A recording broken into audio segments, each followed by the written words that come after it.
Cool Figure TV. Revolutionary salute. Revolutionary salute. Like, share, subscribe. Welcome to the House of Revolution. You know I'm your humble host, the Yao Mean of Revolution. Israel is on fire. Israel on fire and don't look good as Trump prepares to take us into World War III. Before we get into that, be sure to wipe your feet. That means hit the like button. You in the House of Revolution. Like, share, subscribe, support the platform, y'all. Well, Iran continues to devastate Israel. Head of Mossad, that's like the head of the CIA, they can't find him. They think he under the rubble. Let's get into the content. Oh, it's all bad news for Israel this morning. Bad news will beat you home. Don't bite off more than you can chew. The bully is getting bullied.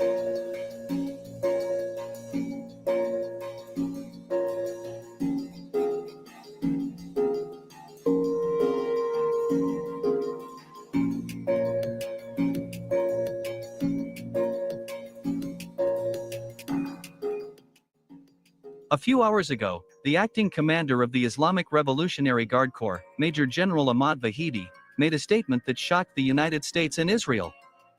In particular, he officially stated that Iran is ready for a protracted war against Israel, and that Tehran has carefully worked out all possible scenarios. In addition, Ahmad Vahidi also added that all this time, Iran has been attacking Israel only with the help of its old stocks of missiles and drones. According to him, Iran's strategic hypersonic and ballistic missile stocks are still not involved in the current conflict.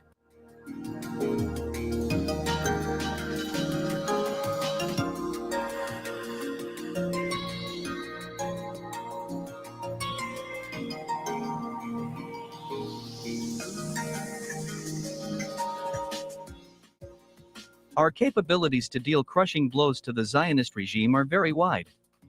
Very soon, the whole world will see the power and potential of Iran's armed forces in various fields.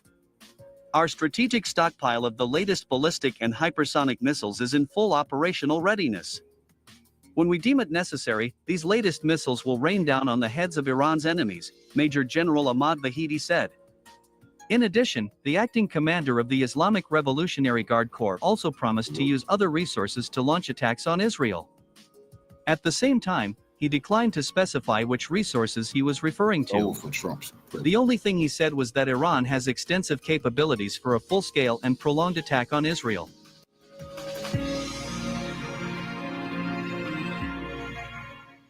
My dear truth seekers, it is important to note that Ahmad Vahidi made such a shocking statement right after Iranian missiles rained down on a major scientific base associated with Israel's nuclear program.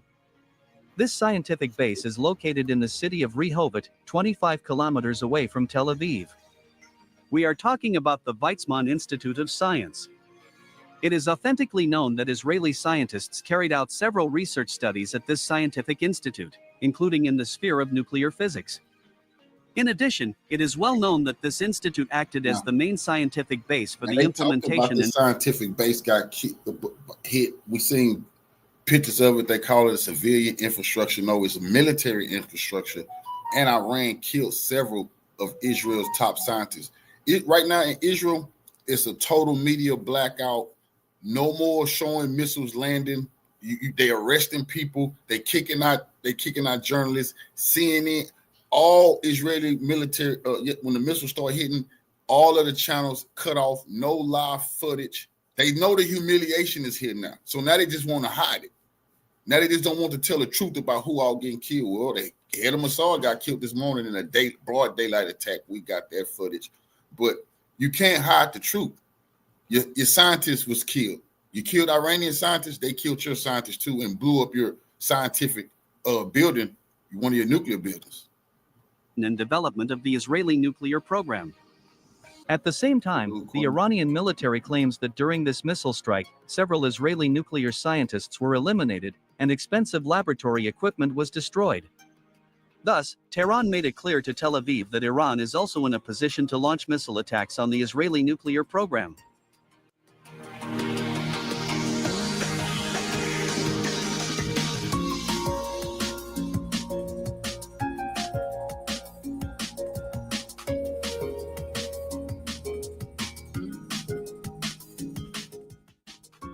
In addition, Iran has also responded harshly to Israeli missile attacks on Tehran airports.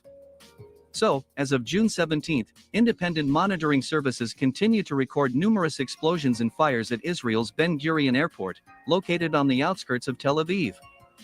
Reports indicate that as a result of this missile attack, flight control systems, as well as fuel depots, were completely destroyed. Considering that Israel is a very small country in terms of area, the disabling of the nation's main air harbor may result in a partial transportation blockade. By the way, this is exactly the kind of transport blockade Israel has imposed on the Gaza Strip for many years.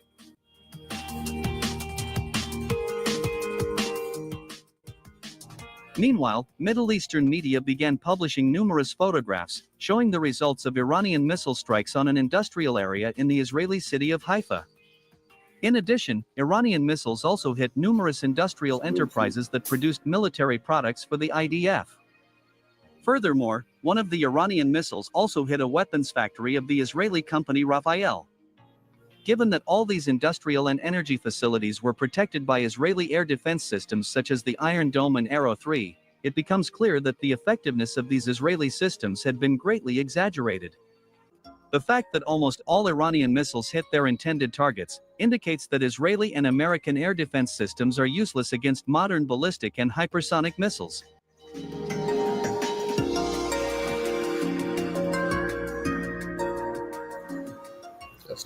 By the way, on the morning of June 16, Iran launched another missile attack on Israeli cities such as Tel Aviv and Haifa. According to the reputable news agency Al Jazeera, this time Iran used Fatah hypersonic missiles. Furthermore, analyzing the footage of this Iranian missile strike, military experts from Al Jazeera and other news agencies admitted that Israeli air defense systems failed to shoot down even one Iranian hypersonic missile. In addition, after analyzing the destruction in Israeli cities, experts and analysts said that the destructive power of Iranian ballistic and hypersonic missiles has increased significantly over the past 6 months. Moreover, authoritative American military analyst Daniel Nyman noted that Israel and the United States underestimated Iran's military capabilities. According to him, Israel tried to win a quick and convincing victory with a lightning attack. However, things didn't go according to plan.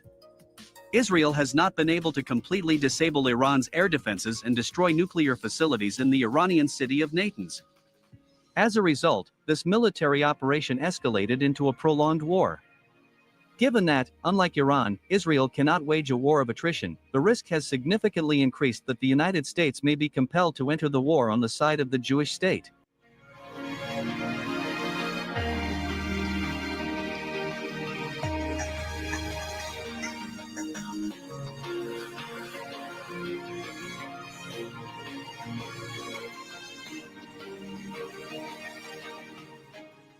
Furthermore, insiders in Washington have confirmed that Israeli Prime Minister Benjamin Netanyahu is literally begging the Trump administration to attack Iran.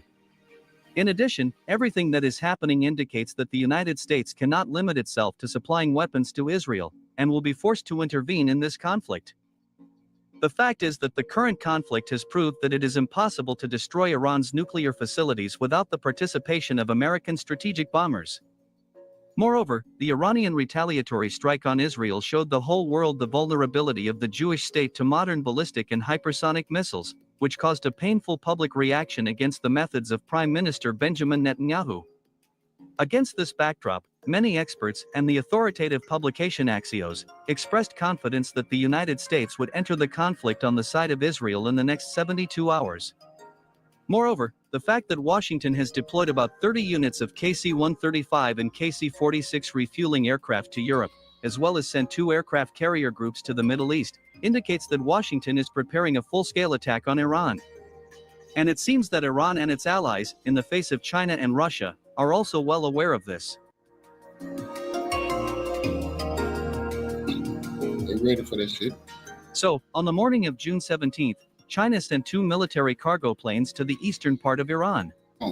Reports indicate that air defense systems and thousands of PL-15E. China also, we're going to see a video, China also just told all of its citizens to evacuate Israel.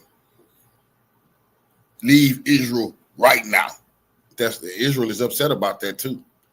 that China's telling the citizens to evacuate. They're like, why are you saying that? Because you finna get your ass finna get kicked. They don't want their citizens getting killed when Iran really turn up the motherfucking heat. And they say, well, why you didn't tell your citizens to evacuate Iran? Because that could cause an economic collapse in a country. When you tell your citizens to leave, it hurts that country. See, China is hurting Israel on purpose, and they sending Iran cargo planes full of shit.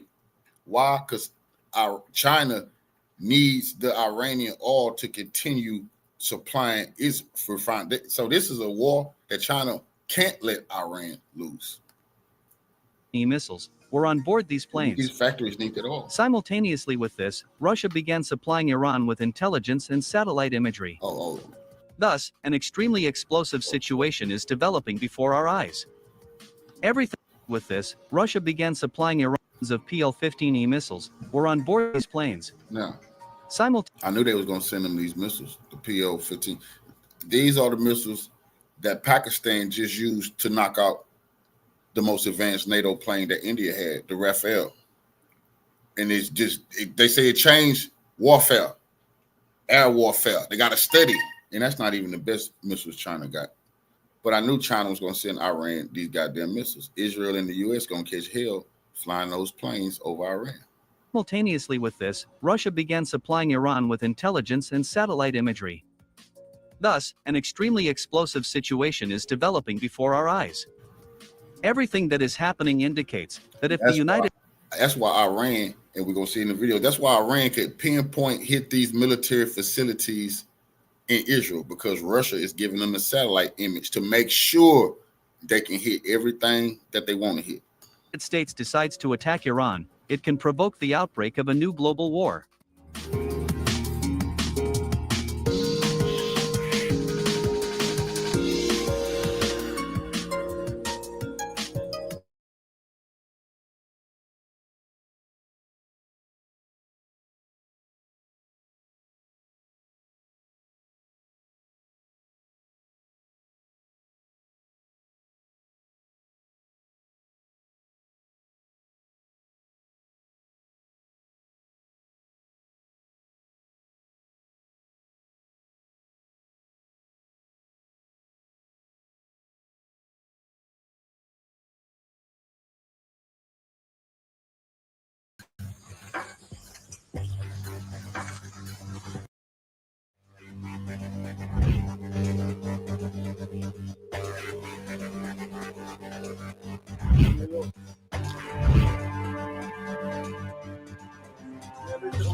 The Mossad intel, the Mossad, the head of Mossad, he's no longer with us. These people, Iran been bombing them at night, right? So these people try to come up out of a rat hole and get some air. These people try to come from out their rat hole and get a little air. Then Iran snuck their motherfucking ass and killed the head of Mossad. They don't want to talk about this, but who cares what they want to talk about? The rest of the world knows he no longer with us. And the footage is online for the builder of the planes.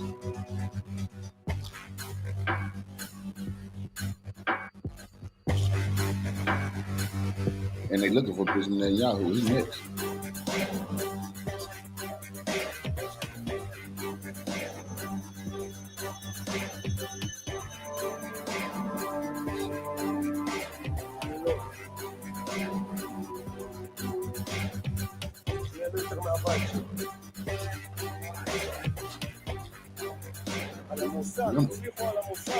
They already blew up their Pentagon. Their version of the Pentagon. Remember, Iran attacked that day one. Off the rip, that guy hit. Now, their Langley, their CIA headquarters, the headquarters of Mossad, that got hit. And their leader no longer with us. But they bragging about they killing Iran leaders. And they're striking. Well, what happened to your leaders? They don't want to tell people. What's happening to your military? They died in fucking bunches. But they still talking about the Iranian state assassinating. You are getting the same message.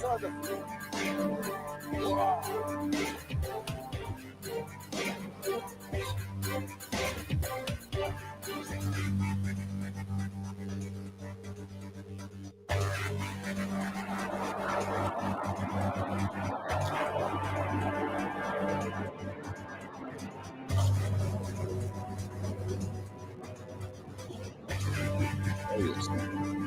That right there, because I got the footage of that. That strike was the secretive 8200. That's like a real private terrorist squad that targets the Middle East and been targeting Iranians. Yeah, they got their ass hit too. They leader is dead too.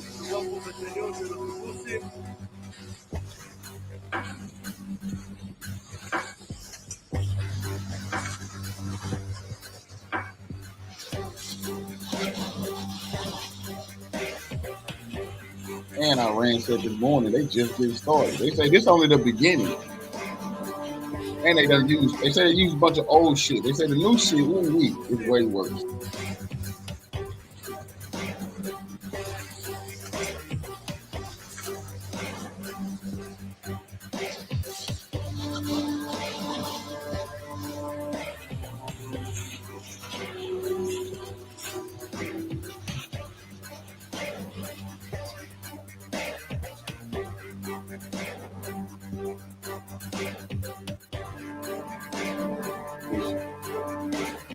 What this is what happened with Russia, the Russian military, the Chinese military, the North Korean military, the Cuban military, the Iranian military. Now we know why are their weapons better than the U.S. military weapons? Because the U.S. military industrial complex steals our money and put crappy supplies on the field. They don't give a shit. They just lie about how great it is. That's a fact, and Russia proved that.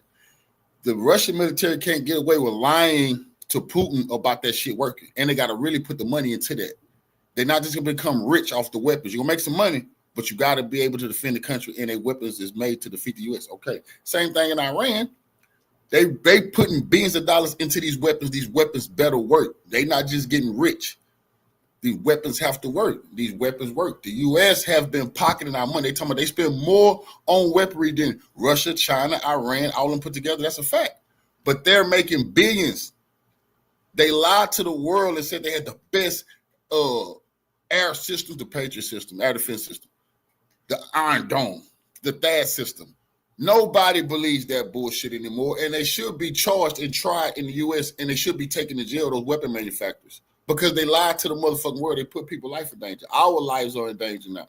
If the Iranians can do this to the best, the most well-defended territory on the planet, that's Israel, what the hell you think China or Russia will do to NATO? They should be arrested for robbing their civilization.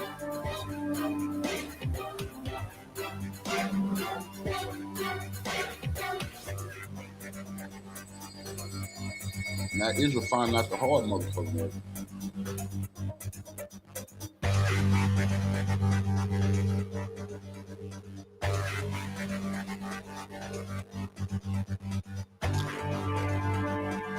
And it better be lucky Iran is not bordering Israel, or nigga Iran would invade they motherfucking. They would have to nuke them.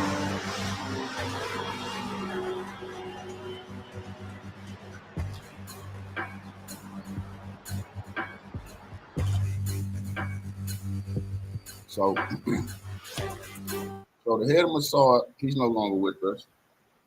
You know, I guess they're gonna say he died. They're gonna say he died in a plane crash, you know, on a hunting trip or something like that. Because they're never gonna say the Iranians killed him. That's a fact. Revolutionary Red Lights, Luke. They're never. Where is this dude? What's his name? David Bernay. Where you at, boy? We looking for you. Did you die today, Mossad? You died this morning? Why did you come out your rat hole during the day?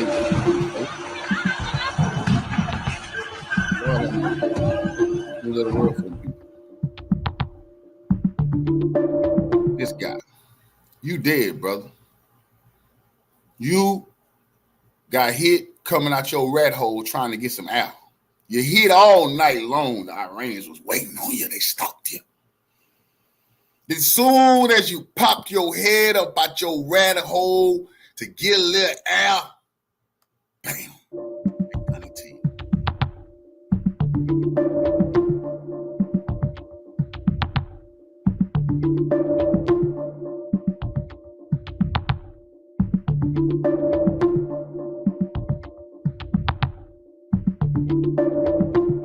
is their intel chief, bro. You gotta go. It's tit for tat. They told you that.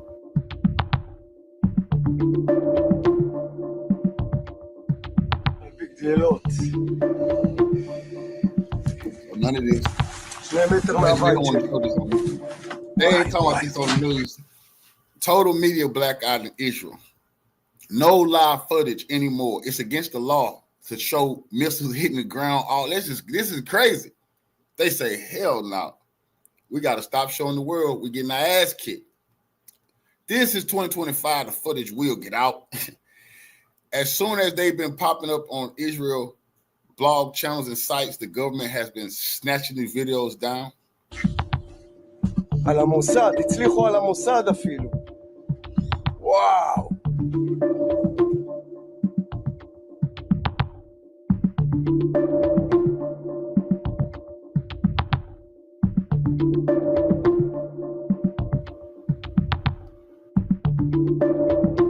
בגדלות.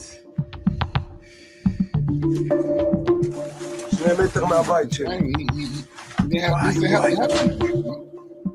על המוסד, הצליחו על המוסד אפילו. וואו. That is find out what war. They ain't never had the war. Now they find out what real war is. מדובר פה בחניון של אוטובוסים. Come on, bro. These the same motherfuckers was making selfies, destroying Gaza, making TikTok video. Is you TikToking now? What your social media accounts look like now? These motherfuckers pillaging and plundering all through Gaza, beating their chest, talking about war on them poor people over there. No, this is real war. Have you seen any Israeli soldiers yet? No, hiding out under motherfucking ground. This is crazy. Hiding out all goddamn day. Invade Iran. You got a navy? You got a navy? Get in your warships. Get in your landing craft and invade Iran. Because you're definitely gonna be through. You can't do this. You can't trade blow. The U.S. don't get them bases blown up in the Middle East. Them puppet Arab kingdoms shaking in their boots. They came out strong word. They denouncing Israel because they already know Iran. Like, yeah, let me see you. Let me see you do anything. Saudi Arabia and them looking at Israel right now like, oh my God, why did we ever say anything to Iran? Because the whole Arab world know if Iran doing this to Saudi Arabia, they don't have a chance in here. I mean, if they doing this to Israel, they don't have a chance in here.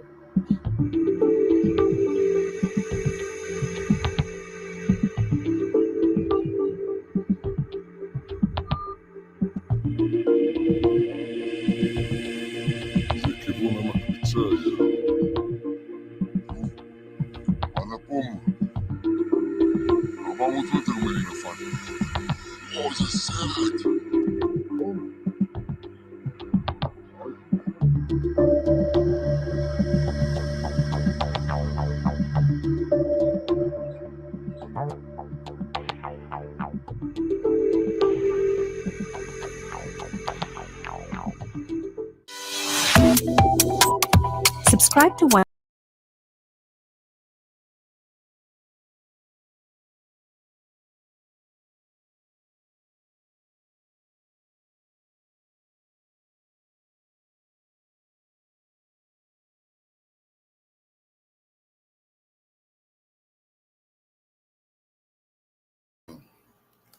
See, we gotta document this shit. Now let's look at the blackout real quick. Israel is not a democracy, bro. If there's a democracy, then why are you arresting journalists? Why are you kicking journalists out? Why are you demanding nobody show the real war footage? וואו, בבתי זיקוק.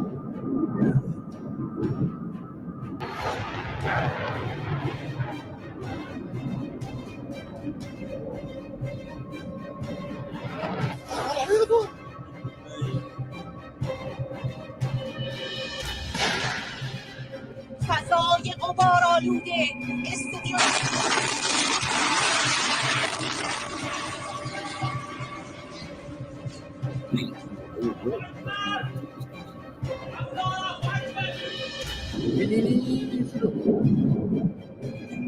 וואו, בבתי זיקוק.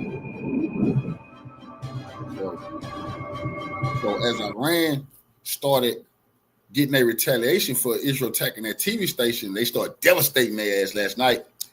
All of the feeds, they start pulling them down. No live feeds of the bombardment. They didn't want people to see. CNN and other Western networks abruptly cut their live coverage as explosions lit up Israel. As soon as they start getting their ass tore up, all of the live feed abruptly cut. Yeah. I know you don't want the world to witness. It's too late. וואו, So בבתי זיקוק. the world, this revolution is televised.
Subscribe to One India and never miss an update.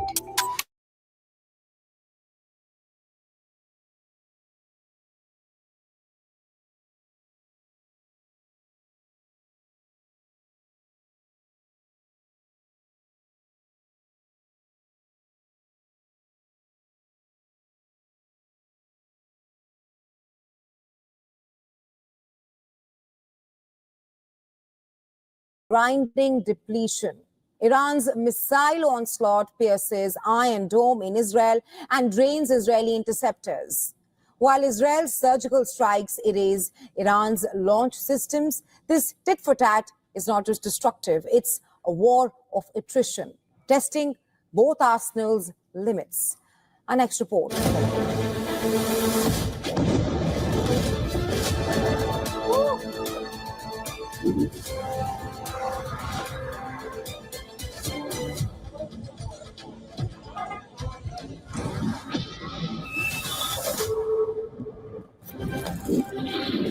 Missiles streak across the sky, lighting up the fifth night of relentless warfare.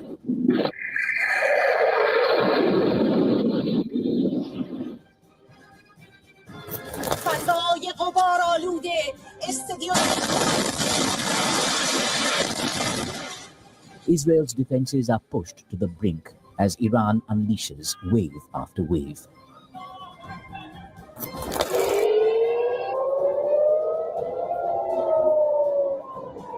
First come the sirens.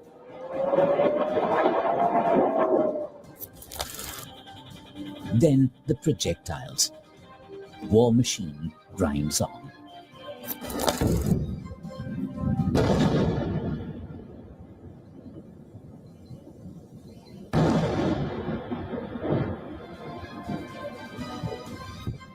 Israel says its airstrikes have destroyed a third of Iran's long-range missile launchers and killed top commanders. They killed some commanders. They ain't destroyed no third. We have eliminated Iran's security leadership, including 3 chiefs of staff, the commander of their air force, 2 heads of intelligence services, 2 of which were killed yesterday, the army and the Revolutionary Guards. We have struck their chief of operations. We are eliminating them, one after the other. Iran got tens of thousands of commanders. They're ready for this. Iran is now adapting to new tactics, firing salvos of missiles mixed with cheap decoys, forcing Israel to guess which are real and which are not. Each time the Iron Dome lights up the night, Israel's arsenal of interceptors shrinks, and the price tag climbs higher. The numbers are staggering. Israel is spending nearly $1 billion every day on its war efforts. $1 billion every day. The art of war, that's a losing strategy. Draining your coffers while they're destroying while Iran is destroying your ports. You ain't making no money. Nobody going to work. You think people working in Israel, they got to be in the bomb shelters. The economy is declining. We have to pay for that. $1 billion a day, Israel is losing. Plus, more than that, just $1 billion defending themselves. Every Iron Dome interceptor costs up to $150,000, while Arrow and David Sling missiles run into millions per shot. Iran's decoys and low-cost rockets, some as cheap as $5,000, are designed to overwhelm these defenses, draining Israel's stockpiles and emptying its coffers. Yet the attrition is mutual. Israeli jets have pounded Iranian launch sites, reducing Tehran's missile firepower. But Israeli armed forces are still able to fire multiple salvos every day.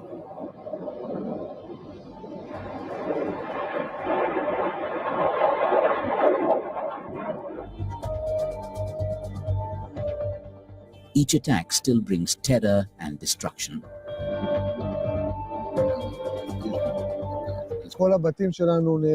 All our houses were destroyed.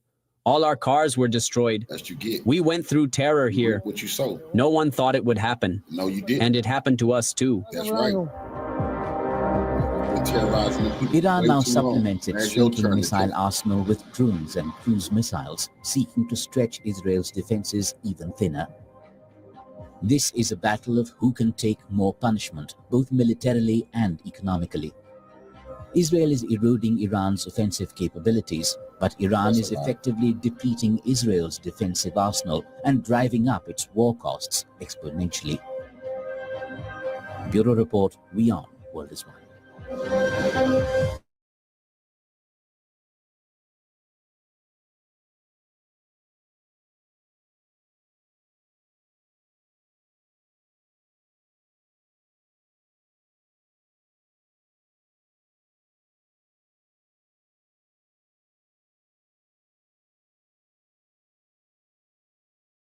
To issue an advisory asking its nationals to leave Israel as soon as possible.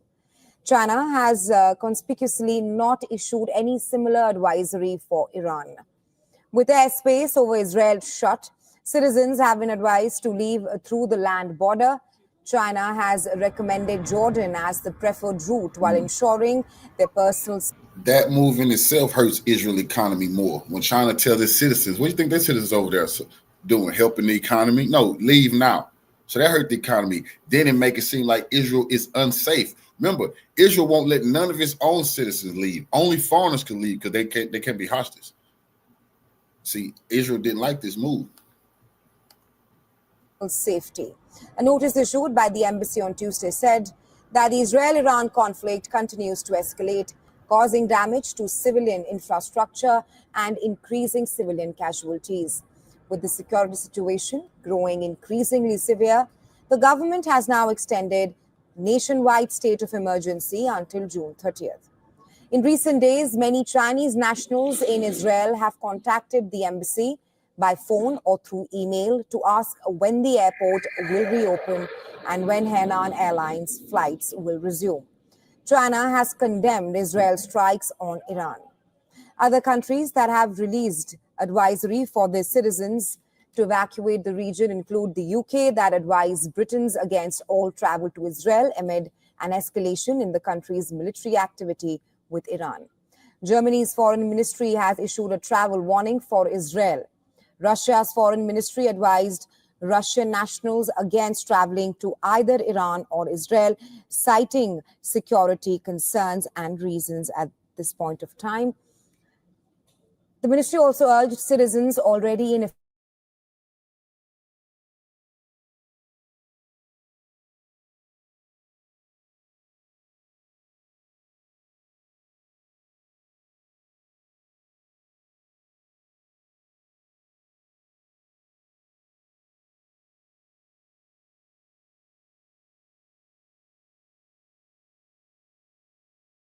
Do you think if the U.S. got involved militarily, it would actually wipe out Iran's nuclear program? Or where's your assessment of that?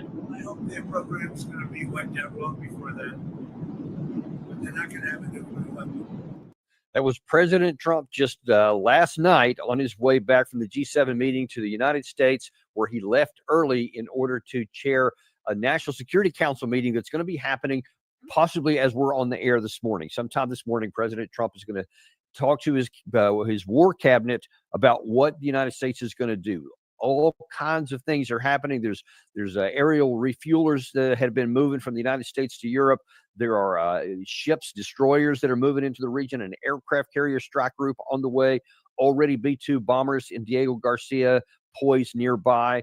All kinds of movements going on, lots of signaling going on also. The question is going to be, what is President Trump going to do? What is the purpose of this meeting here, and where is he trying to go? That was one of the questions that was asked by the reporter on Air Force One on the trip home last night. What if the United States gets involved? What would be the risk there? And he's just saying, well, I hope that it's happened long before then. But then in other contexts and other things that he's been saying, the question is going to be, is he thinking about not just helping Israel defensively, but helping Israel offensively? And that is the huge, huge question here. And there are some real warning signs that I see that could indicate that's exactly what he's planning to do. Not a defensive thing, but an offensive thing. So that has significant ramifications in many ways, more than you may think. Let's take a look at what he's been saying here recently. That was last night. This is this morning on Truth Social, where he's was asked, what was the purpose of why you left? Was it to try to find a negotiated settlement? Was it to try and help accord a peace agreement or a peace talk? And Trump emphatically said, I have not reached out to Iran for, quote, peace talks in any way, shape, or form. This is just more highly fabricated fake news. If they want to talk, they know where to reach me. They should have taken the deal that was on the table, would have saved a lot of lives. Keeps using the past tense on that. Like, yeah, they had their chance. Now it's over. He has also been talking in just the last 24 hours or so about this 60-day ultimatum that he gave. And he said, well, they didn't do it. Now it's 61 days. And now here they find out what happened as a result. Obviously, that gives pretty strong indications that there was not just foreknowledge that Israel was going to do something, but coordination, that here's a 60-day window. I'm going to make the threat. You bring the hammer and bring it down if it doesn't happen. So that is another evidence that this is actually more than just two people working in parallel, or they're even at cross purposes. Sometimes there's some consideration that maybe Trump has been putting the brakes on Netanyahu, that he's been preventing Netanyahu from acting. That's what some of the implications are periodically, especially, again, reading between the lines of what's said. But we're starting to see more evidence that this looks more like a cooperation issue than any kind of competition.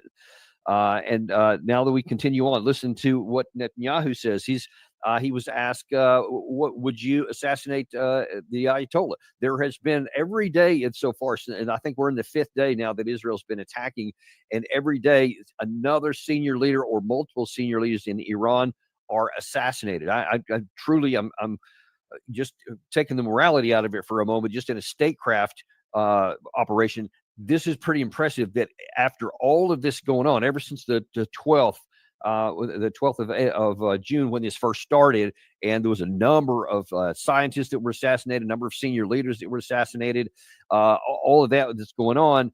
You would think then that Israel or that Iran would then put in all of these protocols to make sure that the rest of their senior leadership is protected. And yet, overnight, again, earlier on, they assassinated the chief of staff of the military. They replaced him. That guy was assassinated last night. So Israel continues to have, amazing success at being able to take out these senior leaders, and Iran seems to be incapable of protecting them. So we'll see. Terrorists inside of Iran doing that, and they arrested them. We showed that that's Al Qaeda, ISIS figures working with, and it's bad, but that happens inside Russia too. You can't protect every goddamn body, but Iran is paying them back their own medicine. And then when they saying Iran lose all of his leader generals, and during World War II, Stalin killed all of his generals, all of them, majority of them, killed a lot of his leadership. And that's when Hitler thought he definitely weak now. He thought it was the end of Russia. It wasn't. Russia kicked their goddamn ass. So militarily, if the training method and the strategic tactics and everything is installed in the soldiers, losing the old guard is not a bad thing, because the youngsters are more ferocious. You see, they making a mistake. You killing a bunch of people that people probably already wanted out the way any motherfucking way, because they didn't like they was passive.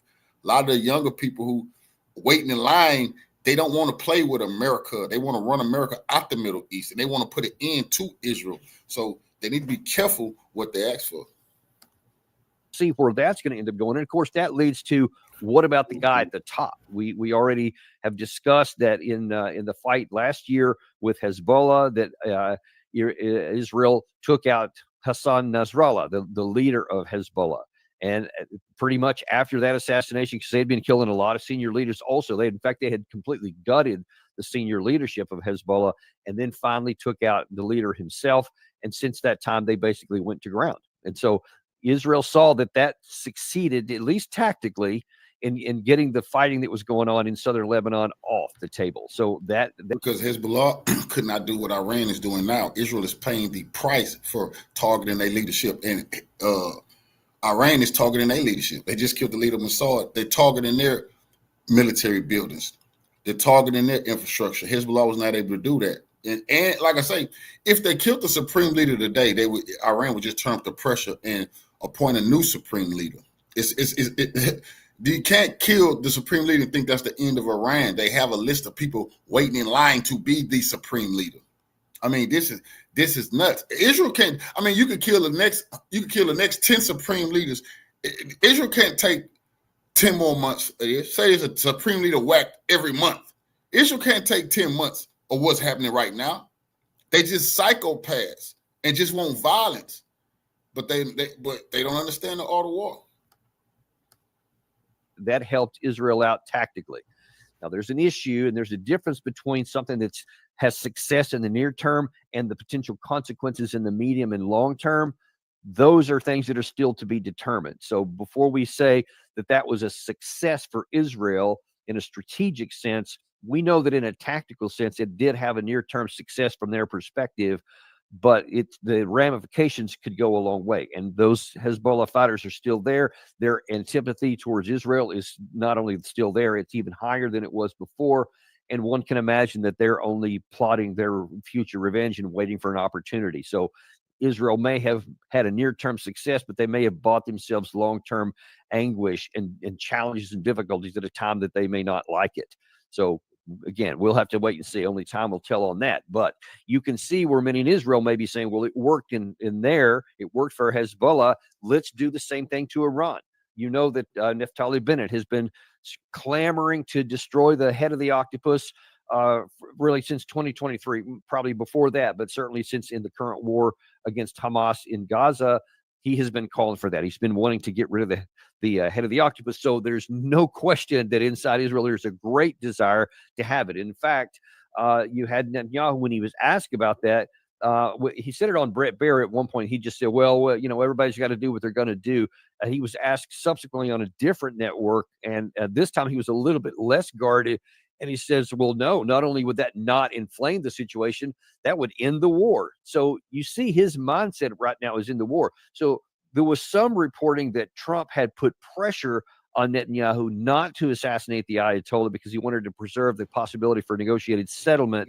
But now one wonders, did he really? Or has Israel simply not had the chance yet to assassinate the Ayatollah? Maybe their measures have been successful so far, and Israel hasn't had a chance to take him out. Sounds to me like Netanyahu's mind is, we are scouring the countryside, and if we see the chance to take him out, we're going to.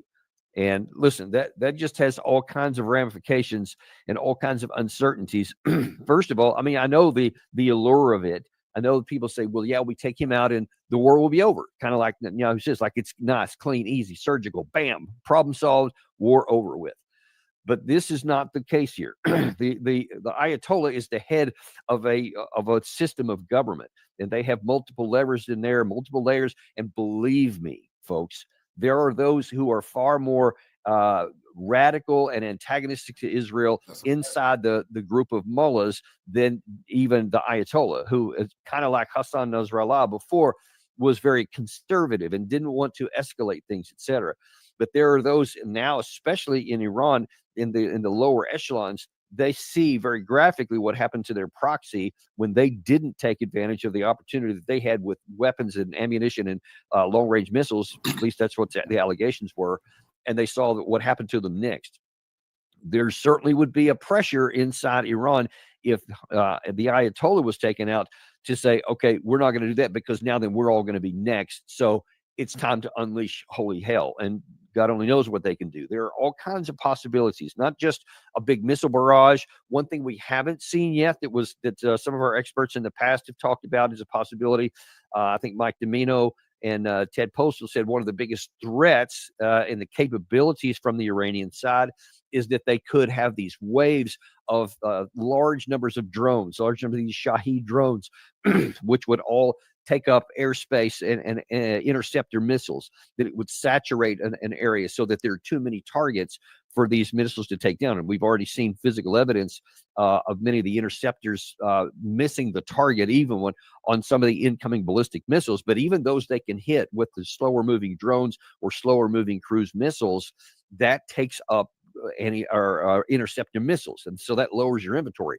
Additionally, you can have a situation, whether Iran will do this or not remains to be seen, where they can have a bunch of waves of literally hundreds of these drones. It's taken up all this, and then right on the back side of it, or even before that, then you follow it in with ballistic missiles so that they start arriving in the midst of that. And while the air defense is busy trying to take these other targets out, here comes these others that it doesn't even have a chance, and you get saturation bombing on the location. And if you take out some of the launchers, then even the drones can get through. So there's the potential here that they could completely swamp and have large-scale damage to Israel. We'll have to wait and see how that's going to work out. But that's one of the possibilities, things we got to worry about, things that Netanyahu doesn't seem to be concerned about or think is a possibility. He's thinking it's going to be nice and simple. You take out Ayatollah, bam, war's over. Man, the landscape is cluttered with all kinds of leaders who thought war was going to be easy, who thought this action and then it's going to be a problem, not going to be a problem, take it off the map. And then it turns out to be a whole lot worse than that. You don't have to look much further than our 20-year disaster and morass in Afghanistan. We thought that we would come in there, quickly take care of the situation, which we did initially. But then all of a sudden we get stuck and we get sucked in. And then all of a sudden the insurgency starts arising and we have to have a little bit more pressure to take care of that. And then it goes the other direction. Well, a little bit more pressure. And now all of a sudden it's 20 years later. Or even in Iraq. We come in 2003, we absolutely clean house, crush all of their conventional power, disband the army, problem solved, game over, except then an insurgency starts and now it bogs us down and it's 8 more years of war. And only because of events that happened on the ground inside of Iraq were we able to withdraw in 2011. And of course, we know then because of all that, again, now then that prompted the rise first of Al-Qaeda in Iraq, and then that morphed into ISIS. And now then we're still struggling against some of that today. So you see what I'm saying? It looks alluring. It looks easy at the beginning. and yet something keeps always happening. That's what happens when you rely on power and force and lethal power to try and compel others to do what you want. It just rarely works out, and almost always sows seeds for more violence against you later on. So, but now then, let's take a look at the near term here, because the situation so far has shown over the first 5 days is that Israel appears to have something close to air supremacy, where they can literally do anything they want in the air over Iran.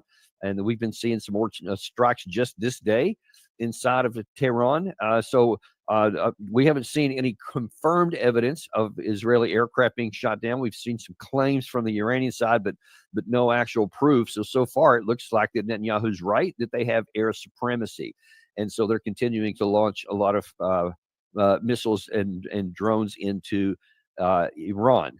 Iran, for its part, seems to have something close to air supremacy in the missile force coming into Israel. Because even though Israel has the Iron Dome, the David Sling, the U.S. THAAD system, Theater High Altitude Air Defense Missiles, the Patriot system, et cetera, all these things combined, and yet you see these missiles just flying through like a sieve. So even though they get some of the slower moving cruise missiles or the drones, they seem to be powerless to stop these advanced missiles, and they're hitting their target. The question is going to be, who can maintain this the longest? Can Iran continue to fire missiles and barrages in consecutive days, which they have done so far? How many can they do? What is the actual number? And there's a lot of dispute about whether Iran has 10,000 of these missiles, many thousands, whether they have an underground capacity to continue to manufacture them, or whether they actually have a limited number, a few thousand or so, and so that they may be getting. Revolutionary salute to my brother in Lunch Break Chronicles for the donation to the war chest. Revolution is way of life. Absolutely appreciate the love, family. Say revolutionary salute. Salute to you, brother, for helping me keep the lights on. And house revolution. Salute. Getting close to exhausting them, in which case they may have to start rationing missiles or drag them out. And then what are they going to do if they run out of those? Because while they do have missiles, they don't have any air power, so they can't counter what Israel is doing in the air with their own jets. Some of them do have air power. They just do not have to use their air power to attack Israel. They have missile power. They need their air power to shoot down objects flying in their sky. They know what they're doing. So no, they're not going to exhaust their missile power. They've been preparing for this war for they got 30, 40 years worth of missiles stockpiled up. That's what these people don't understand. Like Russia had decades worth of equipment ready for the day NATO played with them and tried them. Now the world, remember in the Russia war, they said every damn day Russia was running out of missiles. Every week they came on TV and say Russia was running out of missiles. They're going to pull the Iran has got to be running out until they found running out. What the hell are you talking about? They wasn't lying when they said they had 100,000. And they got underground bases where they can make them. China keeps sending them supplies. China got the rare earth minerals. You need rare earth minerals to make the missiles. What they don't understand about this, Iran can keep this war going forever. Of them were destroyed on their runway here just, I guess, 24 hours ago. A lot of videos been floating around on that. So how long can Iran maintain its current pace of operations? So if they put pressure on Israel to try and reach a negotiated settlement because the damage gets too high, that certainly would be their objective. On the other hand, you also have Israel. How long can they go to be able to maintain their fight here?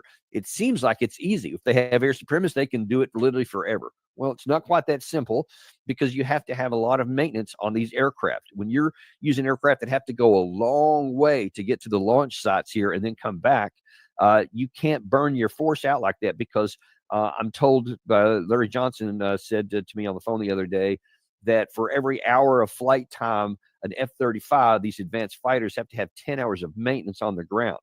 So you can see that you could burn these things out really fast, and you have too much downtime, because if you don't have the required amount of maintenance, then you can start to have serious problems that you can keep the aircraft down for days, not just hours. So you can't chimp on the maintenance issues. If it requires 10 hours, you got to give it 10 hours, even though that means you're not going to have as many platforms to have in the air. They also have their issue with a lot of these missiles that they're using.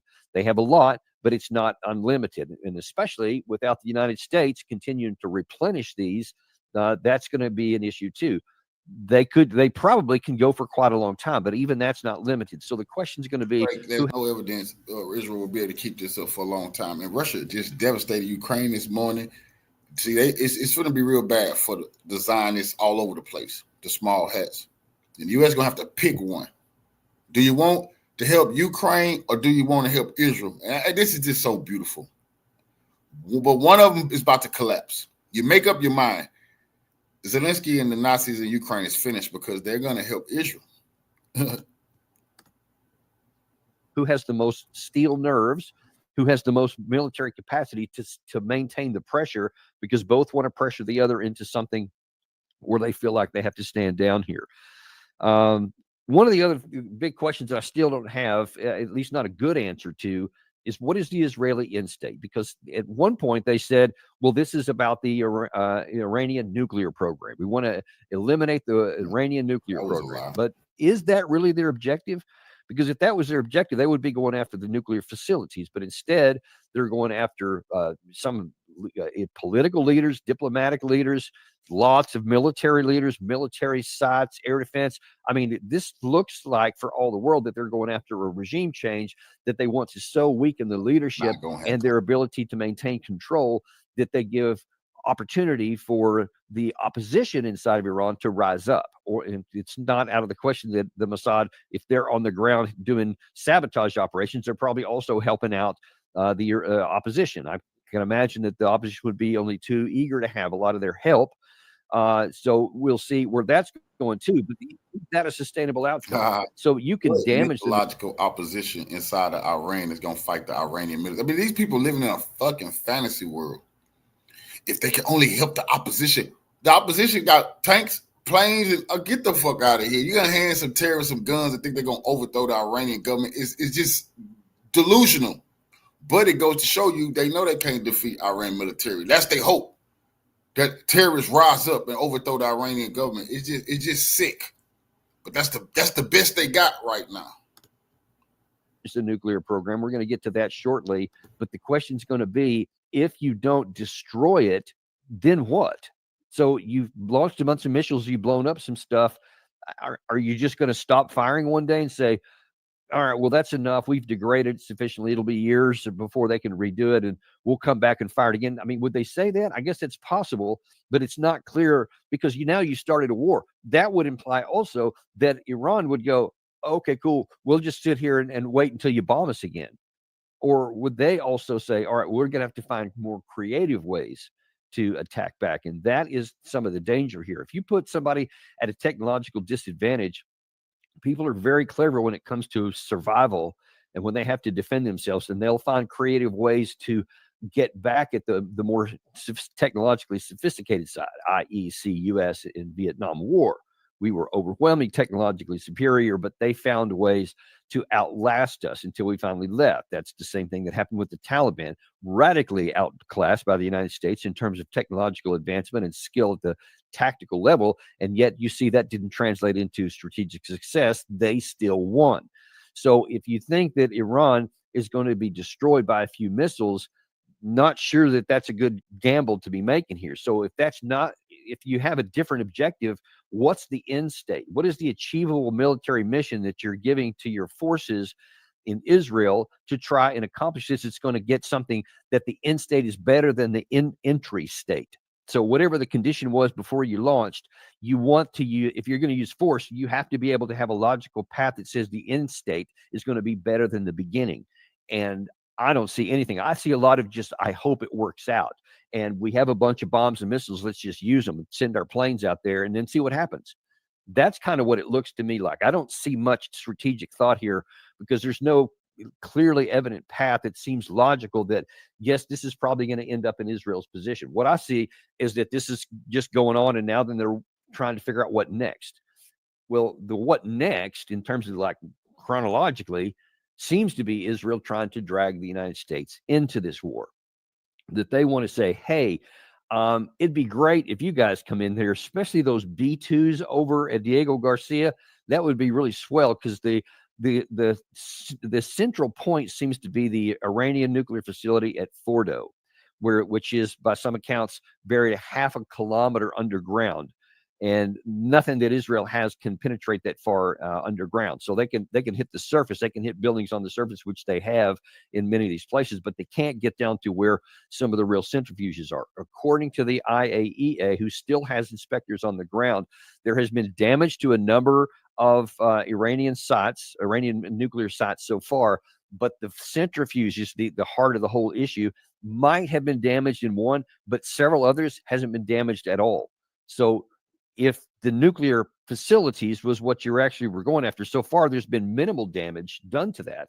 Certainly nothing permanent or crippling, unless they can bring the United States into that. So the fact that Trump left this meeting here, and the G7 meeting, came back to chair a National Security Council meeting right now, that's where we're kind of getting into some concerns here. So President Trump was asked on that same flight, the Air Force One flight back to the United States last night, he was asked specifically, do you have any concerns about American troops? Do you have any reason to believe the Israelis are going to slow down, or are they going to hit the accelerator right now? We're going to see. You're going to find out over the next 2 days. You're going to find out. That's the gang. Nobody's slowed up so far. Is there any new concern about U.S. troops or assets in the region at all? Great people that know how to protect themselves.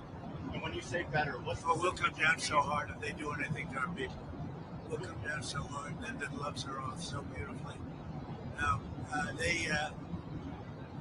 think they know not to touch our troops. Yeah, that's one of the things that bothers me and concerns me the most. He says, I don't know if it's hard to hear him, I understand, but he was asking about the U.S. troops, and he goes, oh, they know how to protect themselves. Yeah, that's no problem. And I don't think Iran better be touching our troops. Well, right now, Iran hasn't touched our troops, and there's very little chance that they're going to, unless we join in an offensive way. If we give in to what Netanyahu's asking, and we actually join in with especially airstrikes with these B-2 bombers, with our biggest bunker busters, like these 30,000 pound bombs, just incredible destructive power.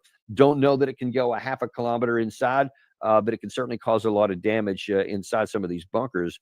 But if we do that, then all of a sudden our troops will most definitely be at risk of attack by Iran. They have directly said so. They have said if the U.S. joins in with this offensive operation, then they will attack American facilities throughout. Now, as Gary has shown you a number of times, when we've seen what these Iranian missiles do to this multifaceted, multi-layered air defense system that Israel has, they're virtually impunity. They go right through it. They can hit all kinds of targets, even in the heart of Tel Aviv. So that tells you that even the best of the stuff that we have, because that includes Patriot systems and THAAD high altitude defenses, and obviously a lot of these missiles come in from high altitude, and it's not taking them out, at least not in any significant number. Those same capabilities are in some of our bases throughout the Middle East, but many of those, like in Syria and Iraq, they don't even have that kind of protection. Some of them only have tactical, like against the Katyusha rockets or something that's relatively easy, or drones or mortars, something like that you can pick up. That's about the best that you're going to get. These ballistic missiles will have no protection, totally defenseless against that kind of an attack that comes in there. If it does, then you're going to have a lot of dead Americans. So that's one of my biggest concerns, because Trump seems to think, oh yeah, they'll be fine, they'll be taken care of. Okay, apparently that's one of the, I'm guessing that's one of the bunker busters right there. That's a great video, Gary. Thanks for pulling that up. You can see that the United States has a lot of power, but if Trump actually believes what he said, that yeah, we know how to protect ourselves, well, we don't. And if he doesn't know that, then that might lead him to make a decision that would lead to an outcome where those troops are proven that they don't have the capacity to defend themselves against the kinds of ballistic missiles that Iran is firing at Israel right now. They could fire those at us too. So if you keep going down this path, then you will put a target on the backs of the American soldiers that right now isn't there, and against which they cannot adequately defend themselves. That's one of my concerns. Then it turns into, what is Trump's at least diplomatic outcome? Well, he's basically looking for surrender. What specifically is better than a ceasefire? What are you looking for here? An end, a real end, not a ceasefire. An end. So something that will be permanent. Yeah, or giving up entirely. Is that okay too? Are you close there? Is that possible? Is that possible in the next 24 hours? Certainly possible. Complete give up. That's possible. That's like the absolute best case scenario that I wish would happen, that they would just surrender. They would just give up and give me everything that I asked for.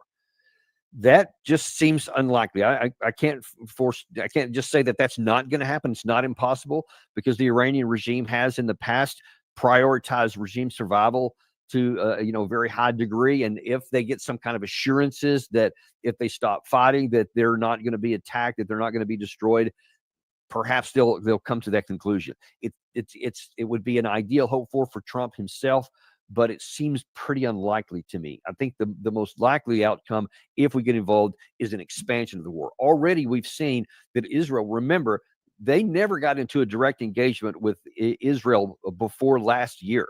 They had always been doing proxy. It's been stuff around the edges. They've been the indirect method. They've been taking it to the lowest possible level to try and take care of their interest as they see it, but they hadn't engaged directly with Israel. Even though Israel has had all kinds of cyber attacks into Iran, they have assassinated people left and right, sometimes in Iran, sometimes in other countries, etc. And until Israel crossed the line by destroying an embassy complex in Syria, only then did Iran now start to take action. So they started off with these, I think it was 350 mainly drones or a couple of old ballistic missiles that they knew would be shot down. They signaled it well in advance. They coordinated it with the U.S. so that we knew it was coming. We knew where it was coming from. Everybody was ready. All of them got shot down. I don't think anything got through in that first round, except one or two ballistic missiles, but they landed out in the middle of nowhere. And then in the later part, in October of 24, after the assassination of one of the Hamas people that was at the presidential inauguration in Israel, in Iran, in Tehran, and then Israel assassinated him in the middle of the capital city during the process of the inauguration period. Then they had the second one there. And so again, you see now Iran is a little bit more willing. Then the second time they had more of the effective ballistic missiles. Several of them did score direct hits on some outlying air bases.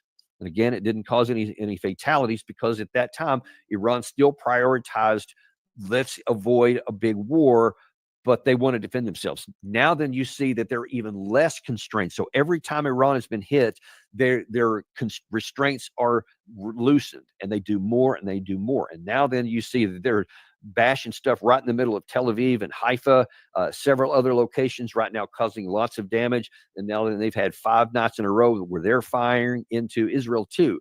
So Iran has been hit a lot, but now then they're firing back more. The idea that, well, we're America, so you aren't going to do that to us. We're going to come in and kill you guys, and we're going to launch some bombs and destroy your one possibility that you even have an ace in the hole that you can play by running to a bomb if it's necessary for regime survival. We're going to take that away, and then you're just going to give up. Seems pretty unlikely based on recent history. I think what that's going to do is accelerate that. Now, one of the key claims that Netanyahu has made is that he had to run to the bomb, or had to run to this attack, because he said he had evidence that they were nearing the ability to launch a strike, to go to a nuclear weapon. He said it was imminent. One of the other officials from Iran went so far as to say, we think they were 14 days away from getting a nuclear weapon, right? You remember that. We played that soundbite here. Netanyahu has a couple of times said, well, it could have been a few months. It could have been a year. It could have been more, but that's not the point, he said. Well, no, it is exactly the point. And let me explain to you why. This is Albright here, who's a former weapons inspector, who was asked this, I think it was this morning, asked, what is the steps? If Iran wanted to run to the bomb, how fast could they do it? Here's what he said. 60% enriched uranium is 99% of the way to the weapon grade. Over the last couple of years, Iran's put together this capability to be able to make weapon grade uranium very quickly and to make lots of it. how close do you think in time were they to being able to build a bomb, and how many do you think they could make at this moment? They could produce weapon grade uranium within a few days, enough for a bomb. They could have enough for, let's say, 10 to 12 nuclear weapons in a month. I think they need about 6 months to actually make the nuclear weapon, and they have some challenges to finishing up the design and the development steps. So I think 6 months is what they would need. The enriched uranium can come and go. So you do want to get rid of the 60%, but you really do need to destroy the centrifuges themselves. So you see that if a decision was made, the fastest they could, quote, sprint to a bomb, according to Albright, is about 6 months. And so now then to claim that they were months away would have meant that they had made a decision, I don't know, 3 or 4 months ago. Well, there's no evidence of that. And in fact, as a matter of fact, and we mentioned a couple of days ago, Tulsi Gabbard, who is accumulating the 18 intelligence agencies of the United States on March 25th, said, no, we see no evidence that they have made a decision, i.e. that timeline that Albright talked about there had still not started, casting a lot of doubt on whether Netanyahu was telling the truth about what they had. Netanyahu, for his part, said, oh, well, I have intelligence that they don't have, and no, we're solid. Trust me, we're not going to show it to you, but trust me, they really were. Well, on the same flight there where Trump was coming back, he was asked about that. He goes, yeah, but what about what Tulsi Gabbard said? You always said that you don't believe Iran should be able to have a nuclear weapon, but how close do you personally think that they were to getting one? Because Tulsi Gabbard testified in March that the intelligence community said Iran wasn't building a nuclear weapon. Okay, what she said, I think they were very close to having. Wow. I don't know if you could hear that last part, but when she said, yeah, but Tulsi Gabbard said on March 25th that Revolutionary salute to our family of Plant Base 15 for the donation to the war chest. Revolution is real life. Absolutely appreciate the love, family. Appreciate you helping me keep the lights on at the House of Revolution. Salute. They weren't close and they hadn't started one. And he said, I don't care what Tulsi said. I think they do. What? That's disgusting. Let that sink in for a minute. Let that ruminate in and get to your understanding here. Tulsi Gabbard is the director of national intelligence. It's her job to assemble the best intelligence and to consolidate the intelligence of our best intelligence agencies. And you're talking the CIA, the DIA, all these from the various service branches, etc. All of this, 18 of them. And she compiles them and presents those to the president. And the best advice of the cumulative number of all those is that there's not a nuclear weapons program. It has not started. They have not gone down the road. And the president says, I don't care what they say. I think they do. Then one would logically ask, who are you listening to then? Because it sounds really like she's that Trump is listening to somebody else besides his director of national intelligence that he put in place because he trusts her judgment. And instead, you're listening to somebody else. Well, who else has been talking this way? Well, there are those in the senior administration positions who are lusting for a war with Iran. More on that in just a second. But you also have Benjamin Netanyahu. And it sounds like that he's listening to Benjamin Netanyahu and discarding the advice of his handpicked director of national intelligence. That is a dangerous place, folks, because Netanyahu has vested interest in making Trump believe whatever Netanyahu wants him to believe. He wants to draw Trump in. So, yeah, don't worry. They were about to have a bomb. Trust me. Oh, yeah, don't worry about your troops there. They'll be fine. Yeah, they know how to defend themselves. He's listening to that, too. Those are things that he has said on these sound bites that we've shown you right there. And I'm telling you for certain he's wrong on the fact that our troops would be safe and that they know how to defend themselves because we don't have the technological capacity. And Iran can penetrate what meager defenses that we do have with impunity. And it seems pretty likely to me that he's also wrong on disbelief. I told you that if Iran is doing this to Israel, the most heavily guarded and protected place on the planet, with all of those advanced air defense systems, the U.S. air defense system and their air defense systems, the U.S. bases don't have that type of protection. So what you mean the U.S. troops will be able to defend themselves? He putting those troops' life in danger, all because our government is compromised. Tulsi Gabbard, because that evidence has been going on for a long time. There are many other intelligence agencies around the world who have come to a similar conclusion. That is the consensus of even Western intelligences across the board. And for Trump to just dismiss that and listen to this one guy over here who has strong personal motivation to make you believe what he wants, to draw you into something that helps him, that's a red flag, folks. That's a real problem. If our president is more swayed by somebody else who has motivation to basically take the United States Armed Forces and use them for his purposes, that's a real problem. If he takes that course of action and then it's proven that our troops are not safe and Iran does start killing them, which they won't do by all accounts if we don't take that offensive action, then he's going to have some hard answers to questions to answer.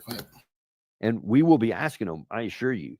But that is something that's real concerning. Now, it isn't just Netanyahu. It's also others that apparently Jack Keane has access to Trump and is able to give him information. And if you wonder what he's saying this morning, check this out.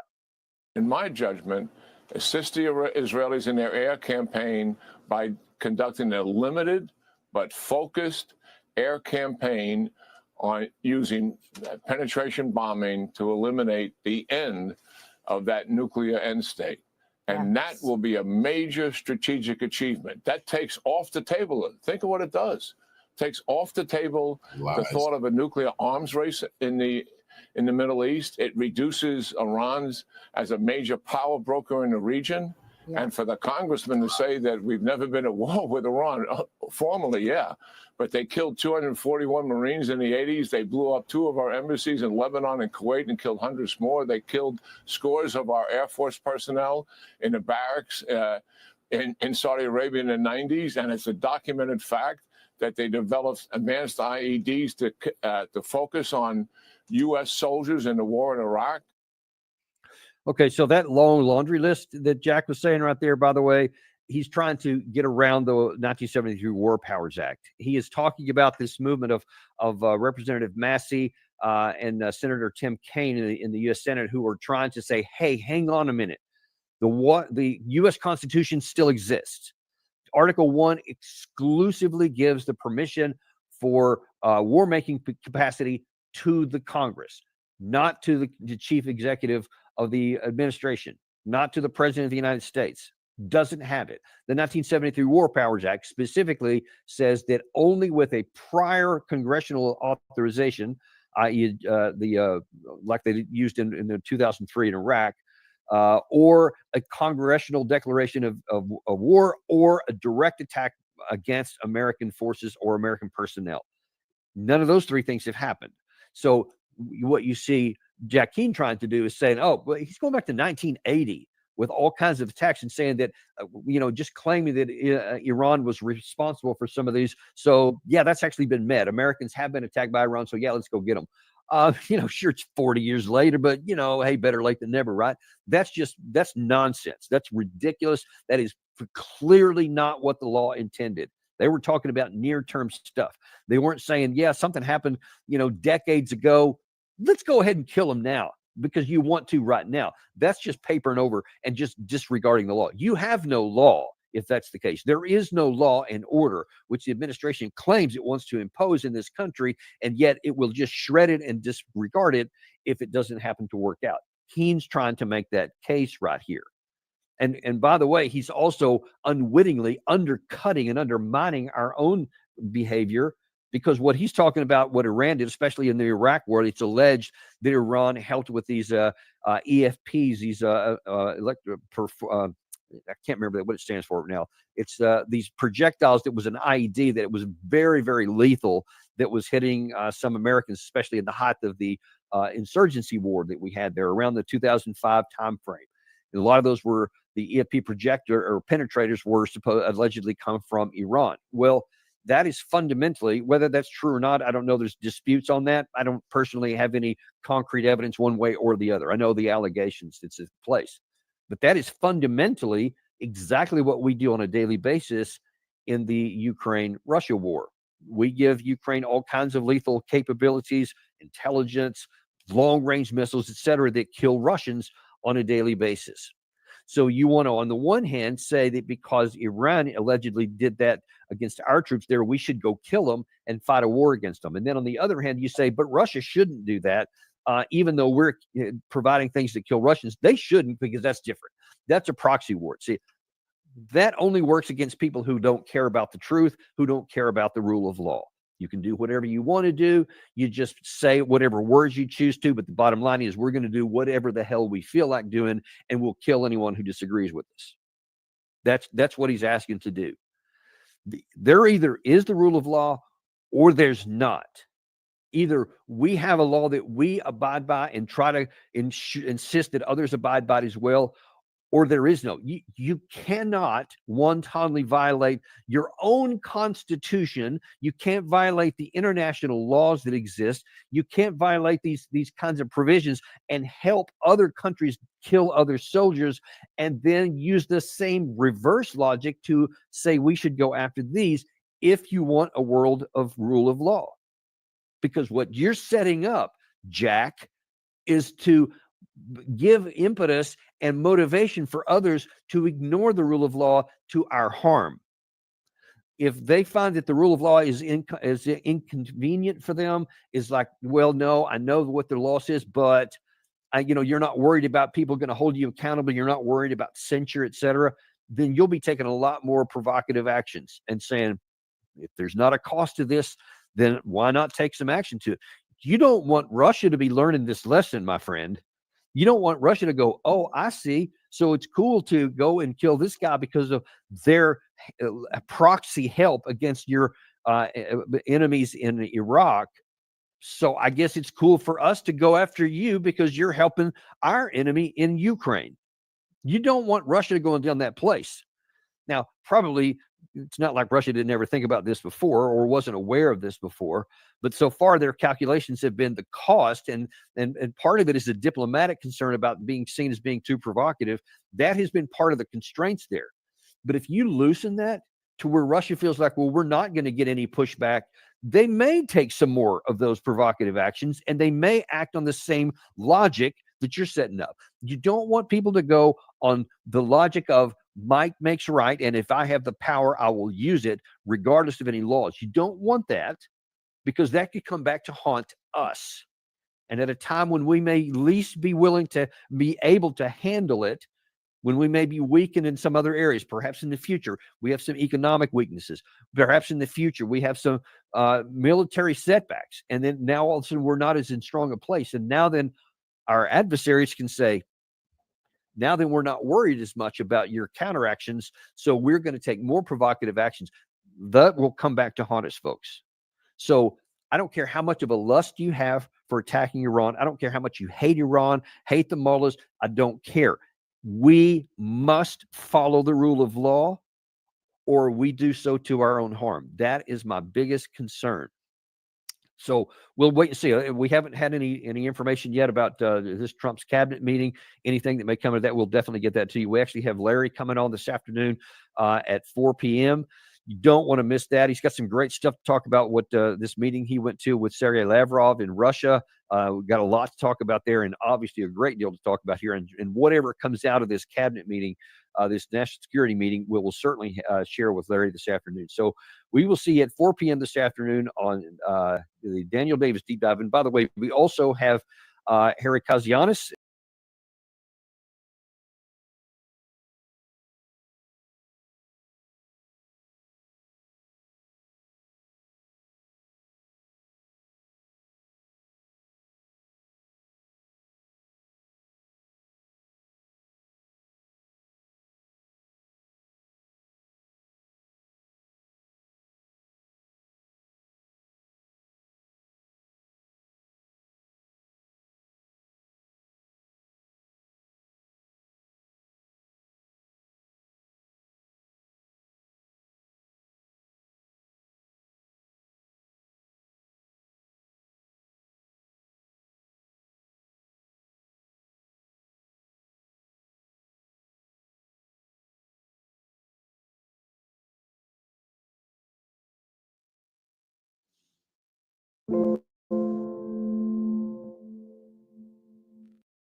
Hi, everybody. Today is Tuesday, June 17th, 2025, and our friend Scott Ritter is back with us. Welcome back, Scott. Thanks for having me. Let's start, Scott, with the Israeli attack on Iran. Day before Iran and the United States were supposed to talk and to do something about the Iranian nuclear program. How did it start, and how did you find the way that Israeli started the war? Well, let me just say this straight up, and you know this. I blame Iran in many ways for the predicament it's found itself in, and I'll tell you why.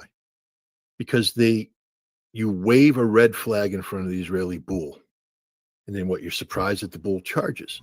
As you know, and I've articulated on this show several times, Iran had no justification to have 60% enriched uranium, none whatsoever. It made them a nuclear threshold state.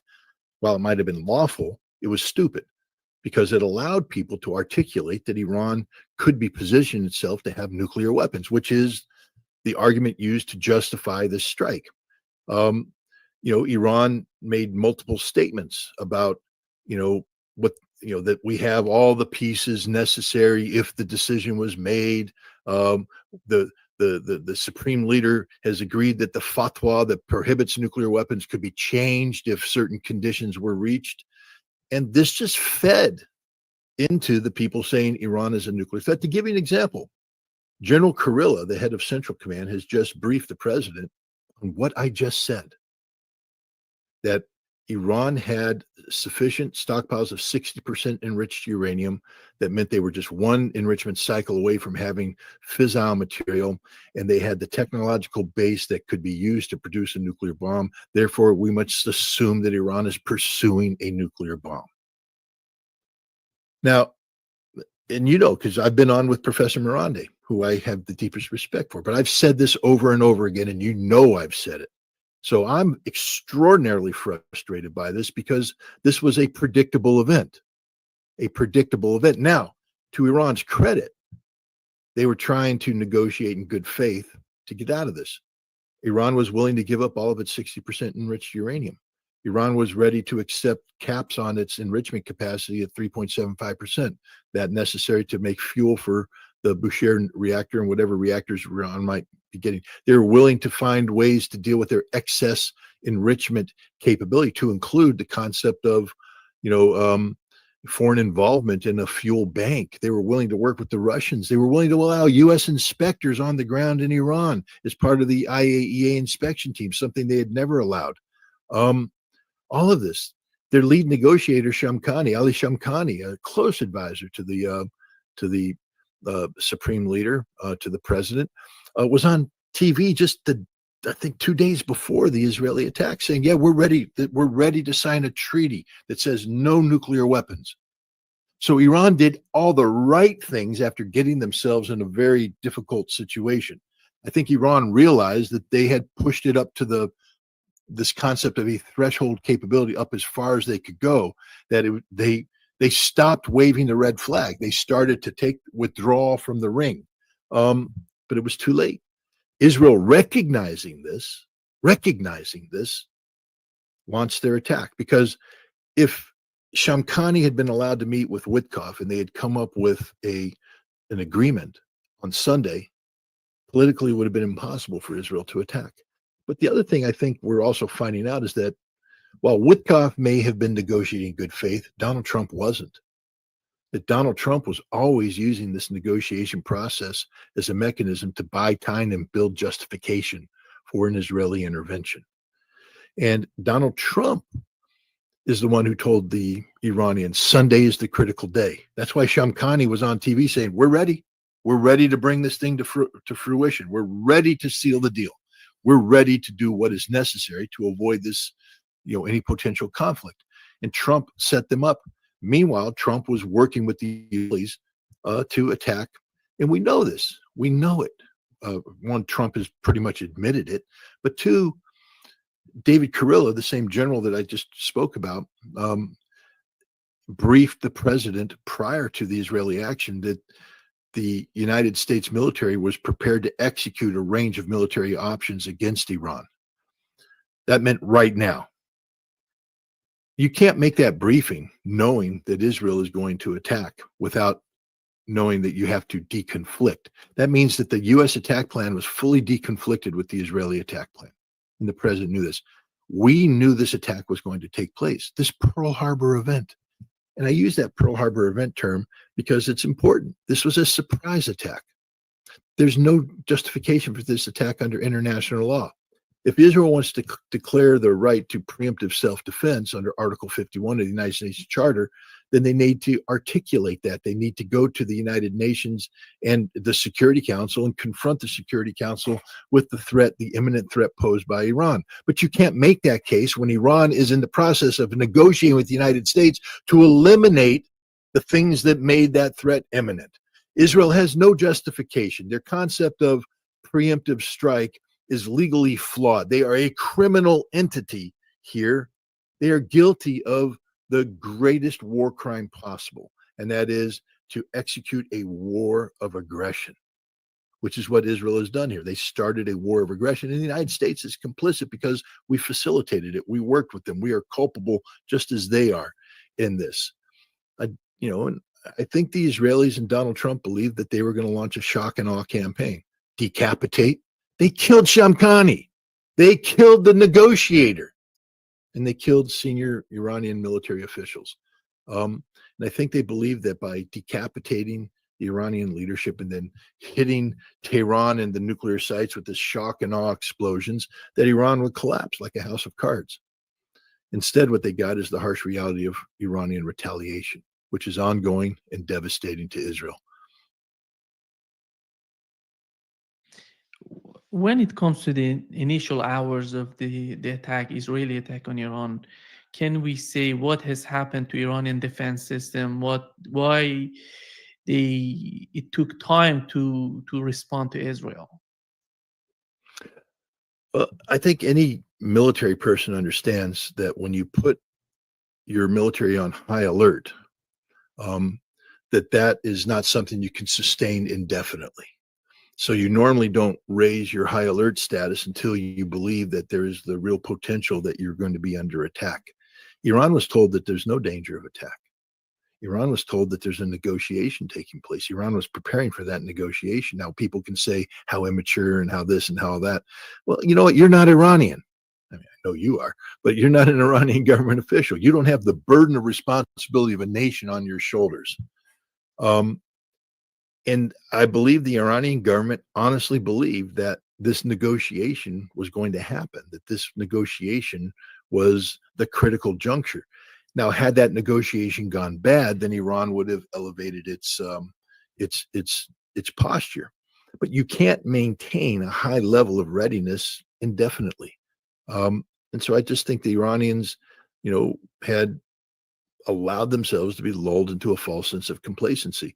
I also believe that the Israelis are pretty damn good at what they do.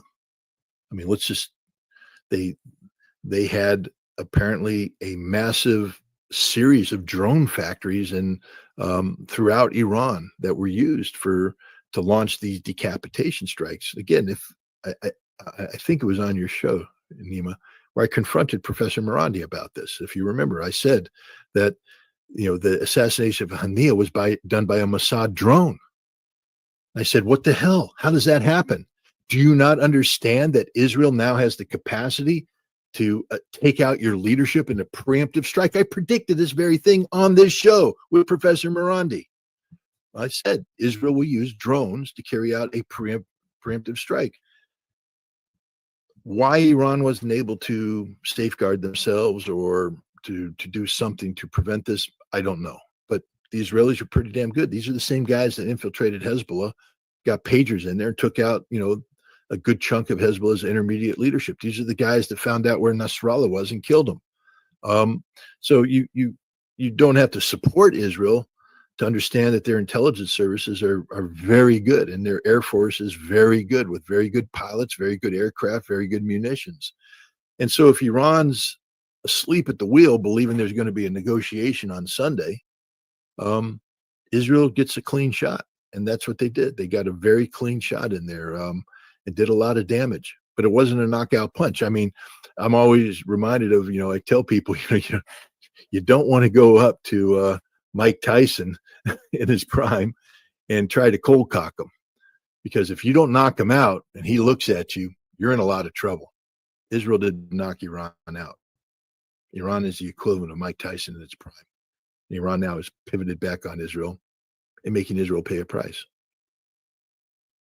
Scott, you've mentioned that they were planning. It seems that many of our guests are suggesting that Israel was planning this attack for years. And if we assume that, and what has happened in Russia, it seems that they hope Ukraine to go and attack Russia as well, because it was the same sort of strategy, bringing the drones and just somehow using the drones against. Don't you think that it's a somehow what they're doing, it's somehow against a broader picture? It's not just a local conflict. It's not just about Russia and Iran. It's bigger than that. And the way that they convinced Donald Trump is because of the bigger picture. They could convince Donald Trump with that. Well, I don't want to say that Israel alone did this. For instance, we know that the British have very, very close relations with the Ukrainians. In fact, I think the Ukrainian drone operation was actually a British operation. But what this suggests to me is that there's interaction between the British and the Israelis as well, and the United States. That the Mossad doesn't necessarily operate in a vacuum. So what we're looking at here is that there is a cabal of intelligence services that conspire against targets of mutual interest, whether it be Russia or it be Iran. Remember, the Stuxnet virus attack against the Iranians was a joint American-Israeli operation. It was eventually executed by the Israelis without the permission of the United States, by the way, but it was developed jointly. I believe that the concept of using drones as a hybrid force multiplier is one that is collectively conceived and collectively prepared for, but maybe individually executed, meaning that the Ukrainians executed that operation inside Russia and the Israelis executed this operation inside Iran. But the concept and the preparation, the planning, the support, I think it's done collectively. I think there's this collective cabal of intelligence organizations that are working together to achieve outcomes around the world that are beneficial to all the parties involved. It's in Ukraine's interest to see Iran degraded, given the support that Iran has provided to Russia. And therefore it's in Mossad's interest to keep Ukraine, satisfied that this is, a part of the world that Ukraine should be focusing its energies on, as opposed to being solely, you scratch my back, I scratch yours kind of thing.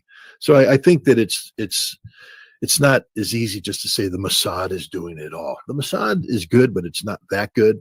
The Mossad can't function outside of Israel without liaison intelligence services. At least they can't function fully. So I think what we're looking right now is, collaboration as opposed to Mossad domination. And looking at what Israel is attacking Iran is, if we separate the initial hours of their attack, mostly, if you look at what has happened in Iran, it's just 80% of what has happened was before, in the initial hours. And after that, they didn't do that much. They're trying to do terrorist acts in Iran, as you've mentioned about this network of terrorists and who are preparing, producing drones and all of that. But Iran's intelligence is just capturing you follow the Iranian media, you see how they're just getting they're finding these people who are collaborating with Israel. as time goes by, I think they're going to go weaker inside Iran. And how they can continue the conflict if that goes in that direction. And with the way we know that the air defense systems are not working the way we knew about it before, but it's somehow many people out there, they don't know what is the capability of the air defense system of Israel. How can you explain this situation as time goes by if this war turns into a war of attrition?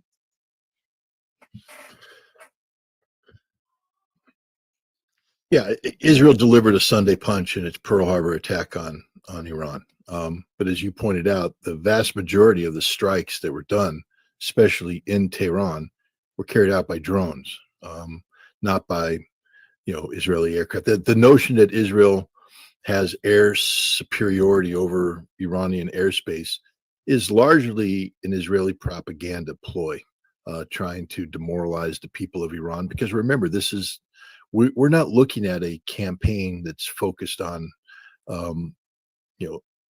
neutralizing Iran's nuclear capability. We're looking at a regime change operation.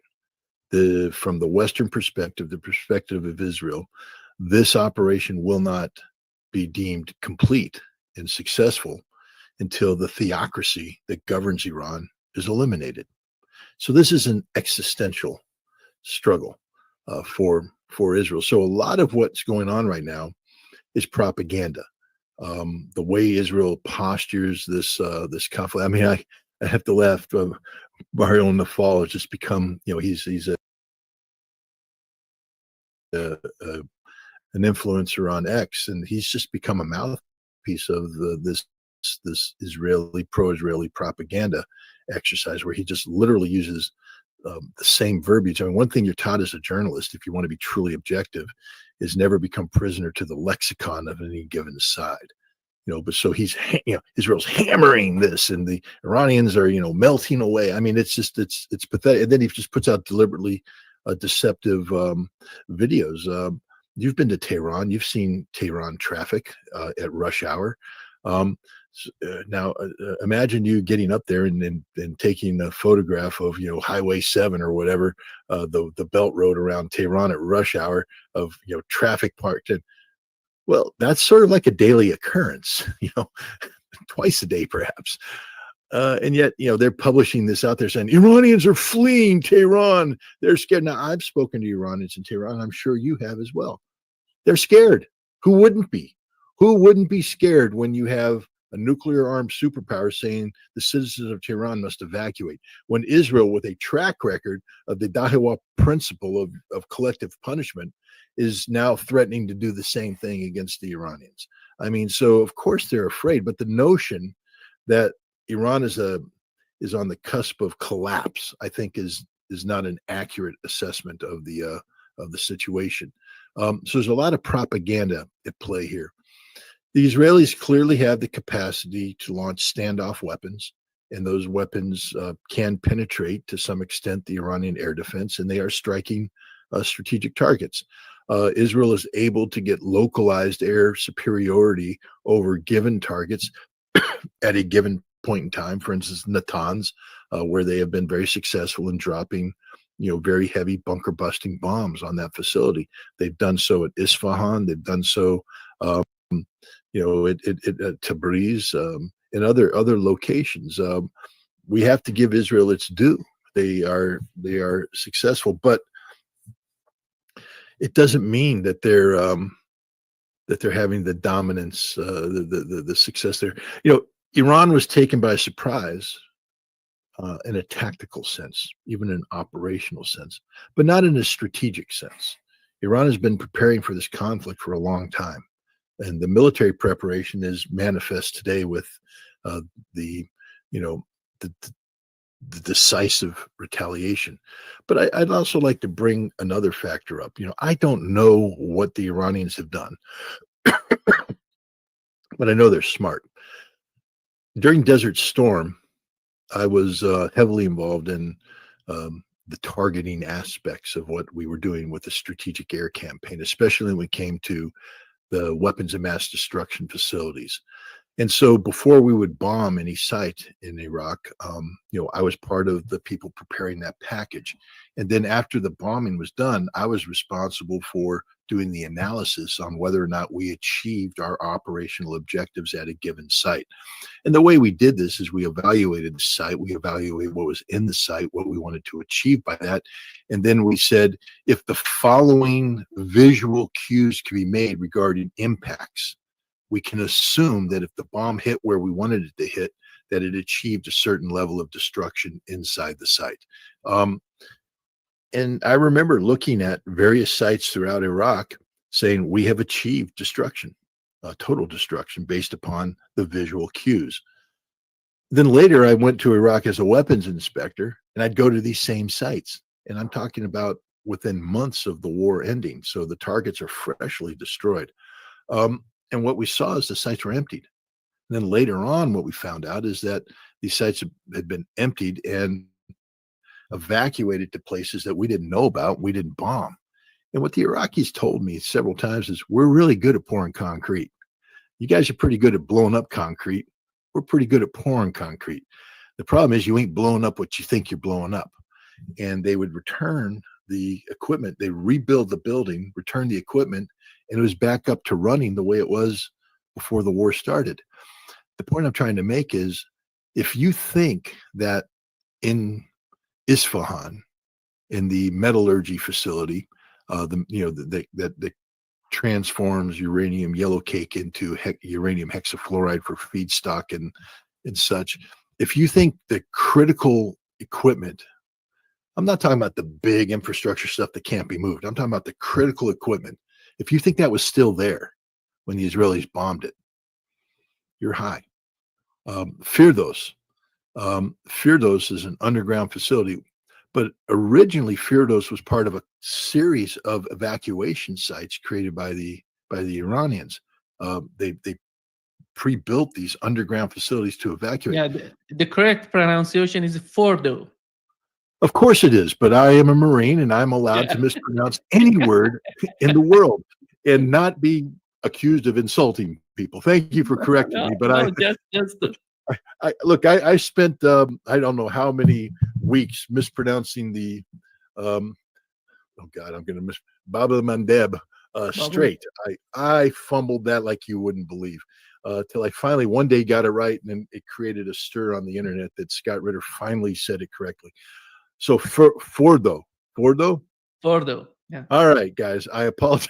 I got it wrong. But that site, the one that begins with an F and sounds like Fordo, what didn't start out as a alternative enrichment facility. It started out as just an evacuation site, one of many Iran has prepared all around the country, all of which are underground and hardened. I have a funny feeling that the vast majority of things that Israel is bombing don't contain what Israel thinks they contain. That the very sensitive equipment has been withdrawn, evacuated, and awaiting the time when this campaign is over and Iran can prove how good they are at pouring concrete, rebuilding facilities, and then reconstituting this program. That the perception that Iran's nuclear program can be eliminated by bombing is a false perception, a totally false perception, that the vast majority of this equipment, the sensitive equipment, is in locations that Israel doesn't know about, the United States doesn't know about, and that you're basically bombing, empty sites, doing damage. There's no doubt about it. They're doing damage, and they may be, interdicting some critical infrastructure, which means there could be a delay in the reconstitution of this program. But the idea that you've eliminated this program through bombing has always been a false dream. And I think that's the case today, that not only is Israel not achieving what it wants to achieve, it's creating the conditions for its own demise, because Israel is getting weaker. Iran is rounding up these drones, the Mossad networks that are doing this. I mean, it was amazing the other day. You saw the video of the giant building full of drone parts and all that kind of stuff. I mean, there was hundreds of millions of dollars worth. That might be an exaggeration. There was a lot of money of equipment located in that facility. And to build that facility took time. The cover story, the people, to make this thing 10 operate. years, Scott, 10 years. These people who are right now, they were captured by the Iranian intelligence. They're talking about 10 years cooperating with Israel. Yeah.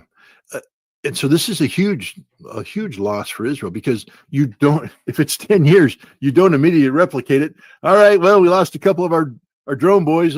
Let's go ahead and readily reconstitute this. You can't. And these people had deep cover stories. These people were thoroughly integrated into Iranian society to escape detection. That capacity is gone, and you don't regenerate that, not overnight. And so Israel is just going to get weaker and weaker. Now, the Israelis have said come Thursday and Friday, they're going to do something that's going to shock everybody. And in my mind, I wouldn't be surprised. I wouldn't be surprised if the Israelis have another capacity. I mean, maybe phones will start blowing up. Maybe, who knows? I know that Professor Morandi was advised to get rid of his phone. And hopefully he has done this, and hopefully other people have done that as well. Change your pattern of life. Do something to make sure that whatever happens on Thursday and Friday, if it happens, doesn't achieve the outcomes that they want. But there's no doubt in my mind that the Israelis have another trick up their sleeve that they're going to try. But these are tricks. This isn't war. This is trickery.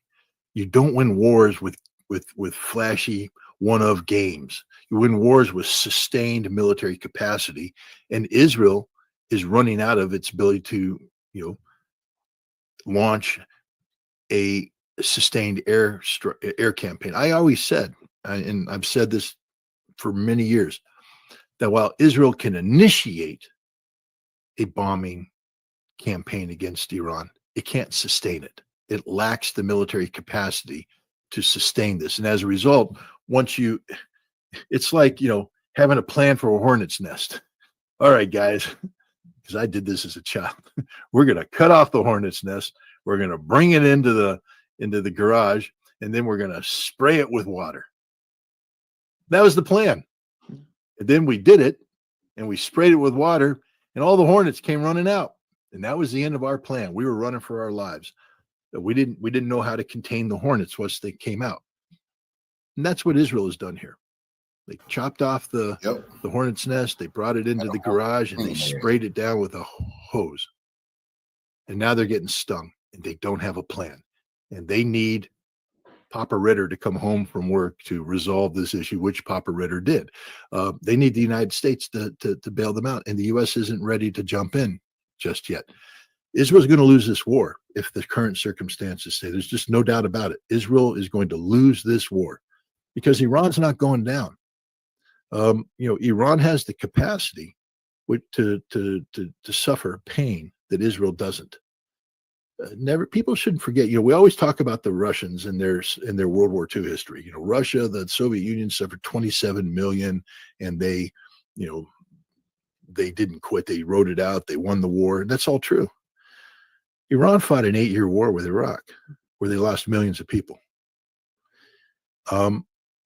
The capacity of Iran to absorb pain is beyond imagination.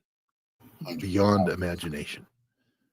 Israel can't absorb this pain, and they won't absorb this pain. This is why they shut down. They won't let Israelis flee right now. If you recall, we had conversations about how Israel loses the war with Hamas. And what I said is that Israel loses when the quality of life in Israel becomes unbearable for the Israeli population. And we're talking about a very spoiled population that has inflated expectations of what life should be in Israel, in the land of milk and honey. And when you have a situation where you get economic collapse that brings about societal collapse and political dysfunction, people are just going to wake up one morning and go, it's just not worth to live in Israel anymore, and they're going to leave. Israel shut its borders. Why? You can't live in Israel anymore. It's not just that life has become inconvenient, it's become insufferable. I mean, we are looking at Israeli neighborhoods being transformed into Gaza, which is why we don't have too much sympathy for the Israelis when they cry about this, except the difference is the Iranians aren't trying to kill Israeli civilians. This isn't a, reverse Daiwa principle. This isn't collective punishment. For all the destruction that Iran has done, what, the number of Israeli dead is 13? 13? I mean, if you were trying to actually harm the Israeli population, the number of dead right now should be in the thousands, because that's what the Israelis have done to Gaza, hundreds of thousands possibly, when they attacked Beirut, and in the collective punishment principle, thousands are dead. Iran, with all of the destruction that they've done, killed 13 people. Meanwhile, Israel, what's the number now of dead Iranians? It's in the hundreds. So it's, they killed much more civilians. Yeah, much more. I mean, it's tragic. The stories coming out. The one apartment complex came down, 20 some odd children killed, 60 family members, all civilians, done deliberately, targeted deliberately by Israel because they wanted to get a scientist. That's the sickness of the Israeli mind. We're going to kill a scientist, as if that's going to solve anything. But to kill the scientist, we not only will kill his family, but the family of everybody who lives in the apartment complex there. This is criminal. This isn't legitimate, but Iran's not doing the same thing to Israel. They give plenty of advance notice. The alarms go off. People go to the shelters, and the destruction is generally limited to the vicinity of a legitimate target that Iran is taking out. But the bottom line, though, is Israel is becoming a place where people can't live. They've taken out a gas production facility in Haifa. I don't know when they're going to take out Ashdod, but when they do, Israel goes lights out. They've taken out the port facility in Haifa. They've taken out Ben Gurion Airport. They've the Iranian and just what is it, this morning they took out very sensitive intelligence facilities.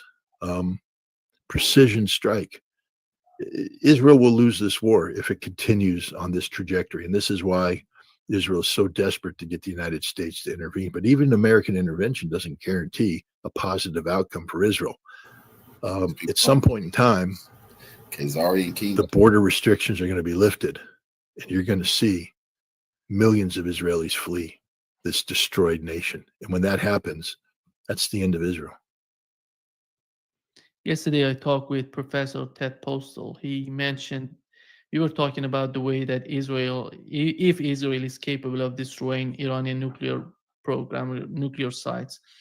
And he mentioned something about the structure, the form structure, diamond-like structures that they can be used in these sort of facilities. And he said the direct impact on this structure, they're not going to penetrate that much. Even the best bomber of the United States is 61 meter to penetrate. And it's totally, in his assessment, even going with the idea of destroying Iranian nuclear program by these bombers, it's delusional. He was technically, he was explaining how it was a failure from the beginning. And do you think that these people who are trying to convince Donald Trump to participate in the conflict, do they really believe that they can destroy it by the bombers, and that the United States possess? Maybe Israel doesn't have them. Yes, I think they're that delusional. I mean, realistically, there should be somebody like me somewhere in the system who says, hey, guys, I just want to remind you, back in November of last year, we took 2 B-2 bombers. We put the big bunker busters on them. We flew them against targets in the Houthi. Remember all that briefing, guys? Where we came in and said, why are we doing this? Because we're sending a signal to Iran. This is deterrence. By blowing up these Houthi facilities using this big bunker buster, we're sending a signal to Iran. That'll help us in our negotiating position. Except we dropped the bombs on the 2 Houthi underground targets, and they didn't do anything. Bounced right off. And those Houthi facilities aren't buried to the extent that Fordo is. You said Fordo's what, 95 meters underground or feet underground. This bunker buster can take 50, 60 meters. That's not enough. It's not enough. The only weapon we have that can do this is the B-12, the B-61-12. That's our nuclear bomb that's designed to do bunker busting. That can do it. Take out 120 feet, I believe. But do we want to use nuclear weapons? And here's the other.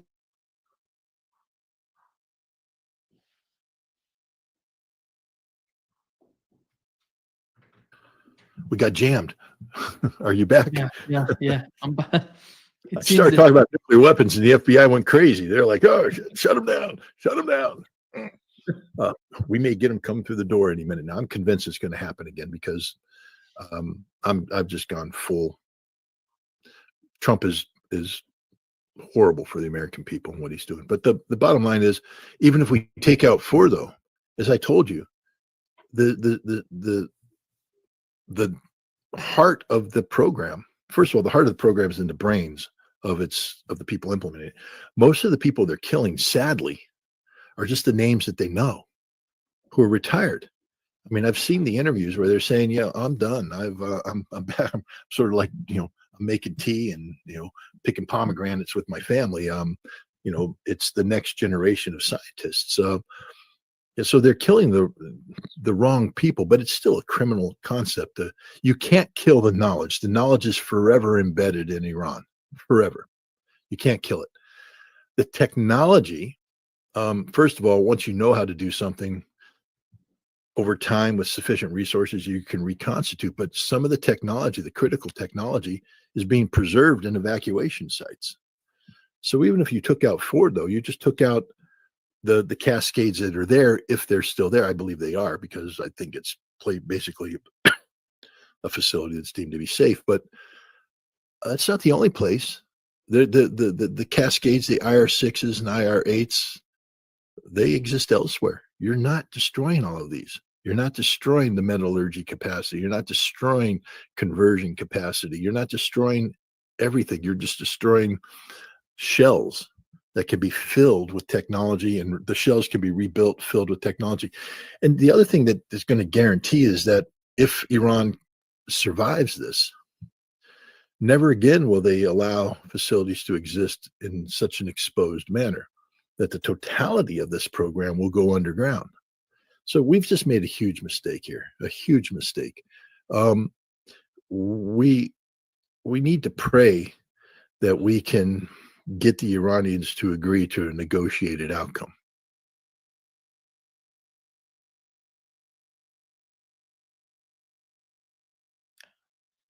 It seems that we are having some sort of issue here. Scott, can you hear me?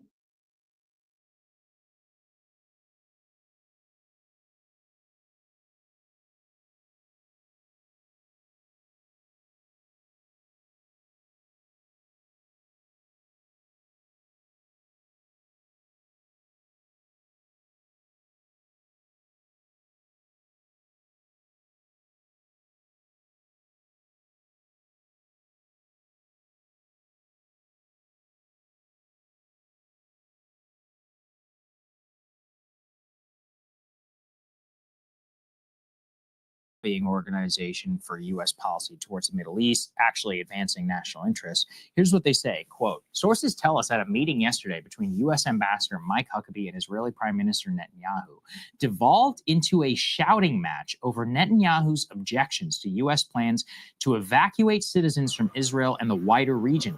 U.S. officials believe that the Netanyahu objection was predicated on his desire to hold U.S. citizens at risk in order to increase the likelihood of U.S. entry into Israel's conflict with Iran." So let's sit on that for a little bit, shall we? First of all, there are 700,000 Americans, is the current belief, within Israel. 700,000. I believe they have the largest outside American citizen population than Mexico, which tells you quite a bit. However, there is a little bit of a difference, is that many of these people are dual citizens, according to the data that we have. But it also is being used as a pretext for why the United States has such a, quote, obligation to defend Israel. Now, let's just say Mexico. All right. So if Mexico, who do they share a border with? Guatemala. So if Guatemala was bombing Mexico, would we intervene to protect Americans in Mexico? Yeah, I don't think so. I don't think that that logic works all that well. There's a secondary element to this, which is that it currently, at least, a lot of these U.S. citizens don't seem to be allowed to leave. You know, we haven't seen yet some of the reports there, and obviously the flight situation there is pretty crazy. But almost every one of the other great powers has told their citizens to evacuate immediately. Yesterday, the Chinese Foreign Ministry issued a statement that all Chinese citizens should leave Israel immediately. The Russian Foreign Ministry came out and said all Russian citizens should leave immediately. There's actually a huge Russian population in Israel. A lot of people don't know that. But the point is that those countries seem to have the ability to tell their citizens to leave. Right now, I believe we do have travel advisories and all of that, but the question is about their ability to do so. And this pairs, and this is already confirmed, this isn't even based on a report. Put this up there on the screen from Haaretz, which is an Israeli news organization. Israel tells airlines, do not let Israeli citizens leave, even once repatriation flights are able to continue. Quote, estimates suggest rescue flights for Israelis stranded abroad won't begin before Thursday, and even then, only 2 flights per hour will be allowed during daylight. And the plan does not match the scale of the crisis. So, I mean, effectively what you're seeing is that they are locking their people basically in their borders in the same way that Ukraine tried to do so in order to force everybody to fight in the draft. And they're afraid, I guess, of the number of Israelis that do have dual citizenship all around the world who could take advantage of that and say, I'm getting the hell out of here. I don't want to fight in this war. Or, hide in a bomb shelter every other day. Raises some profound questions about human shields and locking people basically in a death trap and forcing them of their own defeat. I'm not going to deny there's probably a lot of Israelis. I would say the vast majority of Israelis probably support this war based on all the polling that we've seen. Agreed. Let's be honest. But there's at least some of them want to leave, and I think that the action by the Israeli government speaks volumes. Yeah, they don't want. So first of all, to go back to U.S. citizens, that's a big being question. blocked from leaving. We don't know if they were able to actually, convince Huckabee and the U.S. administration of that policy.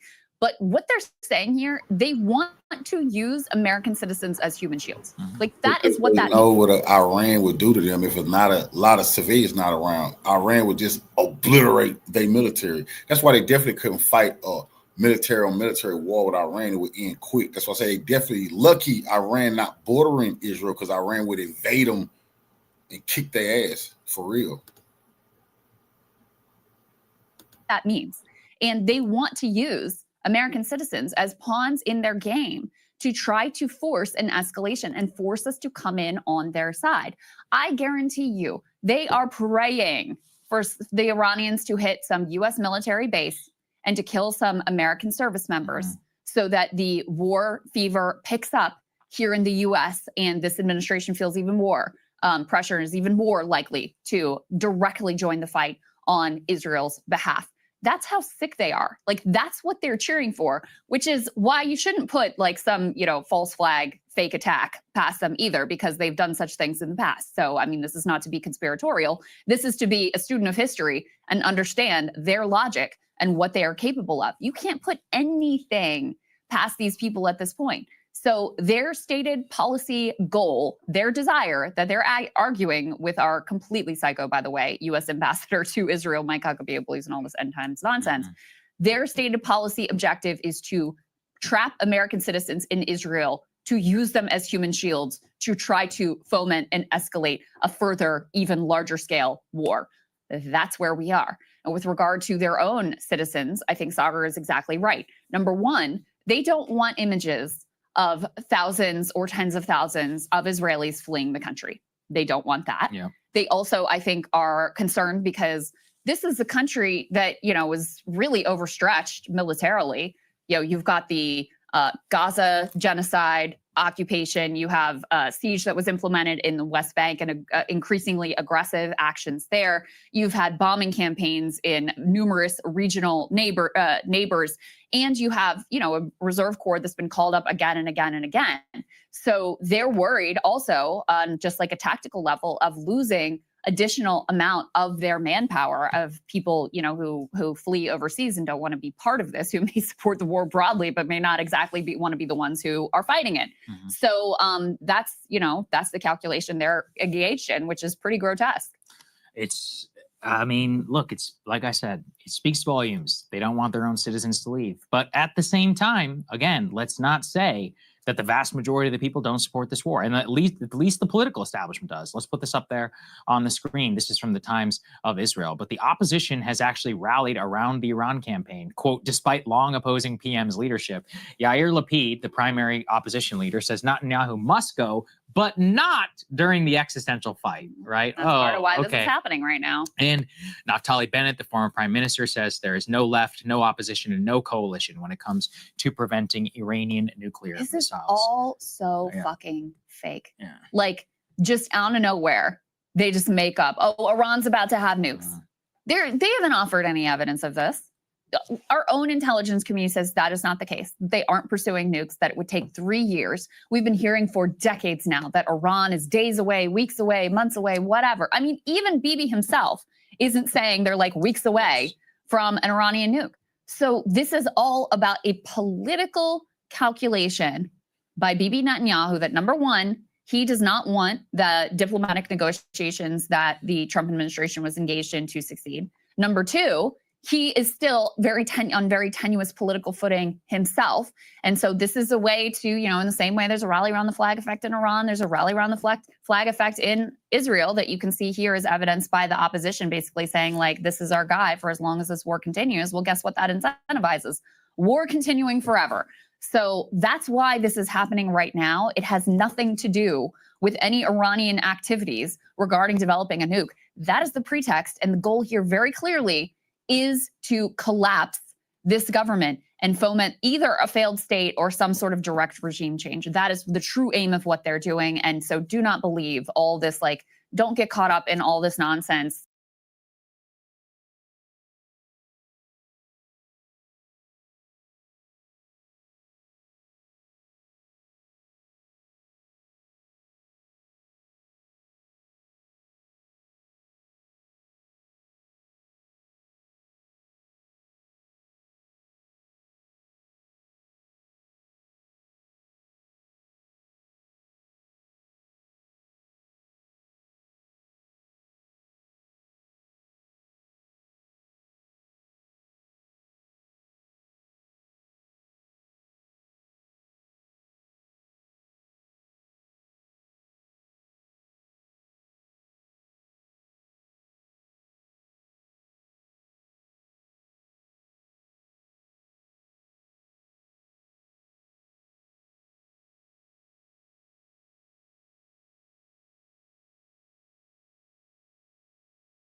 They're attacking my site today.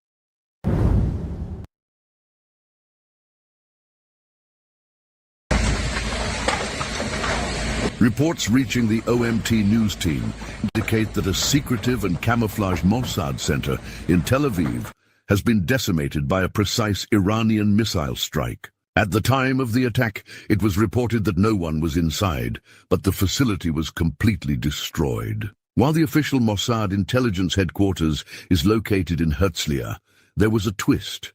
The Israelis attempted to portray the strike as having hit a nearby bus station, releasing video footage of firefighters trying to extinguish the blaze caused by the attack. In the same strike, the missile also destroyed the Amman logistics facility. These logistics centers are the backbone of Mossad operations inside Iran, housing large drone warehouses concealed under the cover of residential apartment blocks. זירת האירוע, נפילת טיל, כרגע עולה פה אוטובוס, באש, צוותי הכיבוי כאן פועלים לכיבוי הבעירה.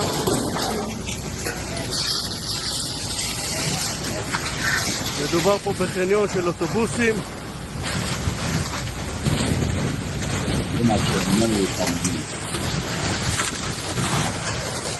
At present, such facilities are said to be scattered across various Iranian cities, and the Iranian police are actively combing through neighborhoods to locate and dismantle them. Just yesterday, Iranian media reported the arrest of 2 suspected Mossad agents. Images of the arrest have gone viral, and with this latest targeting of a highly sensitive site, the stage is now set for a serious disruption of Mossad's logistics operations across the Middle East. We'll return to the subject of the Mossad Center in Herzliya shortly, but for now, take a moment to like and share this video to help boost its visibility. There are a myriad of reasons why the Iranians chose to target the Herzliya. The Mossad headquarters in Herzliya, Israel, is a pivotal hub for Israel's foreign intelligence operations, officially named the Institute for Intelligence and Special Operations. Located in a coastal city north of Tel Aviv, it serves as the nerve center for Mossad's global activities, including intelligence gathering, covert operations, and counterterrorism. With an estimated 7,000 staff and a budget of approximately NS10 billion, 2.73 billion, Mossad is one of the world's largest and most sophisticated espionage agencies, directly accountable to the Israeli Prime Minister. The headquarters coordinates critical missions, such as those targeting Iran's nuclear program, housing key departments like the Collections Department for Espionage and the Technology Department for Advanced Operational Tools. Its dedicated nuclear desk focused on Iran underscores its role in high-stakes operations, including the 2018 theft of Iran's nuclear archive from Tehran and the 2020 assassination of nuclear scientist Mohsen Fakhrizadeh. Beyond its operational significance, the headquarters symbolizes Israel's intelligence prowess, cemented by historic successes like the 1960 capture of Adolf Eichmann and the 1976 Entebbe raid, making it a high-value target for adversaries. 2 מטר מהבית שלי. וואי, וואי, וואי. על המוסד, הצליחו על המוסד אפילו. וואו.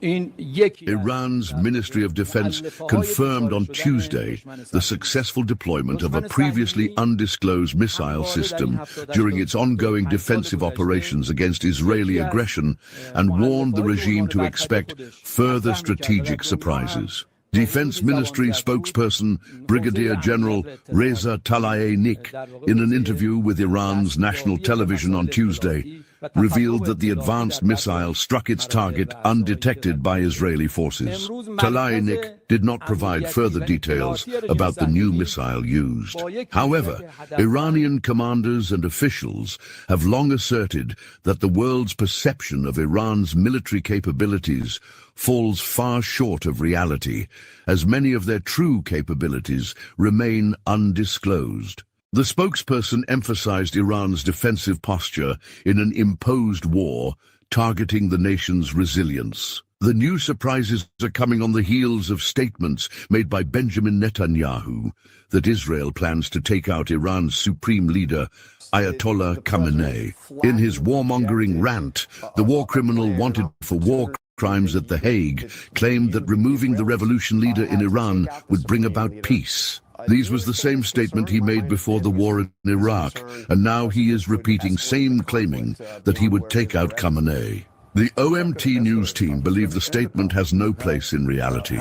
It is simply a psychological torture tool to weaken resolve in Tehran and make Israel appear in control of the situation. The president flatly rejected a plan, an opportunity that the Israelis had to take out the supreme leader. Do you understand his concern? My understanding is his concern is that this would escalate the conflict beyond where it is already. No, it's not going to escalate the conflict. It's going to end the conflict. We've had half a century of conflict spread by this regime that terrorizes everyone in the Middle East, has bombed the Aramco oil fields in Saudi Arabia, is spreading terrorism and subversion and sabotage everywhere. That's the forever war is what Iran wants. And they're bringing us to the brink of nuclear war. In fact, what Israel is doing is preventing this, bringing an end to this aggression. And we can only do so by standing up to the forces of evil. Look, democracies have had to learn this lesson. You know, they faced a tyrannical regime, a radical, fanatic regime. For 40 years, I've been saying, actually 3 years after the establishment of this radical Islamist Ayatollah regime in Tehran, I said that the greatest danger, not only to the survival of my country, but to the peace of the world, is Iran's pursuit of nuclear weapons. And they are on the brink of achieving that. So imagine what they're doing now without nuclear weapons, chanting death to America without nuclear weapons. Imagine what will happen if they had nuclear weapons and the ICBMs, the intercontinental ballistic missiles, to deliver it to every place on Earth.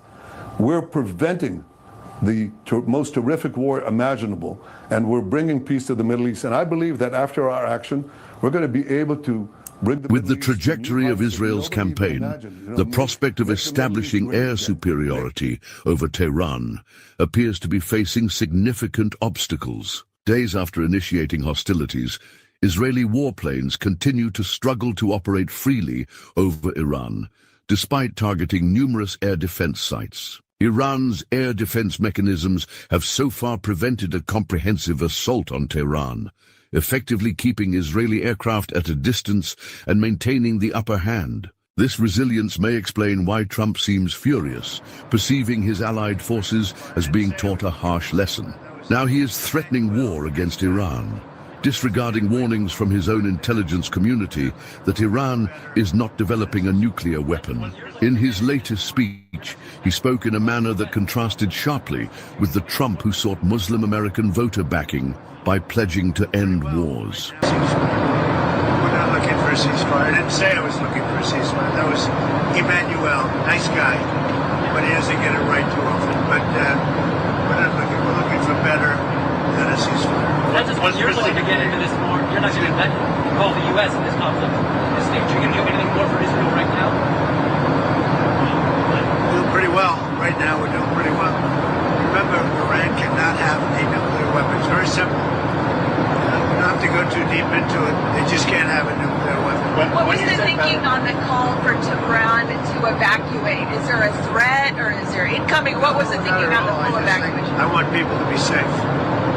And that's always possible. A thing like that could happen. I just want people to be safe. Is there any new concern about U.S. troops or assets in the region at all today? Great people, they know how to protect themselves. And when you say better, what's we'll come down so hard if they do anything to our people. We'll come down so hard, then the gloves are off so beautifully. Now, I think they know not to touch our troops. Are you sending the vice? Do you plan to send the vice president and Steve Witkoff? There's reports that you want to send the vice president and Steve Witkoff to meet with the Iranians and have discussions. Is that something you're considering? Not sure yet. I may. Depends on what happens when I get back. What specifically is better than a ceasefire? What are you looking for here? An end. A real end, not a ceasefire. An end. So something that will be permanent? Yeah. Or giving up entirely. That's okay too. Are you closer? Is that possible? Is that possible in the next 24 Why not? Certainly possible. Complete give up. That's possible, yeah. Has the chairman of the Joint Chiefs and the Secretary of Defense drawn up plans for you if Iran were to attack U.S. bases or do any damage to U.S. bases? Just can't tell you. Can I ask you, because there's been some skepticism, is there any guarantee that if the U.S. did get involved militarily, that a U.S. bomb could destroy Iran's nuclear program and facilities? Of everything or anything in life, you know that. Look at you, right? There's no guarantee. But you're saying a guarantee on what? Do you think if the U.S. got involved militarily, it would actually wipe out Iran's nuclear program, or where's your assessment of that? I hope their program's going to be wiped out long before that. But they're not going to have a nuclear weapon. Do you have any reason to believe the Israelis are going to slow down, or are they going to hit the accelerator right now? Well, we're going to see. You're going to find out over the next 2 days. You're going to find out. Has the gang of 8? Nobody's slowed up so far. Has the gang of 8 been notified about what's coming in the next couple days? Well, we'll be talking to them. What can you do? It's not necessary. What can you do in Washington that you couldn't do in Canada? Just be a little bit, I think, more well-versed.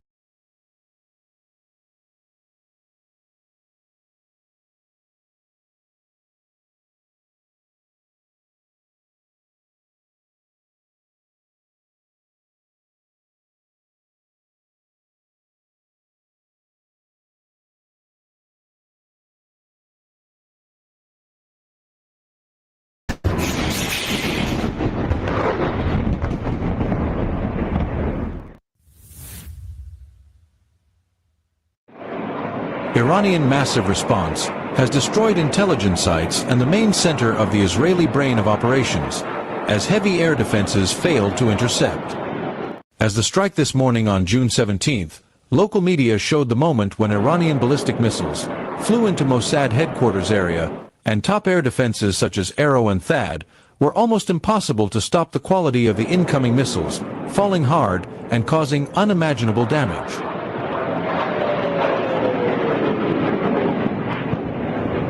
Mossad headquarters in Herzliya, north of Tel Aviv, one of the most heavily guarded sites on Earth, is home to IDF Unit 8200, Bahad 15 Intelligence School, military colleges, and the writing center of all mainstream Western media.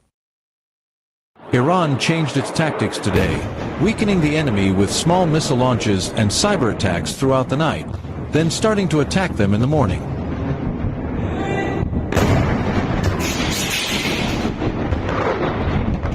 The spokesman for the Iranian Defense Ministry confirmed that today's strike by the armed forces on the Israeli regime used new missiles, which according to their own admission could not be detected by Israel until they hit their targets.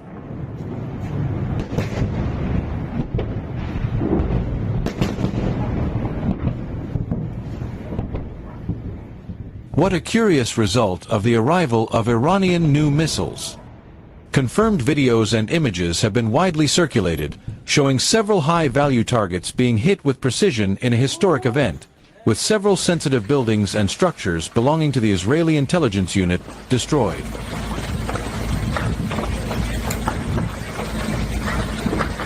Geolocations show 4 large impacts, one just 600 meters from Mossad headquarters, but unconfirmed reports say that Mossad building itself may have been targeted in a 5th direct hit in the area. Impact number 2, confirmed to have destroyed a building that was part of Glilit military intelligence complex, Iranian TV channel SNN reported. The Military Intelligence Logistics Center in Glilit base area continues to be engulfed in flames with clouds of black smoke rising high, disturbing Herzliya residents who enjoying a cup of coffee.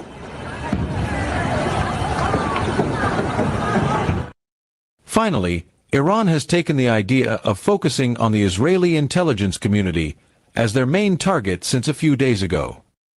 From Iranian perspective, this is a symbolic move by striking not only military targets, but also the brains of operations in the US-backed Israeli proxy war, a structure responsible for strategic intelligence, monitoring Iran, and indirectly for information support for current operations.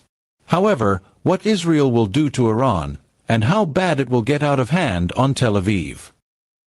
In addition, the commander of the Iranian army announced that Tehran will increase its blows against Zionist regime in the incoming hours.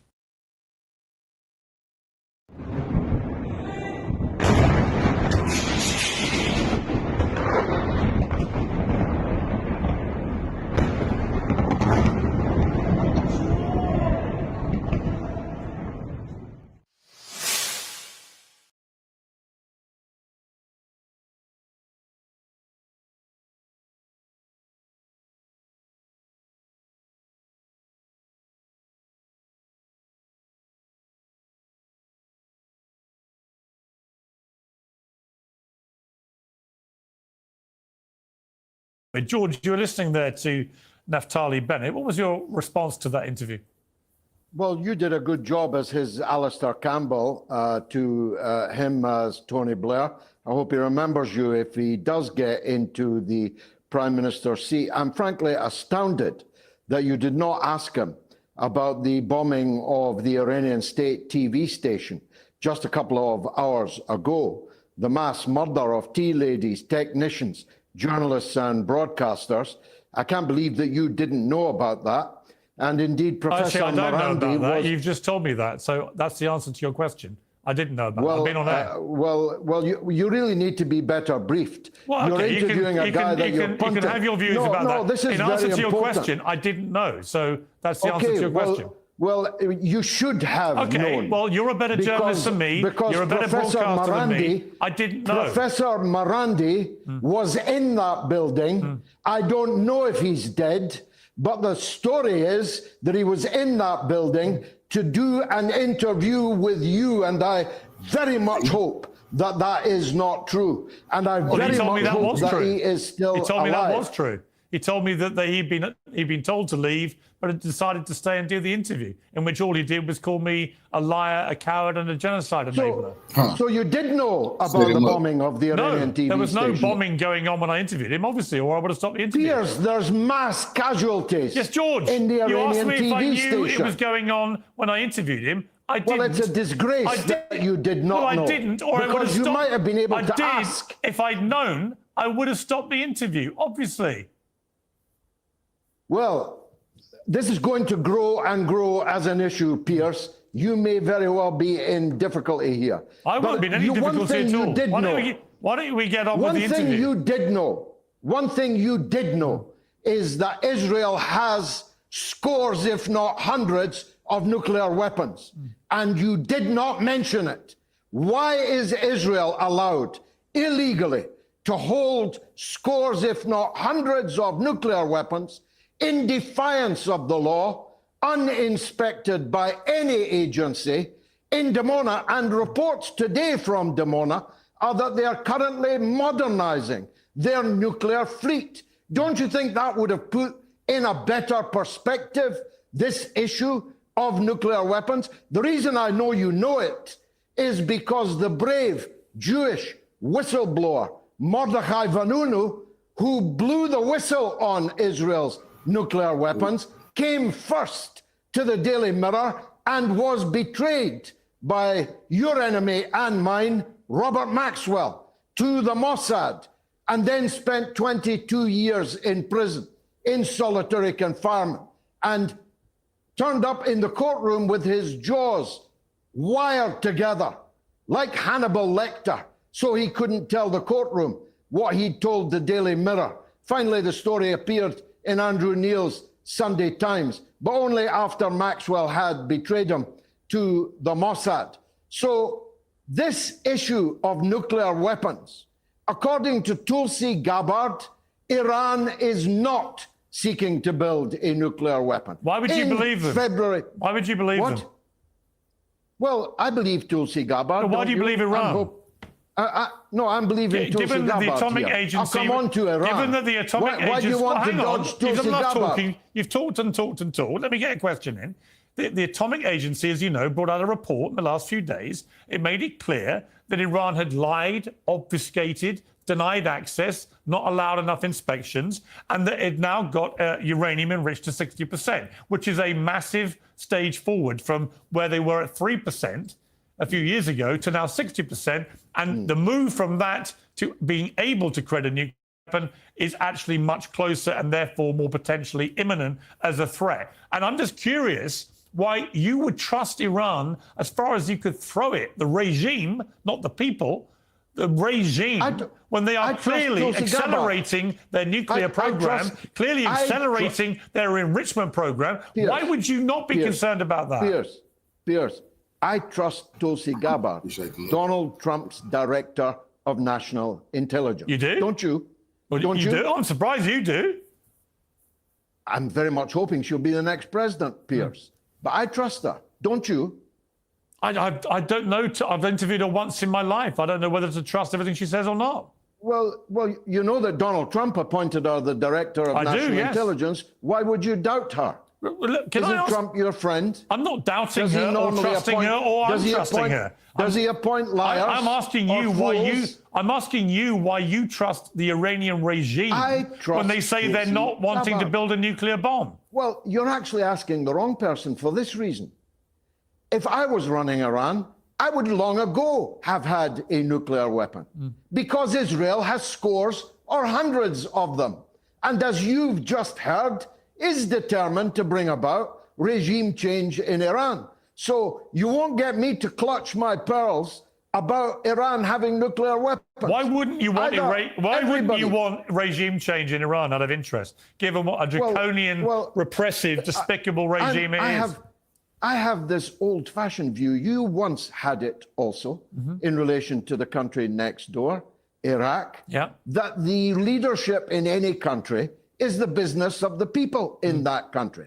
But if you've got a nuclear-armed superpower trying to change your regime, frankly, you're an idiot if you don't arm yourself to the maximum that you are capable of. So you want to see Iran arming itself with nuclear weapons? Well, Israel's got hundreds. No, I'm asking you about Iran. You've just been talking about the slaughter of the innocent. I'm asking you about Iran. In Gaza. Well, would you, George Galloway, it sounds to me like you, George Galloway, unlike the rest of the world, would like to see Iran arming itself with nuclear weapons, to which I say you've lost your marbles. Piers, there you go again. Unlike the rest of the world. Yeah. Do you really think that you speak for the rest of the world?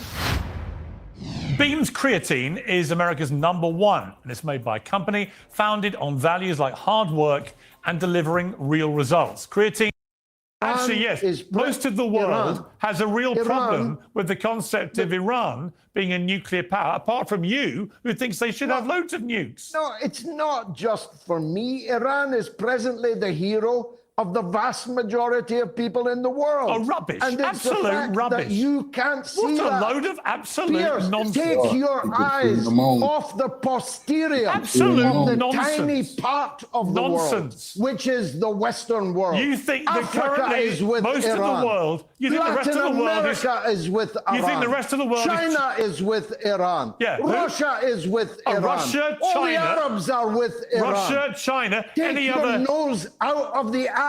North Korea. Of the tiny number of people that you think are the world. They're not the world. The world is 8 billion people. Right. You're speaking for the little clique that leads a tiny fraction of fewer than 1 billion of the people of the world. So just to be clear, you cannot see beyond the end of your nose. As I suggested then, you want to put up as a defense for Iran that they're supported by China, Russia. Did you mention North Korea? Africa. That's a lot of people, isn't it? Oh, yeah. But are they the kind of people, in terms of their own regimes, that we should be taking as good supporters of these benevolent people in Tehran? You're living under Keir Starmer's regime, for God's sake. You're going to blame the British for Keir Starmer? The French are living under little Macron. When did you get the right to decide that 7/8 of the world's population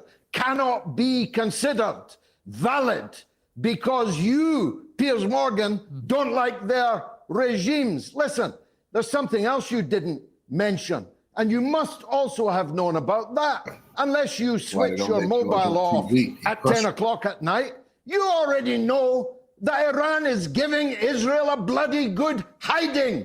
Every single night. That's right. It's not, though, you described it all. It's not, though, is it? You described it all it's not, though. as a wonderful military operation being conducted by Israel. Let me answer you. As always, the Iranian regime has put out apocalyptic statements about this will be the annihilation of Israel and everything. It's like it did the last time. And you know what happened last time? Nothing.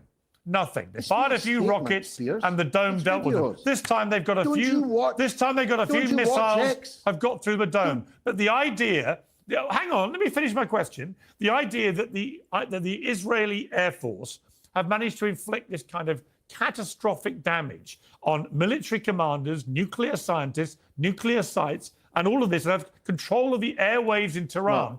And the only response so far has been a few missiles that have got past the dome. Missiles? You say they've been pounding them. They've not been pounding Have you seen Israel. Haifa? They've not been pounding Israel. You are astounded. This is something else you don't know. You didn't know about Morandi. You didn't know about the TV station. I knew what Morandi told me. I knew what Morandi told me. Israel. I knew what Professor Morandi. And that's why Israel is trying to stop any footage, any tape, pictures, or anything of what's happening, so they can do this. So they can brainwash the people, and then it's nothing. Don't worry about it. Remember, they don't want nobody to leave Israel. They are trying to hide this devastation. This man said, "Oh, a few missiles. The devastation Israel is bringing on Iran." The propaganda to hype themselves up. The whole world knows Israel getting their ass kicked. He told me, just to be clear, hang on. You don't know about it. Just to be I'll clear, tell you who I believe. Just to be You're clear asking about belief. Just to be clear, I believe the mayor of Tel Aviv. Sorry, if I may finish responding can I to you. quote an Israeli? I believe the mayor of Tel Aviv, a former director of intelligence in the Israeli army, now the elected mayor of Tel Aviv, who says this has got to stop. We cannot win this war. That's the mayor of Tel Aviv. I can believe him. I see zero evidence. There is zero evidence that Israel can't win this war as things stand. Zero. Well, Most of it, 90% of the damage is being inflicted by Israel onto Iran. Pure nonsense, Piers. Why are you so deluded, George? Why is your pathological hatred of all things Israel made you so deluded? Why are they begging Donald Trump? Get him, George. Then why are they begging Donald Trump? Why are they trying to force the U.S. to enter this fight? If they just destroying Iran, 90% of the butt kicking is Israel to Iran. That's crazy. Then why are they trying to drag the U.S. into this? Is this something else you don't know? Do you know that Tucker Carlson and Steve Bannon are right this minute on TV debating how if Trump gives in to Netanyahu's begging him to join in and save the day, that it will be the end of the Trump presidency, that it will split MAGA down the middle? Do you not know that either?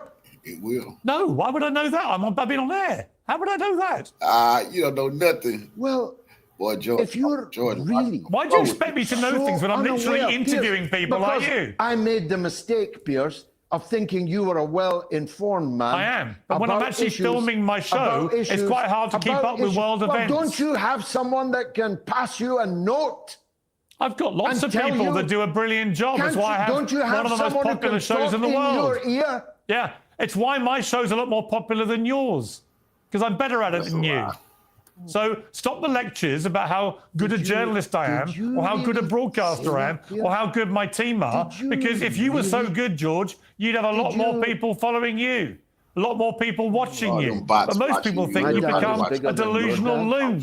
And I think that's sad. My dad is bigger than your dad. Not my dad, just the number of people that watch my show massively dwarfs yours. My dick is bigger than your dick. Are you really down to that, Piers? Well, I've got some evidence that it isn't, but I'll not go there because I'm actually astounded at the sheer ignorance, which I'm being very kind and calling it ignorance. I could easily call it lying. I could easily call it willful ignorance. Of course you could. That you didn't know there's tea ladies lying dead in the Iranian TV station. To be and clear, you interviewed Bennett and didn't even mention it to him. To be clear, I'm being told by my team in my ear as we speak that outside of Iran, there has been no independent verification of what you are saying. So It's you are on believing. television, So you are believing the It's words on of the television. Iranian Open your regime. phone. And You can see the video. forgive me if I will wait for independent corroboration before believing what the Iranian regime says. You don't believe that are an Professor Iranian Morandi. regime stooge You don't believe who believes that anything Professor they say. Morandi, your frequent guest, that gentleman, was He's not a bombed gentleman. today. He's not a gentleman. Oh. I think most of the people who've ever watched him think he's a gentleman. No, I don't think he set Professor Miranda up to do an interview, and then they bombed that motherfucker TV station. And he set him up, cold-blooded motherfucker. They need to get Pierce for that. They need to get Pierce here. They need to handle Pierce. He set Professor Miranda up and tried to get that man killed in that goddamn TV station. That's crazy. And now pretending like he got to get some other information to find out if that really happened. Right now, we don't know if that's true. That go to show you how guilty his ass is. I think he's a gentleman. I think he's a very disingenuous man who spews a lot of bullshit. They don't think he's lying, Piers. They don't think he's lying. Oh, they do, George. They do. They do. They think he's lying when he says he was bombed in the Iranian TV station today. He wasn't bombed. He was on the air talking to me. What are you talking about? There's footage. How was he bombed and talking to me? On every media platform. He was talking to me. Of the TV station How on burning. earth was he being bombed as he talked to me? Complete nonsense, man. You're talking nonsense. Your dick is so much bigger than my dick, as your dad is so much bigger than my dad, and as your television program is so much bigger and better than mine, I'll say goodnight to you because I have rather more wholesome people. Oh, you're running away. Hey, run away. No, I'm not running away, but I won't be coming back because I made the mistake of thinking that you were an honest man. Yeah. In fact, you're a slippery. Well, it's okay, because I never made that mistake with you. So don't worry about it. I never made that mistake with you, George. I always thought you were thoroughly disingenuous, and you prop up these evil regimes for reasons that completely baffle me. And you think you're the right guy. You think you're the honest guy. And actually, you know what? You're the kind of guy that 1 minute you call me a rat, the next minute I'm your hero and you're praising me. It's pathetic. Is that why you ask me onto your show every single week, Piers? Sorry? Every single week. I've got the texts. Every single week you ask me onto your show because I'm all these things you just accuse me of? No, because George G. No, I don't mind having you on to challenge you. No problem. Every week? You ask me every week? George Galloway clout. You came on, I think you apparently we last asked you on 6 weeks ago. Why are you lying? Every week. We haven't asked you on for 6 weeks. Every single 3rd of May we asked you last time. 3rd of May. You're lying. Your dick may be bigger than mine. George. Your dick may be bigger than mine. 3rd of May. Your show may be bigger than mine. But I'll tell you what, Piers, you're a busted flush. You know what, George? We're about to pass 4 million.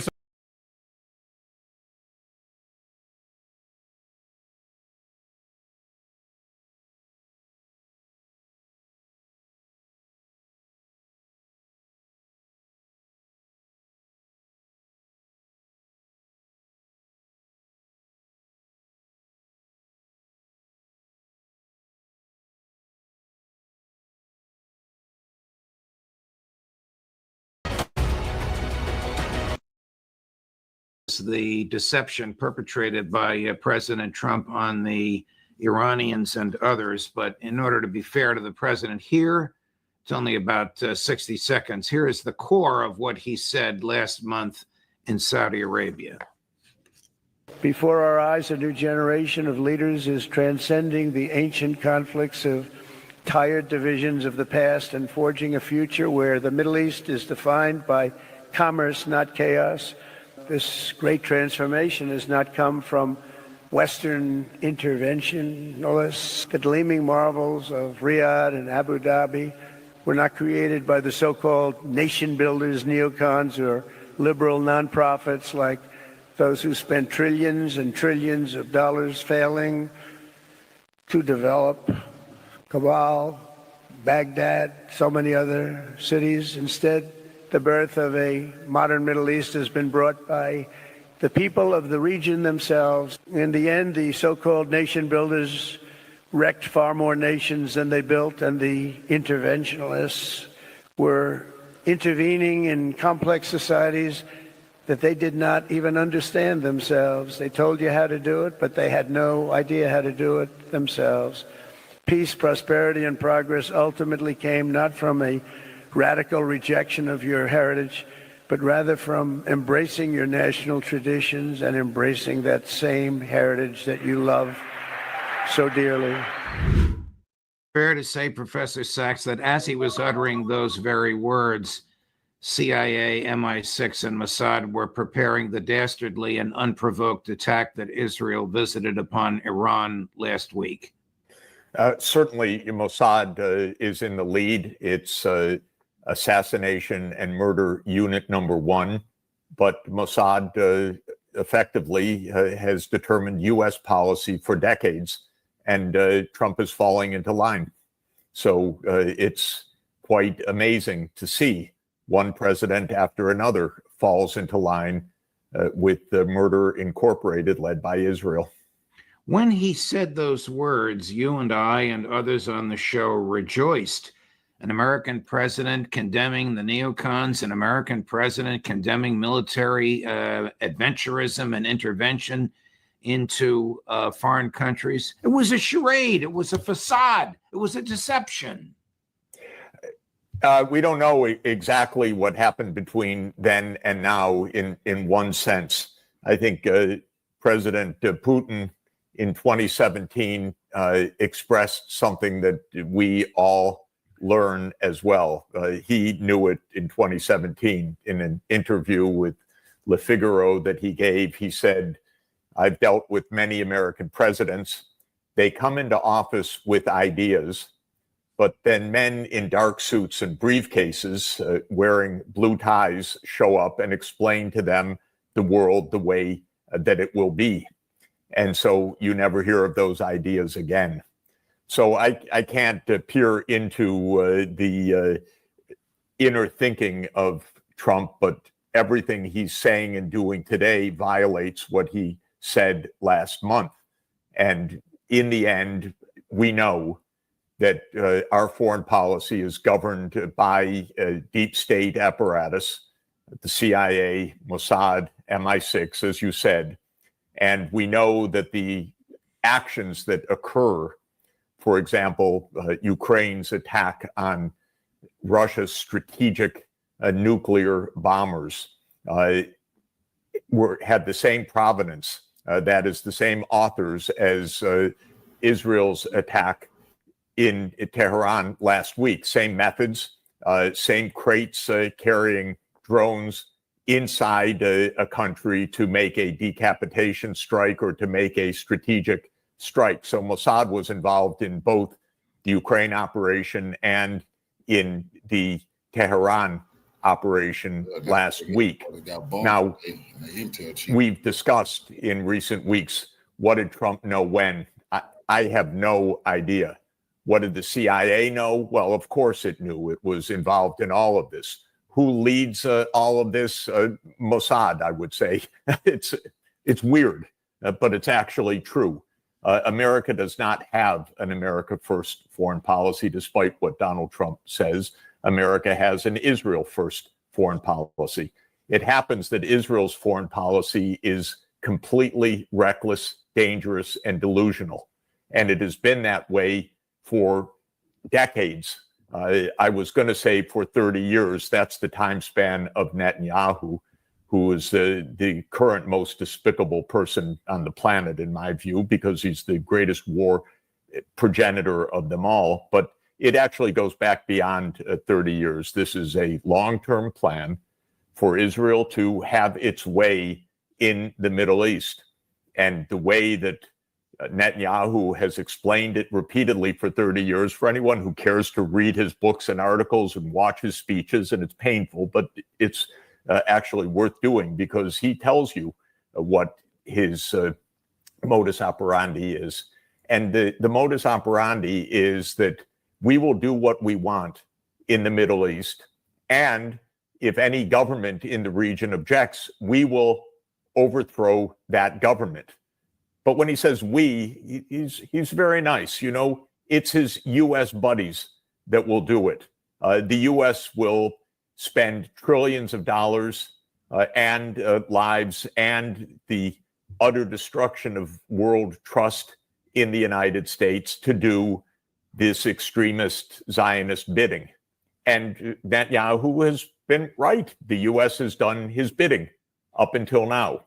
We know that there was a plan already hatched decades ago, but unveiled to the former NATO commander General Wesley Clark in the immediate aftermath of 9/11, which said 7 wars in 5 years. And those 7 countries were Lebanon, Syria, Iraq, Somalia, Sudan, Libya, and Iran. And the U.S. has been engaged in 6 of those 7 wars till now, a long plan, delayed, by the way, because every one of those turned into a complete debacle compared to what Bibi promised us all the time, how wonderful these wars would be. And now we're in the 7th war, finally. And Donald Trump has fallen completely into line as of today. It's amazing to watch. It's terrifying to watch. It would be nice if we had an America First foreign policy. I want to ask you about the consequences to American diplomacy of this kind of deception. But before we do, there's an interesting back and forth between a reporter, I don't know who, and President Trump on Air Force One last night. And she asks President Trump about Director of National Security Gabbard's statement under oath that the intelligence community has concluded that Iran does not have and is not building a nuclear weapon. Watch this, cut number 13. You've always said that you don't believe Iran should be able to have a nuclear weapon, but how close do you personally think that they were to getting one? Because Tulsi Gabbard testified at March that the intelligence community said Iran wasn't building a nuclear weapon. The IC continues to assess that Iran is not building a nuclear weapon. I hear what she said. I think they were very close to having it. I don't care what she said. I think they were very close to having one. How profoundly irresponsible is a statement unsupported by any evidence like that? This is how the U.S. government acts and has acted for decades. Donald Trump is not alone in this. There was a famous interview back in around 2003 where one of the George Bush Jr. top advisors said, when he asked about the real situation, he explained to the reporter, "We make our own reality and you report on it." And this is the view of government that has become nothing more than PR and bomb. That's what the U.S. government is. They have their own narrative. They smirk when they say it. They're uninterested in anything truthful at all. And they believe that the weapons are the only determinant of reality in the end. You know, this whole approach is repeatedly put to the test. The whole idea that it is the weapons that create the truth, not the rhetoric, not the analysis, not the actual events, but the weapons that create the truth, is found to be wanting. That's been true for a long time in human history, but it's found to be wanting month after month, year after year in our current circumstances. Netanyahu has left behind a wasteland. It's the old, expression of Tacitus. They create a desert and they call it peace. This is Netanyahu. He's been the champion of overthrowing Gaddafi. Now there has been 14 years of violence and death and destruction in Libya. He was the proponent of overthrowing the governments in Sudan, in Somalia, in Lebanon, in Syria, in Iraq, and now quite explicitly in Iran. Now, the wars that have occurred have been complete disasters. So this is the empirical record. They don't care about the empirical record. It doesn't touch them. These are powerful people whose families are not being bombed, whose relatives are not being killed. These are kind of underworld dons that think that violence just runs the show. So they don't care about the truth. There's no analysis here. There never is these days. There's no honesty in any statement that anybody makes. After all, the day before the Israel attack, the U.S. government statements were, we're having the next round of negotiations with Iran this Sunday. This was in a context of ongoing negotiations. And then suddenly, a massive murder attack by Mossad. No one says, oh, but we were going to have negotiations. It's taken for granted. Well, that was, I knew that, of course. What kind of behavior is this? Maybe it's a behavior of the underworld, but it's not a behavior in which the overworld can survive, frankly. Chris put together a montage. There it is. And it reminds me of that phrase from my friend, the Columbia University historian, Tom Woods. No matter who you vote for, you end up with John McCain. This has been the deep consistency. You end up with the unnamed and unknown CIA-led foreign policy. CIA-led foreign policy has the advantage that it's unaccountable. You don't have to explain it. You don't have to justify it. You don't have to review what's happened. You don't look at the record of Afghanistan, Iraq, Syria, Libya, Somalia, Sudan. You never review it. You just move forward, after all. More deaths, more killing, more regime change. We're in the middle of it right now, but it's the big one. This is a country with more than 90 million people, and it has powerful allies, and Netanyahu's madness and Trump's complicity is, yeah, sure, let's kill all the top leaders and we'll have a happy show. Mission accomplished, like that banner just showed. How do serious diplomats like our mutual friend, Russian Foreign Minister Sergei Lavrov, view this? Marco Rubio said on Thursday night when the bombs first started falling, the United States knows nothing about this. Donald Trump posted on Truth Social, yeah, we're behind it and the Iranians deserve it. Donald Trump's speech in Saudi Arabia, the lying and deception. How do serious diplomats view this? How will they view dealing with the United States from and after these events? Of course, serious diplomats don't believe a word that the United States, Britain, France, or just about any other close ally of this cabal actually says. The Russians have gotten over that idea a very long time ago. The Chinese have gotten over it a long time ago. We attack them through projection all the time, saying they don't tell the truth. All they hear is lies from the United States. I just went to a UN Security Council session last week, at the end of the week, after Israel bombed in an unprovoked manner Iran, and after it had assassinated many scientists and many of the military top leaders 3 days before the next round of negotiations was to take place. And I listened to the US and the other so-called Western diplomats.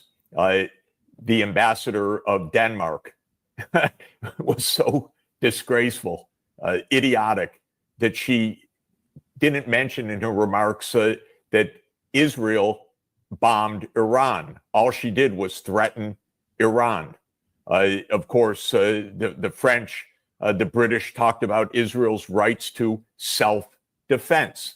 And the United States representative at the Security Council basically said, if any American is harmed in this, we will destroy Iran. I'm paraphrasing, but it was thuggery. That's what is called diplomacy these days. This is actually alarming because diplomacy is a set of tools to keep the world from being destroyed. It's not a game. It's not a show. It's not a clever statement on Truth Social. It's not a clever witticism made standing outside the UN Security Council. It's actually a set of survival tools, especially in the nuclear age. Now, that idea that diplomacy is serious is very much debunked. You know, a lot of people would say, Sachs, you're an idiot, you're naive, you're a fool. It's all about power. But in fact, survival is not all about power. If it becomes all about power, we will not survive.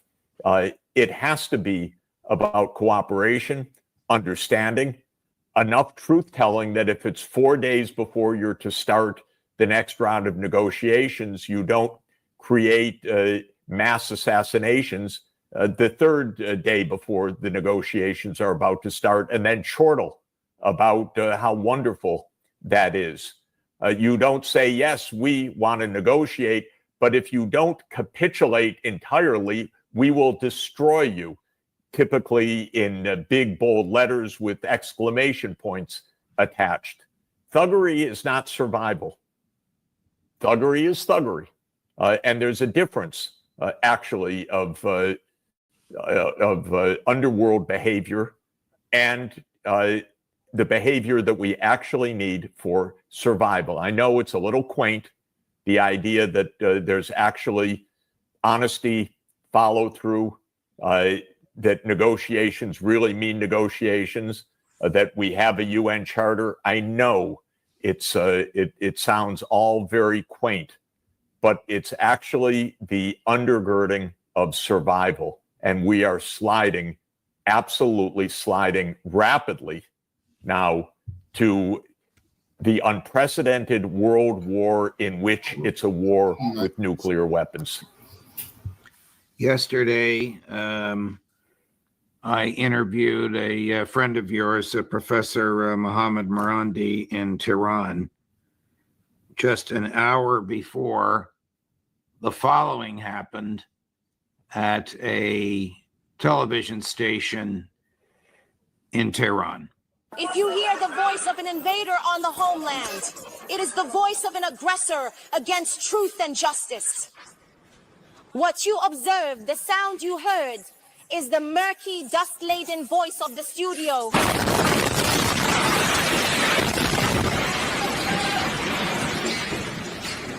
Allahu Akbar! Allahu Akbar! Allahu Akbar!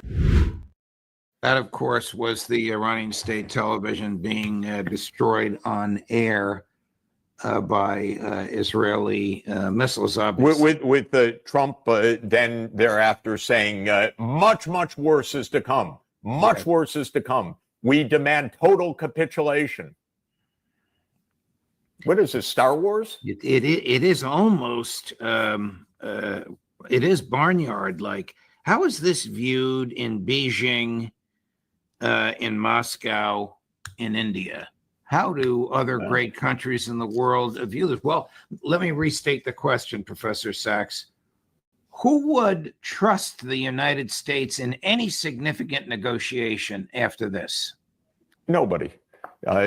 These negotiations, of course, not only on life and death issues of war and peace, but even on quotidian issues like tariffs. There is no trust because the U.S. has no sense. Trump is an extreme case, but it's a general pattern. No sense of honor or responsibility for fulfillment of one's word in a treaty. So I think everybody understands that what's called transactional is less than transactional. It means the immediate moment. An agreement is not a binding agreement. The full faith and credit means nothing because there is no faith and there is no credit to this. So everybody in the world right now, vis-a-vis the United States, is improvising. The Europeans, in their absolutely pathetic way, which is, I think Trump loves. It's like watching the vulnerable mice scurrying around among your traps. He's playing games with them, and they allow themselves to be played with. China's extremely different. China, of course, knows that it is invulnerable to a U.S. attack because that would lead to the destruction of the United States. It doesn't want to put that to a test. China is an ancient civilization, and it has civilizational depth and status, and it basically doesn't respond to the minute to this, again, I can't use the word I would use, but to this show that is underway right now. But it tries to create some sense in the midst of all of this of stability. It refers daily to the UN Charter and to the need for multilateralism. It's a valiant attempt, actually. And most countries of the world, of course, want that.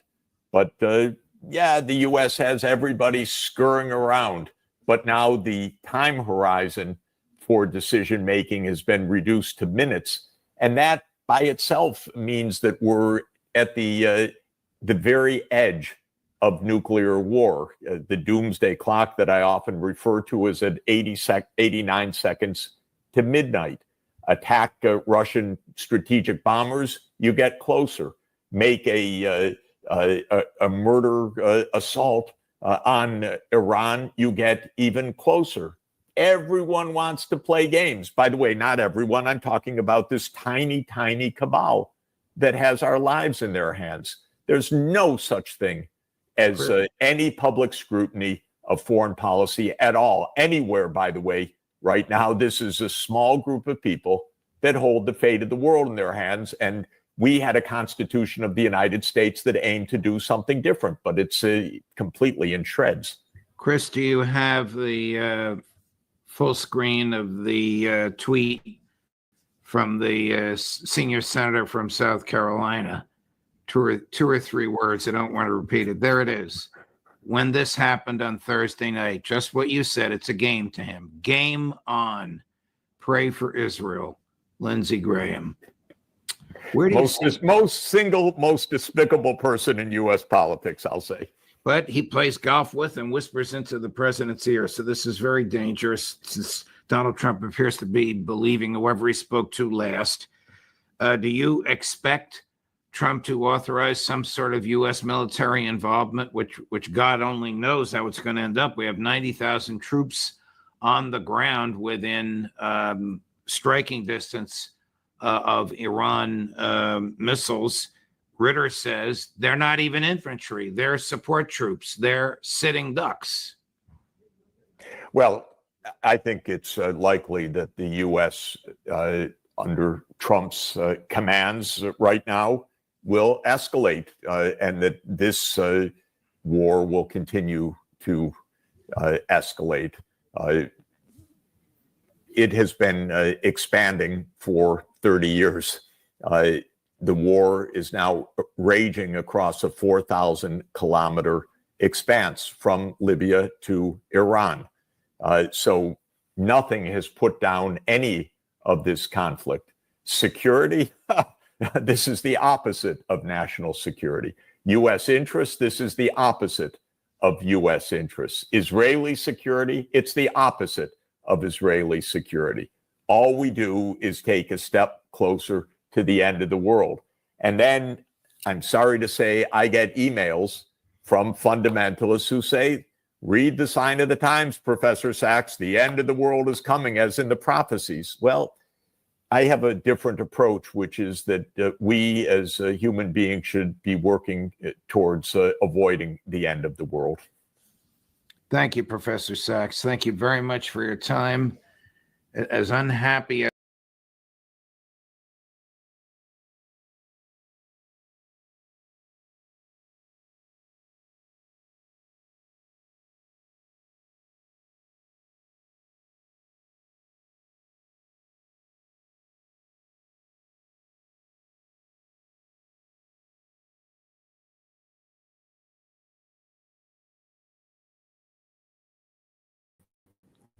Excellent.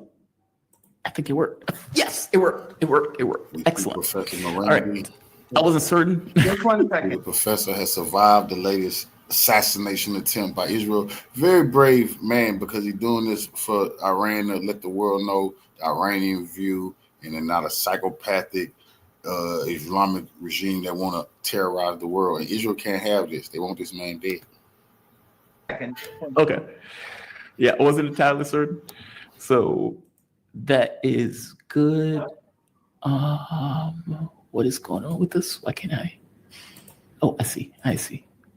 Guys, give me one moment. Trying to work out the kinks. This is not typically. How are you doing? So far, so good, actually. I can't complain. I've been watching Iran, as I would say, do God's work for the last few days. And there seems to be a creeping intensity with the strikes that are taking place. And I get the sense that Israel is going to run out of air defense before Iran runs out of missiles. The calculus just doesn't work, right? Give me a take on what's on the ground. Wow. Yes. Have we started? Yes, we're started. We're live. Just to give you a heads up, we are live. We're live.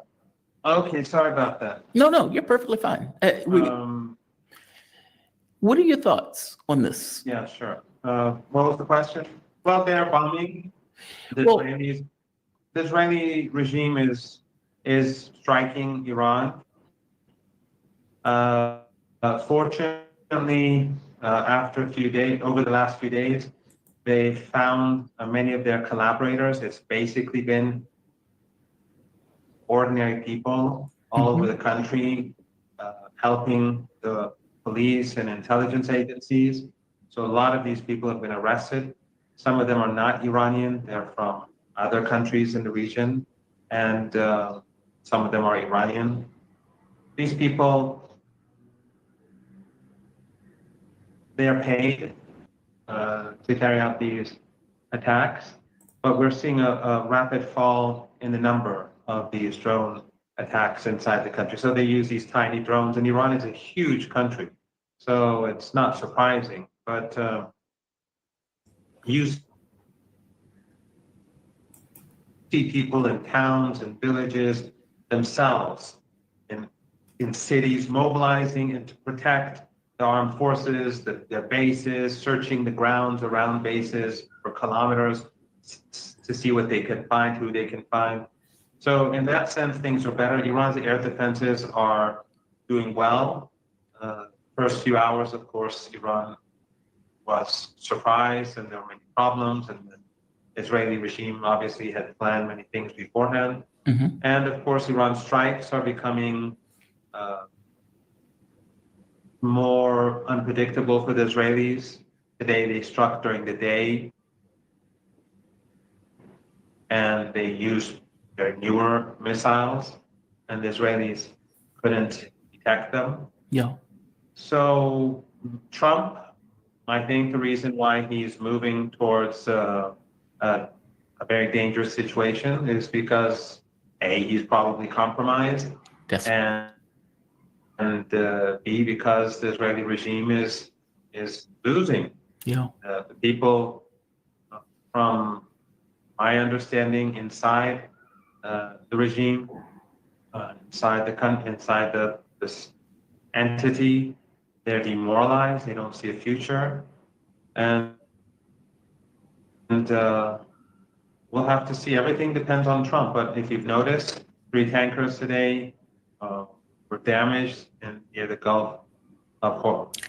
I saw that. Near the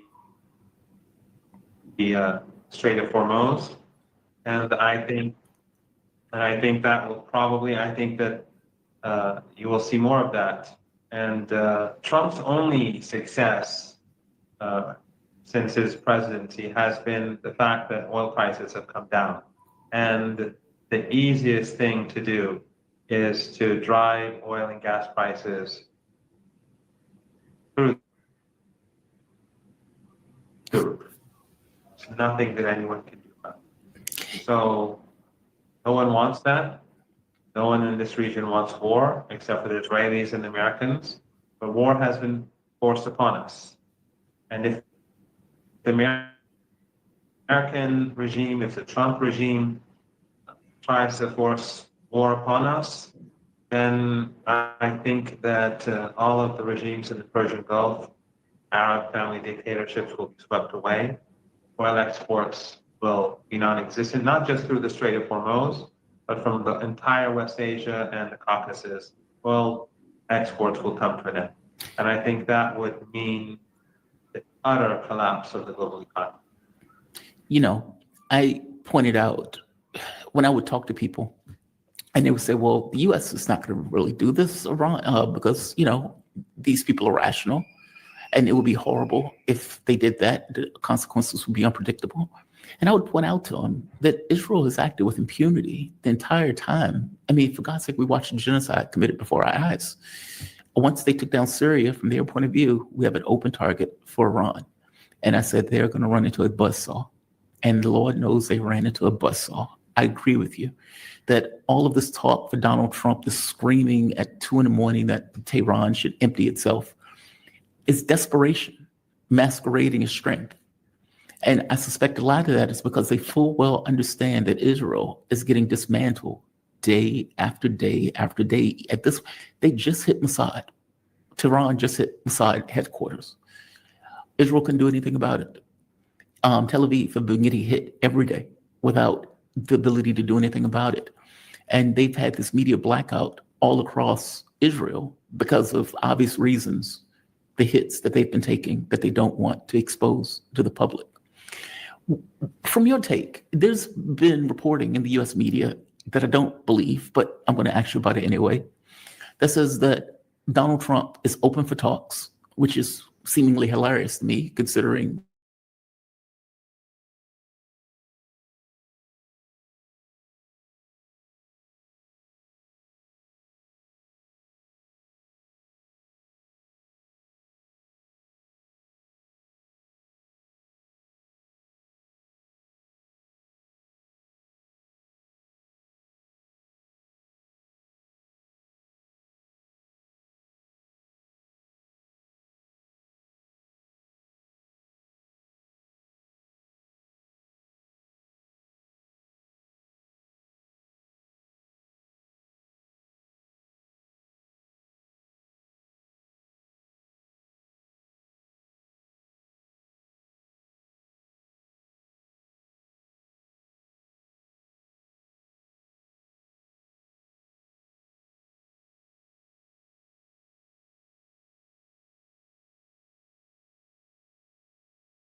My fingers are blank.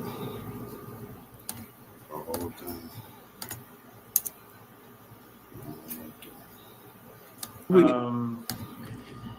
What are your thoughts on this? Yeah, sure. What was the question? Well, they're bombing. The Israeli regime is striking Iran.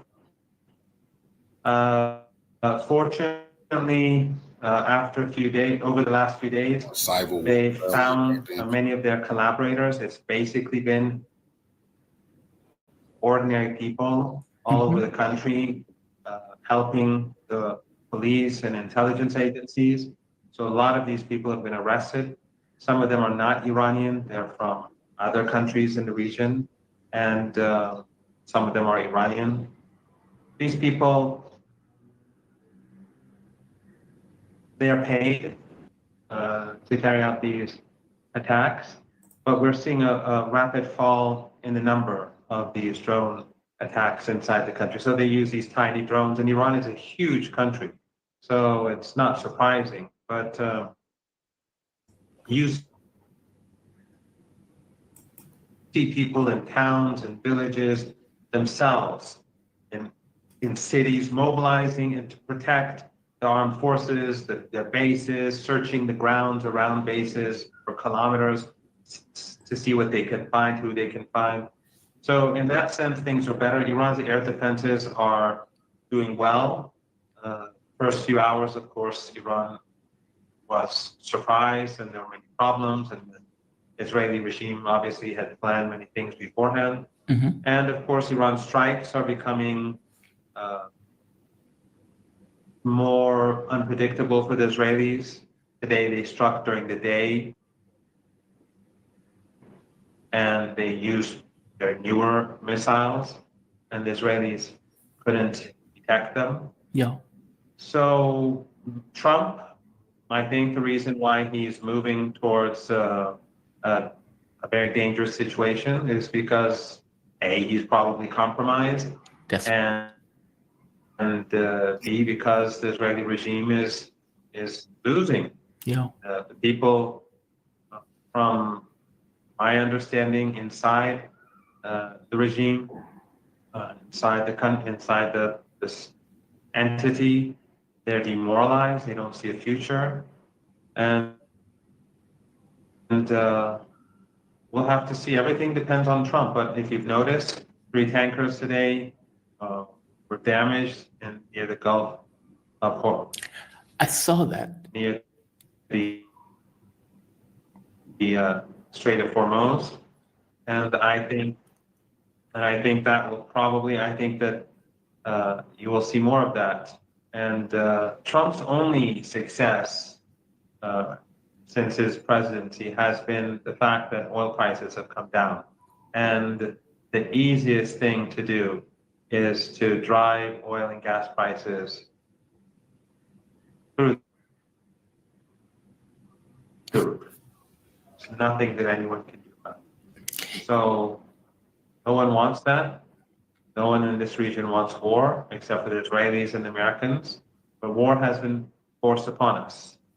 And if the American regime, if the Trump regime tries to force war upon us, then I think that all of the regimes in the Persian Gulf, Arab family dictatorships will be swept away.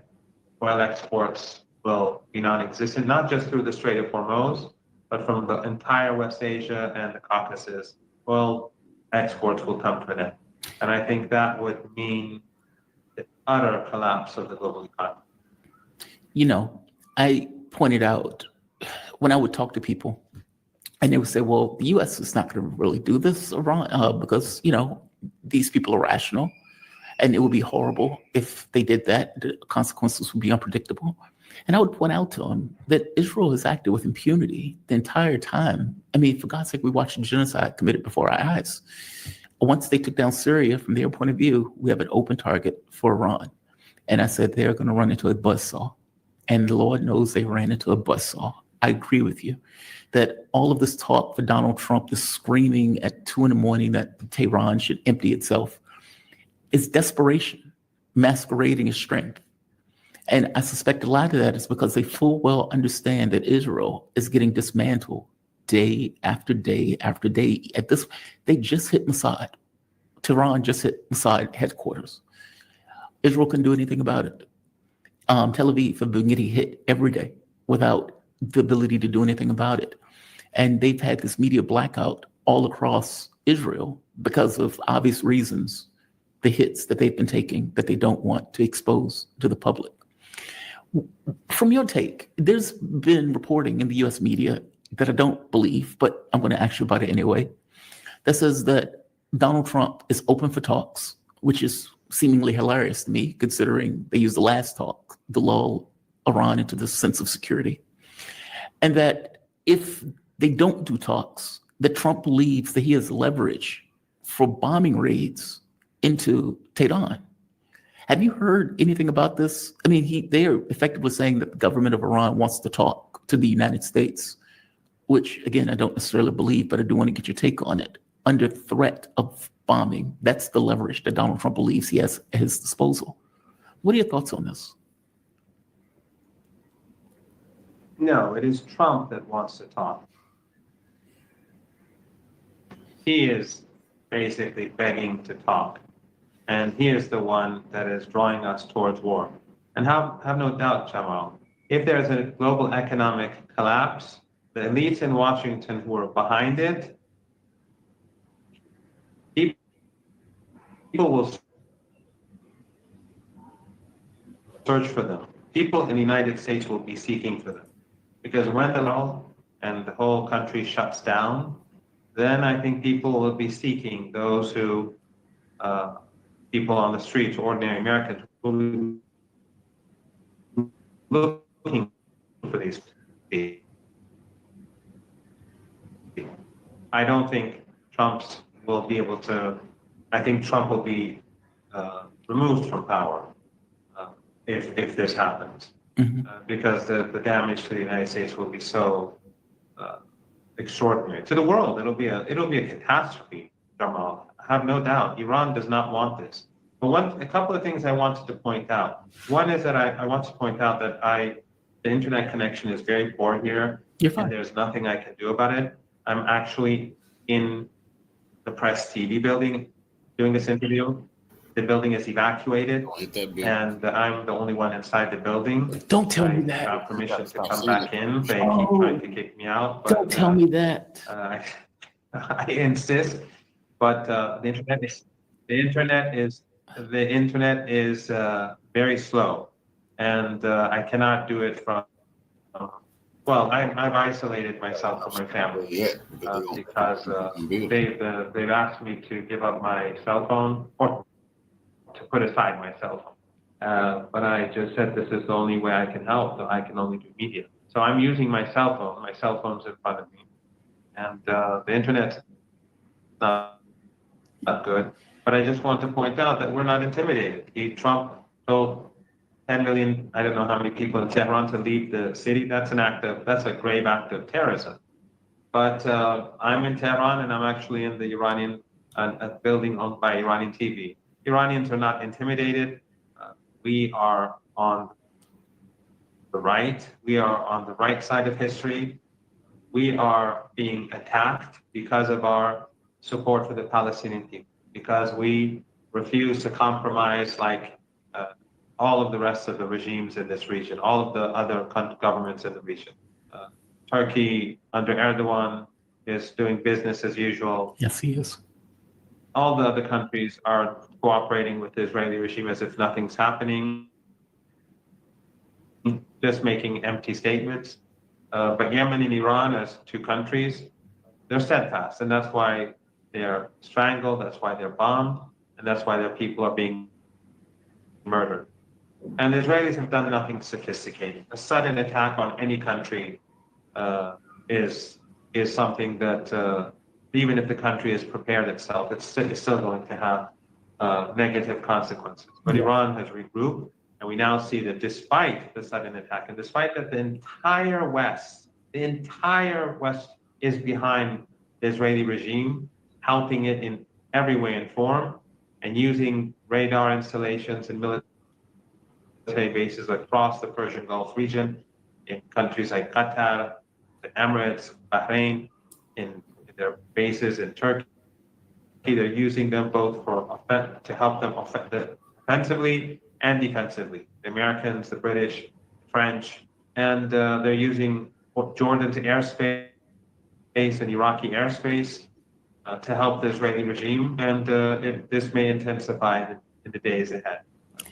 Despite all that, and despite the fact that Iran is alone, it is performing well, and I have no doubt that the Iranians are determined to defeat the Israeli regime, and any negotiations that may take place in future can only achieve results if Iran's rights are preserved and if it becomes clear to the regime that they've made a catastrophic mistake. How could Iran even negotiate with either the Trump administration or the Israelis? I mean, from my point of view... No, the Iranians... No, go, please. The Iranians would never negotiate with the Israeli regime. Iran does not. It's an ethno-supremacist regime. It is like Rhodesia. It is like apartheid South Africa. You know that before the revolution, Iran, under the Shah, who was an agent of the West, sold 90% of South Africa, would sell 90% of South Africa's oil was produced by Iran. And but as soon as the revolution happened, not only was the oil trade cut off, but also relations were cut off. Ironically, Erdogan will do either. But and then Iran began to fund ANC and other resistance organizations in southern Africa, not just South Africa, but southern Africa.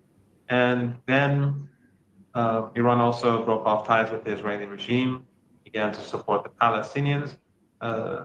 Iran's sin, Jamal, is that it supports the Palestinian people. It is standing against it. This has nothing to do with the nuclear program. That's just an excuse. You saw, I think, hours ago that Trump said that when they said to him, Tulsi Gabbard said that Iran's not building a bomb. He said, well, I don't believe her or whatever. Yeah. Look, he's just lying. He's just making. This is a morally bankrupt regime. The media is completely more bankrupt. Right now, Western media is busy demonizing Iran and Iranians in order to prepare the grounds for death and destruction. That's basically what it is. But they will fail because they will be hurt more than Iranians. When things collapse, all of these so-called elites, their lives will be changed overnight. Well, that's what I'm asking. Now you see that. No, please. You see the Israeli regime won't allow Israelis to leave the country. Yep. I don't know if you saw that. Human shields. That's what it is, human shields. And the reporting came out that they didn't even want Americans to leave. They're using them as human shields. And they're using them as human shields, and they're also putting their military equipment right in the middle of cities. Yep. Beside homes. Remember how they would justify bombing Gaza, saying that they're using people as human shields? Well, here we are. Here we are. How far is Iran about Israel? Why doesn't anyone in the West say anything about that? Well, see, that honestly, if I had any critique for Iran. Can you say that again? Well, I was going to say if I had any critique for Iran or even for Russia, it was this idea you were never going to get a good headline out of Western press. It doesn't matter what you do. You could be saints. Like you could be bathed in the light of God and you would never get a good headline out of the West. And my thing was, why try? But I'm curious, how far is Iran going to go with this? And what I mean, let me explain my question. This is an opportunity. Many people see it as an opportunity to break the back of the Israeli government Because if not, who do you negotiate with? Like you said, you can't negotiate with Israel. The US is dishonest. So where does this end? Well, I'm not in government, and I can't, say anything on behalf of the government. I never have been in government. Even when I was a media advisor, I wasn't speaking on behalf of anyone. That's why I insisted that I just be an advisor so that I could speak freely. Mm-hmm. But Iran is determined. Iran is absolutely determined. This nonsense that you may have heard over the last couple of days that the Iranians want to talk, that's nonsense. Iran will see this through. The regime, the Israeli regime, will have to come out of this regretting this whole criminal act. They will have to clearly figure out that this was catastrophic and Netanyahu brought about this catastrophe. And if the Americans get involved, we will have no option but to make sure that the United States is hurt, the regime is hurt in a way in which forces it to back down. And we can do that because we will not let them get away. There's not a chance in the world that the Iranians will allow the Americans to start striking and not pay the price for their aggression and for murder and for the destruction of Iranian infrastructure. Mm-hmm. Can we talk about Piers Morgan for a second? Piers Morgan has spent the last 2 years justifying genocide. Every day he acts as if he's not on camera doing it. When you get someone like you, someone like even Mehdi Hassan or like John Mearsheimer, you get to see how incompetent he really is. I mean, he sits there like the dumbest person on the planet, completely confused by simple concepts when people explain it to him. And he effectively is attacking you now. As you pointed out to him, you call him a coward, call him a genocide denier, which he is, and said you've welcomed him to come to see what he has been decrying for the last 2 years as he's been justifying Israelis' genocide. Give me your take on this. I saw the back and forth between you two. Give me your thoughts. Well, I didn't watch the exchange online. I never watch my interviews. Well, rarely, unless I'm searching for something. And also, right now, the internet is so slow that I think probably my voice is very choppy because your voice is very choppy for me, and I'm sure that's not your connection, it's mine. Piers Morgan is just one of so many journalists and elites in the West. And of course, when I mean journalists, I'm not talking about people like you or all these other friends that we have in alternative media who have principle and dignity and honor. But people like yourselves would never be allowed to have a position like that at Piers Morgan or these other people. And by the way, even if Piers Morgan came to Iran, don't think that he will change. He will see the truth and interpret it in his own, using his warped worldview and in order to justify what he does. If he goes to Gaza, he will still say that Hamas is evil, and he will still speaking to the Israeli regime's diplomats and officials as if they are friends who he can sometimes be critical.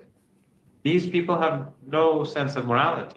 But the only reason I go on these shows is because I feel that I have a responsibility to try to make people recognize that this great evil that is happening, whether it's against Gaza or Palestine or Lebanon, or elsewhere, this great evil has to be understood. And so I don't care really if he insults me or if they humiliate me or if they take out clips and and show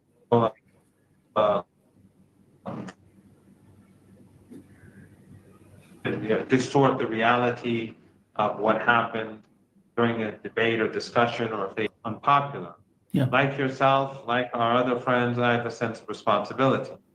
I'm not in this press TV building right now because I'm a hero. No, it's because this is what I have to do. This is my responsibility, and I have to do it. So would I rather not be sitting in this building? Yes, of course. I'd rather be sitting somewhere else. But what else can I do? I had one last question. Are dying.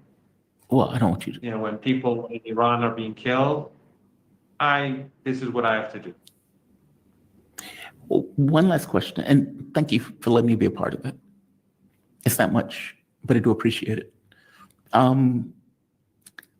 Is a condition to end the conflict between Iran and Israel, would it have anything to do with ending the war in the West Bank against Gaza, against the occupied territories of Lebanon? And I know you're not part of the government, so I'm not asking this as if you know, as a flat fact. I guess I'm asking this in the context of, as you point out, one of the reasons that they hate Iran, A, it's because it's the only bulwark against Israel in the region, which is obvious at this point. But two, because of the dedication to the Palestinian cause. And if Israel is militarily defeated, which it seems, if this keeps going, they will be militarily defeated, is a condition to stop the conflict. Will that be Gaza, West Bank, Lebanon? Or, and again, I know you don't know because you're not part of the government exactly, but give me a sense of it. You are there.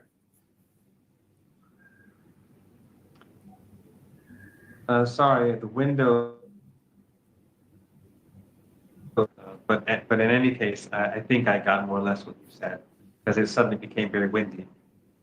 And so I'll try to see if I got it right. Everything is linked to everything else. And obviously, the Israeli regime threat to the entire region. It always has been. It's a racist regime. It's an expansionist regime. It has no red lines. You see how it carries out the Holocaust. The West supports the Holocaust. They have no red lines. So that makes it a threat to each individual. That makes it a threat to each by nature. Whether you have Palestine or Lebanon or Syria or Egypt or not, it is still a threat to you. Because that's the nature of this regime. Right. It's like a vicious wolf that's on the loose. So it has to deal with that. On the other hand, Iran is principled. Iran will not forsake the Palestinian people. That's not going to happen. It's not going to happen. It's just not going to happen. And there's no reason why it should happen. Here in the West, and people often tell me that how many people in this region have been taught to hate Iran by sectarian media funded by Qatar, Saudi Arabia, the Emirates, or racist media in Turkey. The head of a TRT gave a speech when he said we're going to set up a Persian language TV channel to teach Iran a lesson. They're all in the American camp, and they try to turn the people in the region against Iran, just like Western media does. And so often they say, why do you support the Palestinian people when so many people in this region are against you or hate you? And the reason is that that's our responsibility, because they're human beings, they're victims. Our religious culture, especially the fact that, our religious culture in particular among Iranians makes us sensitive about the oppressed. the dispossessed. And we cannot forsake them. If you read the story of the grandson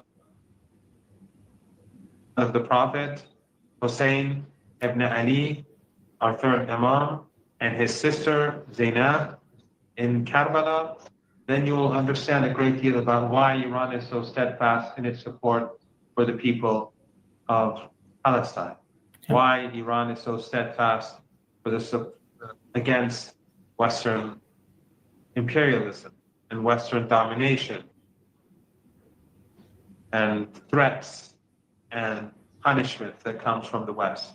So we have a responsibility, and we cannot therefore, in any negotiation, in any potential negotiation down the road, 1 month from now, 2 months, whenever it happens, and it will be on our terms, God willing, we will not forsake the Palestinian people. That I can say for sure. Or the Lebanese people, or anyone else. Professor, thank you for this. I deeply appreciate you doing this. I did not know you were going to. Thank you for this. Professor, thank you, Jamal. Thank you for the excellent work you do. And I just want to remind your audience that the genocide in Gaza continues. Continues, yep. Genocide continues as we speak. There was a major massacre hours ago. Let's not allow the West to make us forget about the starvation and the extermination that is ongoing in Gaza.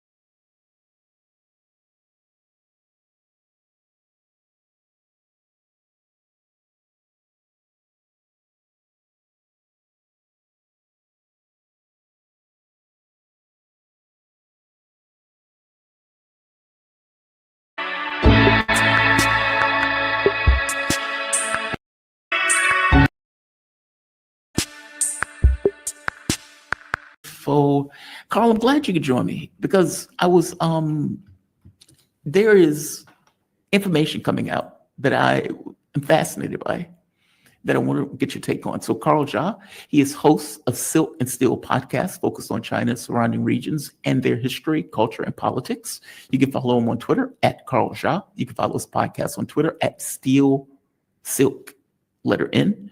And you can support the podcast on patreon.com, Silk and Steel.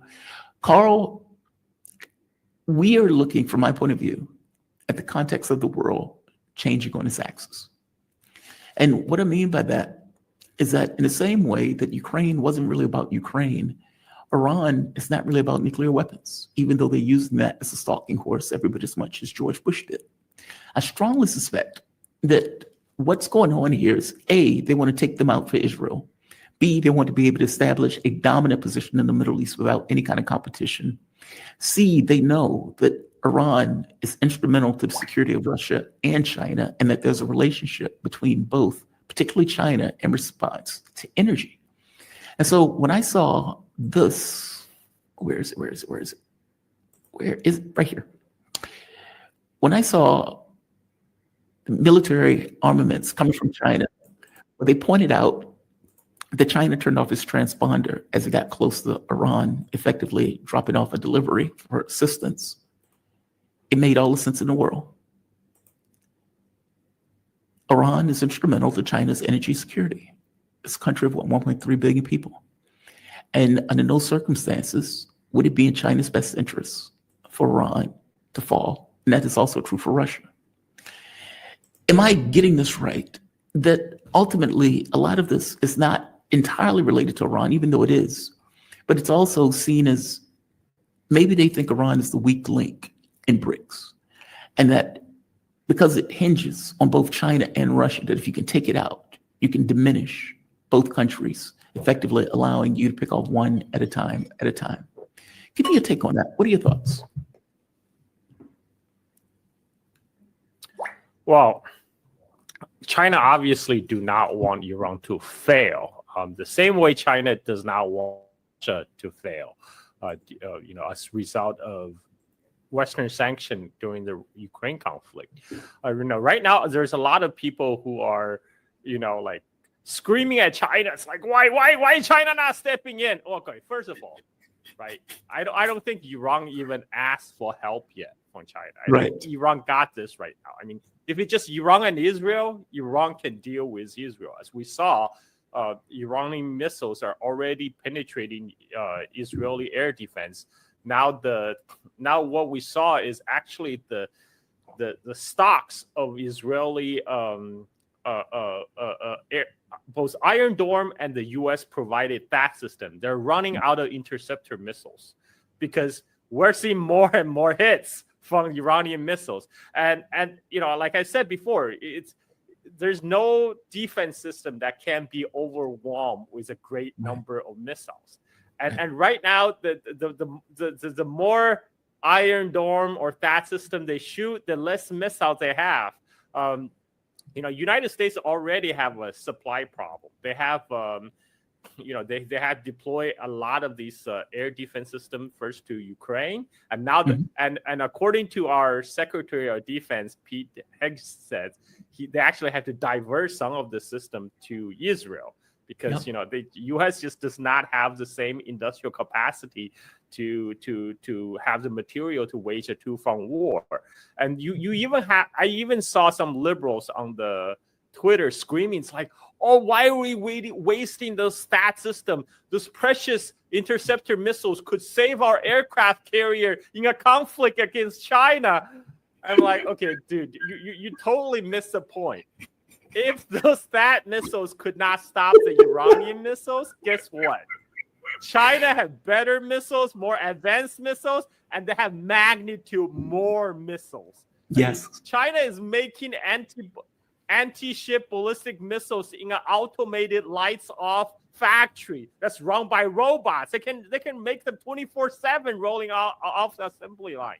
So, I mean, the fact is, from the experience, what we saw right now, the Iranian attack on Tel Aviv, that means the U.S. Navy aircraft carrier group are toast.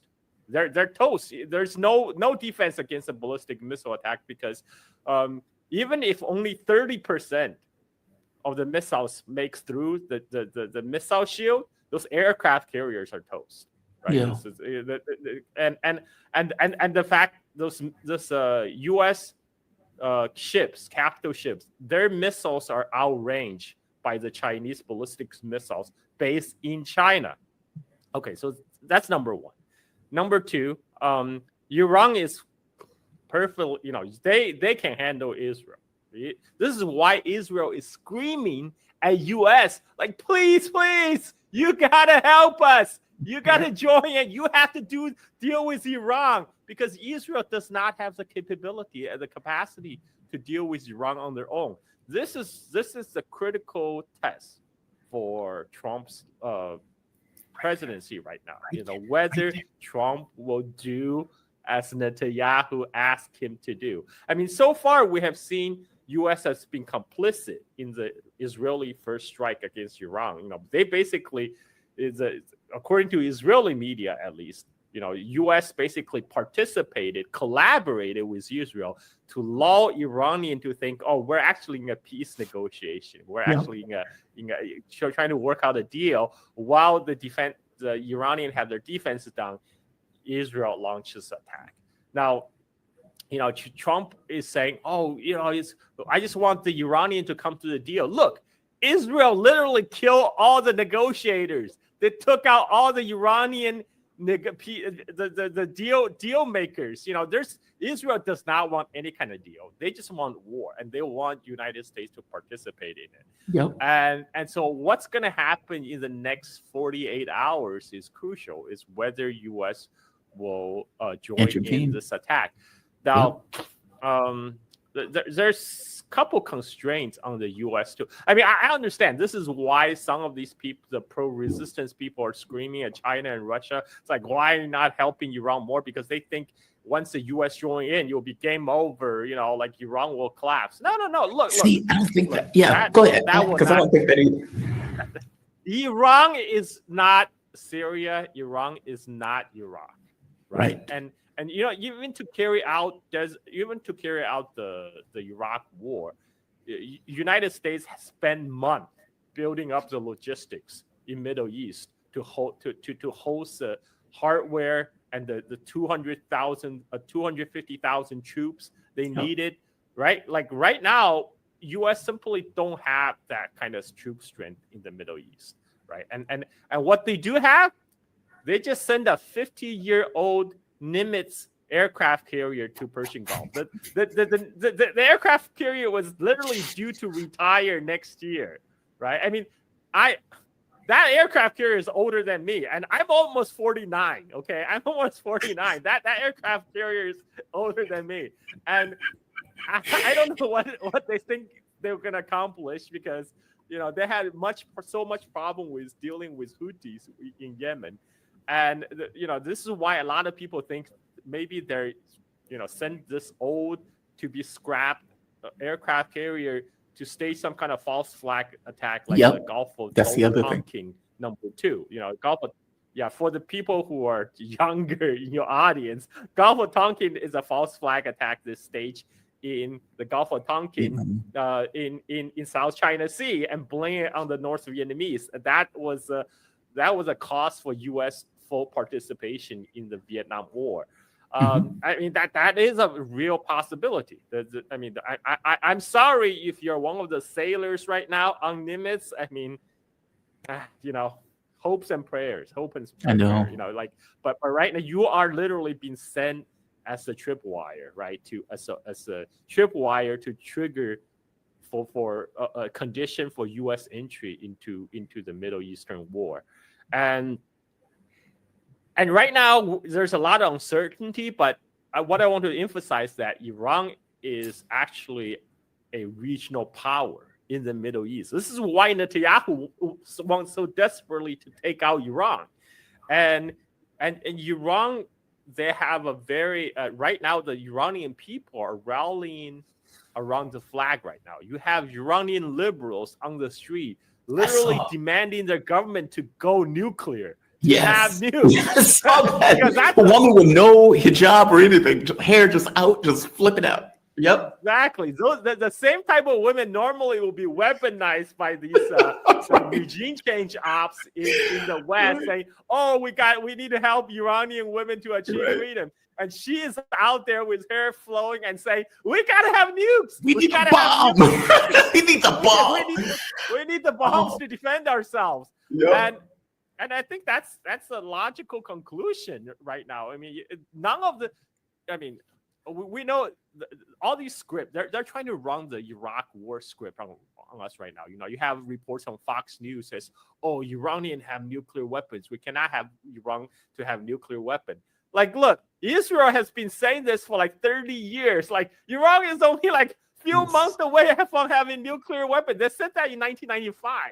Yeah.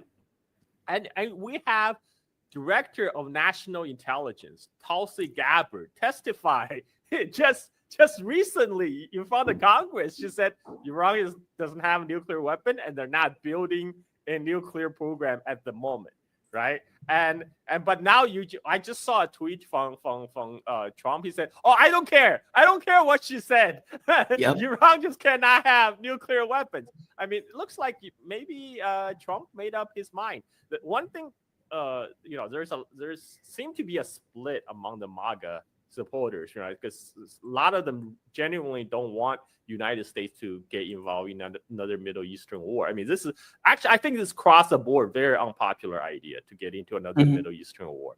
But one thing we also have to keep in mind is that Trump is on his second term, so he doesn't give a shit.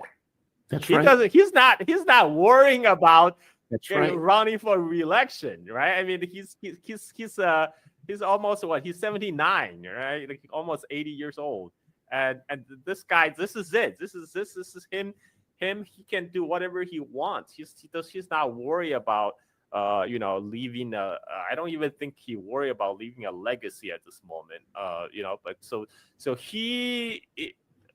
we actually have to see what's going to happen in the next 24, 48 hours. But like I said, logistically right now, logistically speaking, United States does not have the wherewithal to commit to a full war against Iran. They may launch bombings, bombings, but bombings is not going to bring the regime change in Iran. They're already being bombed by Israel, and the Iranian people are very resilient. They have suffered like decades under sanctions, and right now, if anything, the Iranian people they're very patriotic people. They will rally around the flag. So without the ground troops, without ground invasion, there's no possibility of a regime change in Iran. So, all these people saying, oh, why is China and Russia not stepping in? Look, this is a case. There's a Chinese idiom called, when it comes to betting the concubine, the eunuchs are getting more impatient than the emperor. It's like, look, Iran hasn't even asked for help yet. Iran hasn't even officially asked help from China or Russia. They got this. And so far they got this, right? I mean, if U.S. formally enters the war, it might change the relationship a little bit, but there's still things China could do without fully be a direct participant in the war. One way China supported Russia through the Ukraine conflict is keeping the trade line open. Russia, everything Russia needed, they could get sourced from China, like all the chip. All these Western newspapers said, like Russia, they're running out of semiconductors. They have to get the chips on the refrigerator. That's nonsense. They could get those chips. They could get those chips from China. China has no problem manufacturing those chips. The American sanction on Chinese semiconductors. This only it affects the most cutting edge, like 3 nanometer chips, right? But China can manufacture 20 nanometer chips, no problem on its own. Yeah. And guess what? You don't need 3 nanometer chips to go into missiles. You only need missiles. You only need 3 nanometer chips to go into your iPhone because you want it as small as possible so you can carry the phone around. But when you have a big ass missile, space is not the problem. So yeah, your missiles don't need 3 nanometer chips. And for that, China can provide Russia. And we saw that, recently I saw an interview with a Russian drone operator. He basically said, we source all our parts from China. We source our chips from China. We have no problem getting those. So in that case, this is what China could provide to Iran.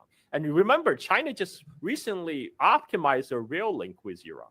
So they can ship all these material over land that's outside the reach of U.S. Navy, right? And the rail to Iran, it goes from China through Central Asia to Kazakhstan, to Uzbekistan, Turkmenistan, and to Iran. And guess what? Xi Jinping is just visited Kazakhstan. He got a red carpet welcome in Kazakhstan, right? I mean, like, I think the Central Asia, they're pretty much on board with China, right? Like, their neighbor is China and Russia, and the thing is, there's another area where China can help. Remember we talk about tariff war, and China, one of the trump card China will is their shipment of rare earth minerals, the critical minerals. That made Trump like really uncomfortable. Like it was like saying, China was restricting rare earth and all that. So after the agreement in London, China granted export licenses to a couple United States car makers for rare earth and rare earth magnets from China. But China never took away the ban on U.S. defense industry. So Lockheed Martin, which makes F-35, guess what? They're not still not getting those magnets or rare earth. And right now, every American company, if they want to get rare earth from China, they have to write an application to the Chinese Commerce Ministry to get it approved. Please, right give now, me rare Chinese earth Commerce minerals. Ministry says Oh, wow. we approve the sale to these specific U.S. car makers, right? So because we don't want them to go bankrupt, we don't want to cripple you economically. But they said nothing about supplying Lockheed Martin, all these the magnets they need in their missiles, and we know they have been their stockpiles of missiles have been dwindling because Pentagon said so. They have been used up in Ukraine and Israel, and the United States is not be able to replenish them right now because China is not ready to resume Sumerian supply to United States. And so this is another thing where China could help by continually restricting rare earth shipment to U.S. defense industries. Yeah. And in the meanwhile, there was actually a report from Wall Street Journals that this happened several days before the Israeli attack that said Iran has been purchasing tons of materials for making ballistic missiles from China, right? So whatever Iran needed to make more missiles, they probably already have it, and they probably already received it, and I'm sure China will happy to continue to provide them, and rail this via the overland links, and so this is one area where Iran does have advantage because each interceptor missiles of the U.S. THAAD system costs $12 to $13 million, and they fire them things off like hotcakes. Yeah. And each THAAD battery, which composed of the launcher, the radar system, everything, each THAAD battery costs $1 billion with a B. So when I saw people, it's like, oh, why can't we crank up more production? I'm like, okay, well, good luck with that. First of all, you're not going to get any more rare earth shipment from China, and second of all, those things cost a buttload, and those this is another reason. Iran was basically. They sent several waves of attack against Israel. Yes. And they first sent their old missiles. All these missiles that have been sitting in their arsenal for 20, 30 years. They're sending the older missile first to deplete all these interceptor missiles. And now they're sending a mixture of older missiles and advanced missiles to confuse the Israeli air defense system. This is why we're seeing more and more hits. And now it's obvious they're starting to run out of these interceptor missiles, and we don't really know the supply situation, how fast the United States can replenish them. But the fact is, Israel right now is letting those Iranian missile hit downtown Tel Aviv, and you saw that one Iranian missile literally turned the light off in Haifa. Yeah. So that's gonna continue. Guess what? Iran still have more missiles coming, and you're gonna only have the Israeli Iron Dome system and the U.S. THAAD system will become more and more ineffective as you're running out of interceptors. And so, as long as U.S. don't enter the war directly, Iran has the upper hand. Iran well, that's the question. That is the question, right? Okay. Because we don't know the answer to that. Yeah, because we don't know the answer. Well, I mean, Donald Trump is signaling that he is. I mean, if you look at the all of the armaments that were moving to the Middle East, all of the cargo planes apparently for refueling in the air, it looks like they're prepping for something. And if you think about it, Israel's taking an L. Like, they are being militarily defeated before our eyes. And Iran just with complete confidence, all right, next wave starts tomorrow. Like, this is like just as workmen going to work. All right, and they're doing this in the daytime now. So this is like just constant barrage of missiles that are just flying in and hitting. They just hit Mossad headquarters. They just hit it. They just hit a cargo, not a cargo thing, a warehouse that, of course, Israelis are like, oh my God, that's a civilian target. Okay, well, Israel just hit a media organization. Like, this is just nonsense, right? So obviously, in a war of attrition, you're absolutely right. They can't keep this up. They just can't. So Trump is going to have to make a choice. They're begging him to get involved. Netanyahu is like, oh, they're trying to kill Trump. Oh, they're going to pass a missile off to the Houthis. And to your point, just so the audience would know exactly what we're talking about the Tulsi Gabbard thing, I showed the clip for the last couple of days. This is Donald Trump asked, hey, your DNI, Tulsi Gabbard, said that Iran wasn't making a missile. What do you have to say about that, Trump? But how close do you personally think that they were to getting one? Because Tulsi Gabbard testified at that the intelligence community said Iran wasn't building a nuclear weapon. I don't care what she said. I think they were very close to having it. I don't care what she said. I don't care what she said. Who cares what Tulsi Gabbard says? She's just my DNI. Ain't that amazing? Ain't that amazing? This is so ludicrous of a harebrained scheme that many guests that would come on my show would say, there's no way Trump is going to be okay with this. And I would say, these people are not rational. They're ideologues, and they will be stupid enough to attack Iran. And lo and behold, they ran into a buzzsaw. And now Trump, who has already depleted himself in Ukraine, is overextended now because Europe is too weak to really do anything. So all of them are dependent upon the United States for weapons and for air defense and everything else. He's pulling it from Ukraine to give it to Israel, which means Ukraine has been, I don't know if you've seen Ukraine recently for the last few days, they have been getting toasted. And the media in the US hasn't paid attention, just hadn't cared. Like the buildings are just getting hit over and over again. Zelensky's been screaming at the top of his lungs and nobody cared. And now they're running out. And they will still want to pivot to China. Still want to pivot to China. By the way, I'm not one of those people that was screaming, oh my God, why isn't China getting involved? I just want to point that out. I did, when I saw the cargo ship coming in, I was like, oh, China's involved. China's involved. Where do you think this goes from here? Chinese Foreign Minister Wang Yi had a call with the Iranian Foreign Minister, and China made his position very clear. He said China support.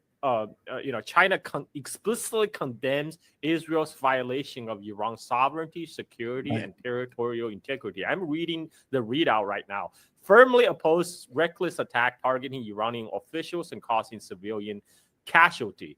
China supports Iran in safeguarding its national sovereignty, defending its legitimate rights and interests, and ensuring the safety of its people. Israel's actions seriously violate the purpose and principle of United Nations Charter and basic norms governing international relations. In particular, Israel's attack on Iran's nuclear facility has set a dangerous precedent with potential catastrophic consequences. China supports international community in upholding justice, speaking out as soon as possible. China also urged countries that have influence over Israel to make concrete effort to restore peace. Well, that country, United States. There's only one. That's just United States. Really. I mean, China would not want to see Iran fail. I mean, China gets 89% of Iranian oil sells to China. Right? Are you serious? Yes, that's a majority. Wow. And people are saying, oh yeah, this exists. Well, it's actually not existential for China. I do have to make that clear because that only makes up 16% of China's oil imports. Right, but China is getting those oil at a deep discount. China is getting very cheap oil from both Iran and Russia due to the Western sanctions. So obviously, it's not ideal for China to lose that energy source, even if China could easily replace them from elsewhere. And so China will do what needs to be done to support Iran economically, materially. I don't think China will directly get involved, just like they didn't directly get involved in the Ukraine conflict, because there will be no need to. And about the U.S. Involvement, let's just remember, like I mentioned again, right now there's no logistically. It's simply we just simply don't have the troops right now to do a ground invasion, and if they just want to launch a couple of symbolic bombings, that's not going to make a difference. That's not going to make too much of a difference on the ground. You cannot do regime change by bombing. Iran is not like Libya, right? Where Libya Yeah. they had power like the anti-government forces to overthrow Gaddafi. There's nothing like that in Iran right now. Right now, Iranian people are united. So without ground forces, the what U.S. attack will actually do is expose all the American bases in the Middle East. You know, guess what? All the American bases in Qatar, in UAE, they're all within the Iranian missile range, right? And Iran could easily shut down the Strait of Hormuz, which of course will send the oil price sky high, and that will be economically destabilizing. I mean, that it's gonna add into inflation pressures for sure. And there's a lot of options on Iranian side. I mean, in fact, if U.S. do hit Iran, there's nothing holding Iran back to hit U.S. aircraft carrier groups in the region. There's nothing to hold back against Iran to hit those U.S. bases in the region. And the U.S. still have bases in Syria and Iraq. Guess what? That we're going to see those bases in Syria and Iraq getting decimated. Iran, that is within Iran's capability. Now the question then becomes: would United States wager, widen the scale of war, involving putting more military asset and even possibly ground invasion? Of course, that would be a giant clusterfuck because this Iran is much more bigger and more powerful than Iraq ever was, and people are still old enough to remember Iraq. And you'll be immensely unpopular. So we're gonna have to see how much Trump is willing to stake his presidency on this That point, is the question. on this war. Carl, that is the question. I don't have an answer to that question. I mean, my thought is he goes in, he attacks militarily. I don't know if he lets his rogue, well, it's not a rogue actor. I don't know if he lets his proxy fail miserably in the light of day this way. God, man, what is going to happen to the weapon stocks? Like Patriots? Who the hell wants that? Like the Arrow system, the Iron Dome, like who the hell wants to buy that after seeing them get militarily defeated in this way? Looking at the Chinese equipment that these guys were having in Pakistan and seeing what they were able to do in India. That's amazing to me. But I guess my point is, look at what Yemeni were able to do. Iranians will have much more advanced missiles than Yemenis, and they will be fighting also like in our home turf. What happens? What happens when that U.S. aircraft carrier group get wiped out in a missile attack? That's the cat or the bomber. I mean, like that. And guess what? That. If Iranian missiles can take out U.S. aircraft carrier group, what does that say about their U.S. Navy's chances against China? Yeah. Or what is he willing to risk? Bomber getting knocked out the sky? I mean, that bomber is going to have to get close to Iran in order to do the bombing raid that he is talking about. Is he really going to go in Iranian airspace when several F-35s have already been taken out of the air? Like, I don't know if these people are thinking about that. Like, have you seen some of the harebrained comments that have been coming out of people in the U.S. on social media? They've been like, yeah, we have to support Israel. We have to, bomb Iran. We have to do regime change. We have to do all of this stuff.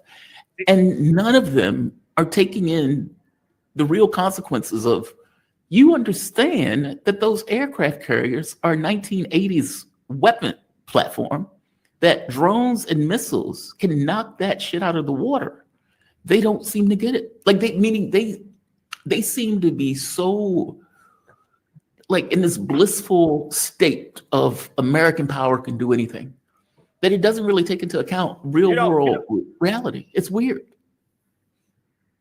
It's like everybody's showing their ass right now on Twitter. And like you can tell who are getting paid by the APACs or by the Israel lobby, who is on the take, right? I mean, like, because this is the war against Iran is deeply unpopular with average American, like real people, right. like this is very deeply. The people who are saying I stand with Israel, either they're probably on the Epstein's list, or they're getting a nice chunk of change from AIPAC, right? That's what they said about Trump, right? It's like, how many videos do they have of Trump from Epstein? They keep saying it. Well, I don't think that would even tank Trump's ratings, but I think what the war would, a war against Iran would actually tank his approval ratings, because there's no this is very, very unpopular war. I don't have a sense of anyone who is not among those talking head class that actually want to go to die for Israel. I know nobody who wants to die for Israel. Well, MAGA, I don't believe that the cultists that's in MAGA are going to abandon Trump en masse. I think maybe 5%. The Marjorie Taylor Greens, the Thomas Masseys. Hell, he even attacked Tucker Carlson. Tucker Carlson is like, dude, your presidency is going to go up in smoke if you do this. And he's like, that goofball needs to stop, running his mouth. It's like, okay. And then Trump is screaming about a nuclear weapon. He didn't even have sense enough to come up with a different model than Bush. Like, we've run the script before, right? Weapons of mass destruction in Iraq, weapons of mass destruction in Iran. And what makes it even worse is the fact that his own person in his own government said it's not true. That is just absurd on top of absurd. What do you think happens here? If you had to prognosticate, and no money is at stake, nothing, but if you had to make a guess on whether or not Trump is bluffing, or whether or not it's very possible. I think right now, Trump, he's being a very egotistic guy, right? He's just probably kind of really annoyed that his decision has been questioned by people like Tucker Carlson, who has been, one of his biggest supporters. So I think he's just annoyed right now. But whether he will authorize this war, I think what might happen if which is a big if he authorizes war, I think it's more likely to take in the form of symbolic bombings. There will be some missile launches from the U.S. Navy ship, and there will be maybe a couple bombing rounds, and maybe then Trump will call it victory. Say, look, I did this thing. I forced the Iran to come down. I saved the world once again. I saved Israel. I think that's a far more likely scenario. Carl, there's no such thing as an imaginary bombing run in this situation. I mean, if Iran... No, not imaginary bombing run. I mean, it was symbolic. Like I'm sorry, I misspoke. What I mean is, Iran is not going to sit there and let the U.S. take pop shots at it without responding. They're going to see they see this very seriously, and I think they have every right to. For one, they need to break Israel's back. There's that. Two, they can't allow the United States to effectively force them into some kind of negotiation under threat of bombings, which means there's no negotiation, Jamar. There's no negotiation. Israel already killed all the negotiators, so there will be no negotiation. According to Trump, right? And Trump is going to. Right now, what Iran has been doing so far is they're concentrating on hitting Israel, but not to the level that will immediately bring in United States. They're hitting Israel to putting Israel on notice, but they're not hitting it to the level that Israel's collapse is imminent. Because that will definitely, is United States would not allow Israel to collapse. It will definitely step in. So far, I think Iran has doing a very calibrated campaign. They're making sure they're hitting Israel, making sure Israel is taking the pain, but not to the point it will break Israel completely, so it will trigger the U.S. entrance. But this is the thing. Trump is unpredictable, right? Trump is unpredictable. Right. He might just do it for the heck of it, and and maybe his loyalty to we do know like his donor Trump's biggest donor is the owner of Las Vegas Sands. Yes. Yeah. She's Adelson is the biggest Trump founder. Maybe out of loyalty, who knows? Like he just did it. You know what? I'll do a favor for you. You did a favor for me, give me all this money for campaigning. I'll do a favor for you. I'll launch a couple bombs in Iran's direction. I don't think Trump necessarily will think through the consequences of his actions. The Iranian escalation. There's a lot of hubris also among the U.S. ruling class. Yes. The fact that they at one point they thought they could fight a 3-front war, against China, Iran, and Russia. It kind of tell you about their overinflated sense of importance. And so I think it's gonna be I think if the U.S. enter the war, the U.S. empire will end. That's my crystal ball. I'm just gonna put it out there. I think if United States enter this war, the U.S. empire will end because everybody will see the so-called vaunted U.S. military prowess is actually all smoke and mirrors. The emperor has no clothes. I'll stand by that. I agree with you on this. I think we'll find out in the next 48 hours. Unfortunately. We'll find out in the next 48 hours. Unfortunately. Carl, my man, I always appreciate you. The audience loves you. We have a damn good crowd here today. And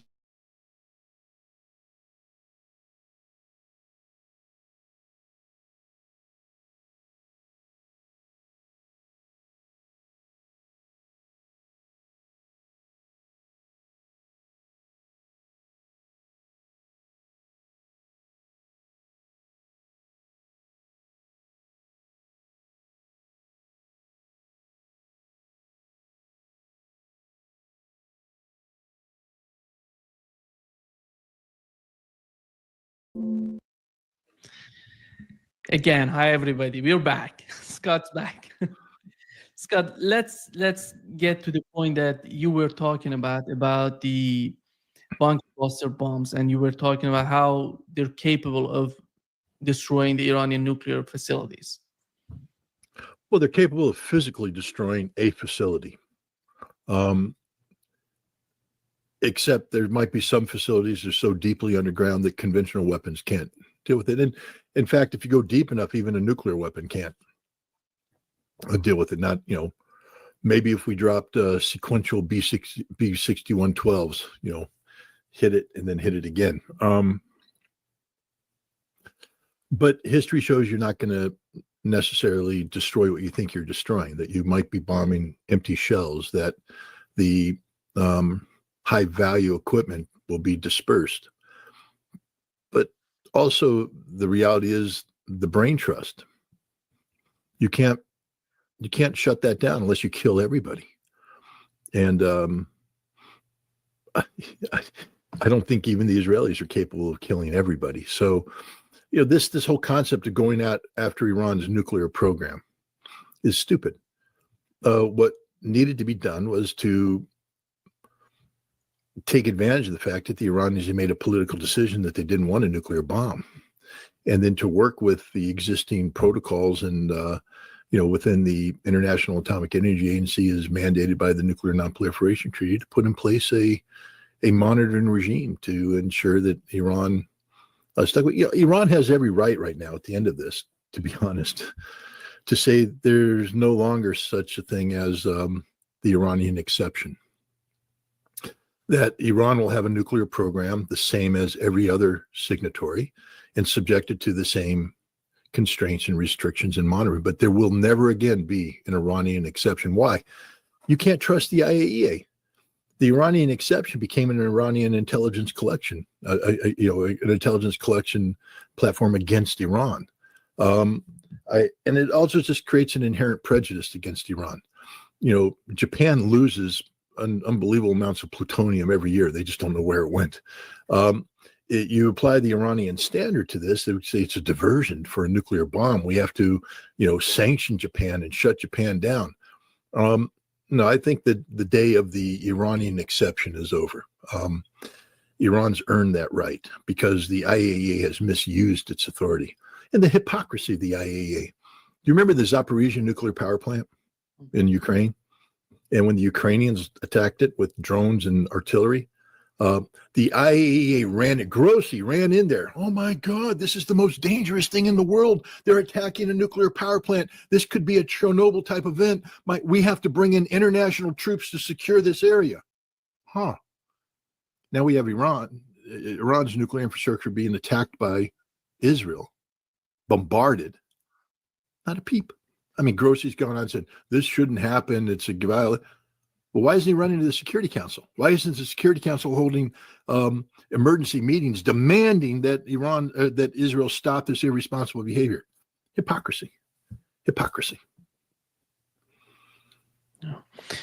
Scott, when we talk about the policy of the United States in the Middle East, they're talking about 7 countries to be destroyed, that Iran is the last one. But it doesn't seem that would be the case. The list goes on. And here is what Netanyahu years before talked about the way that he sees. The mission that we have is to prevent a militant Islamic regime from meeting up with nuclear weapons or from nuclear weapons meeting up with a militant Islamic regime. The first is called Iran. The second is called Pakistan. Because if these radical regimes have nuclear weapons, they will not obey the rules that have been obeyed in the last almost 7 decades. The list goes on, and how I think the big question in the mind of the United States and the policymakers would be to what extent they want to risk a bigger war, maybe an atomic war. Is that going to happen if they get along with Netanyahu and this sort of strategy on his part? Well, we know Iran doesn't have nuclear weapons. There's been no evidence provided that sustains it. They were a threshold state, but I think under this current situation, they're not going to be able to rapidly convert to a nuclear state. If that was to happen, that should have happened before the bombing. I don't think there's any danger of that happening now. Again, could be proven wrong, but I don't think so. Pakistan is a nuclear weapon state. In Pakistan, according to some sources, has made it clear that if Israel used nuclear weapons against Iran, Pakistan would retaliate with its own nuclear arsenal. So here we have a chance of this conflict going nuclear. I mean, and the United States needs to pay attention to this. In Pakistan, I mean, it's just sort of sickeningly hilarious that Israel gets to call Pakistan, a radical Islamic state, capable of behaving irresponsibly. But it's Israel that launched the Pearl Harbor attack against the sovereign nation in violation of international law. Yeah, and it's Israel who has the illegal nuclear program unmonitored by the world. Israel is the radical state. And it's time that we recognize that. Israel is probably the single most dangerous nation on the planet, the one that's capable of producing the most instability on the planet. Israel is a cancer to the world, which is why, I mean, as much as I regret the suffering of the Iranian people, this is the chance. Break Israel's back. Don't let up. Don't let them survive. Destroy this nation. Destroy this cancer. And I'm not talking about, a second Holocaust. But what I'm saying is the Netanyahu government's got to go. Got to go. And it's losing this war right now. And Iran must continue until Netanyahu's government is exposed as a government that has failed the Israeli people. You bring about the collapse of the Netanyahu government. You install a new government that's ready to negotiate a cessation of conflict, where Israel will recognize Iran's right to have a nuclear program.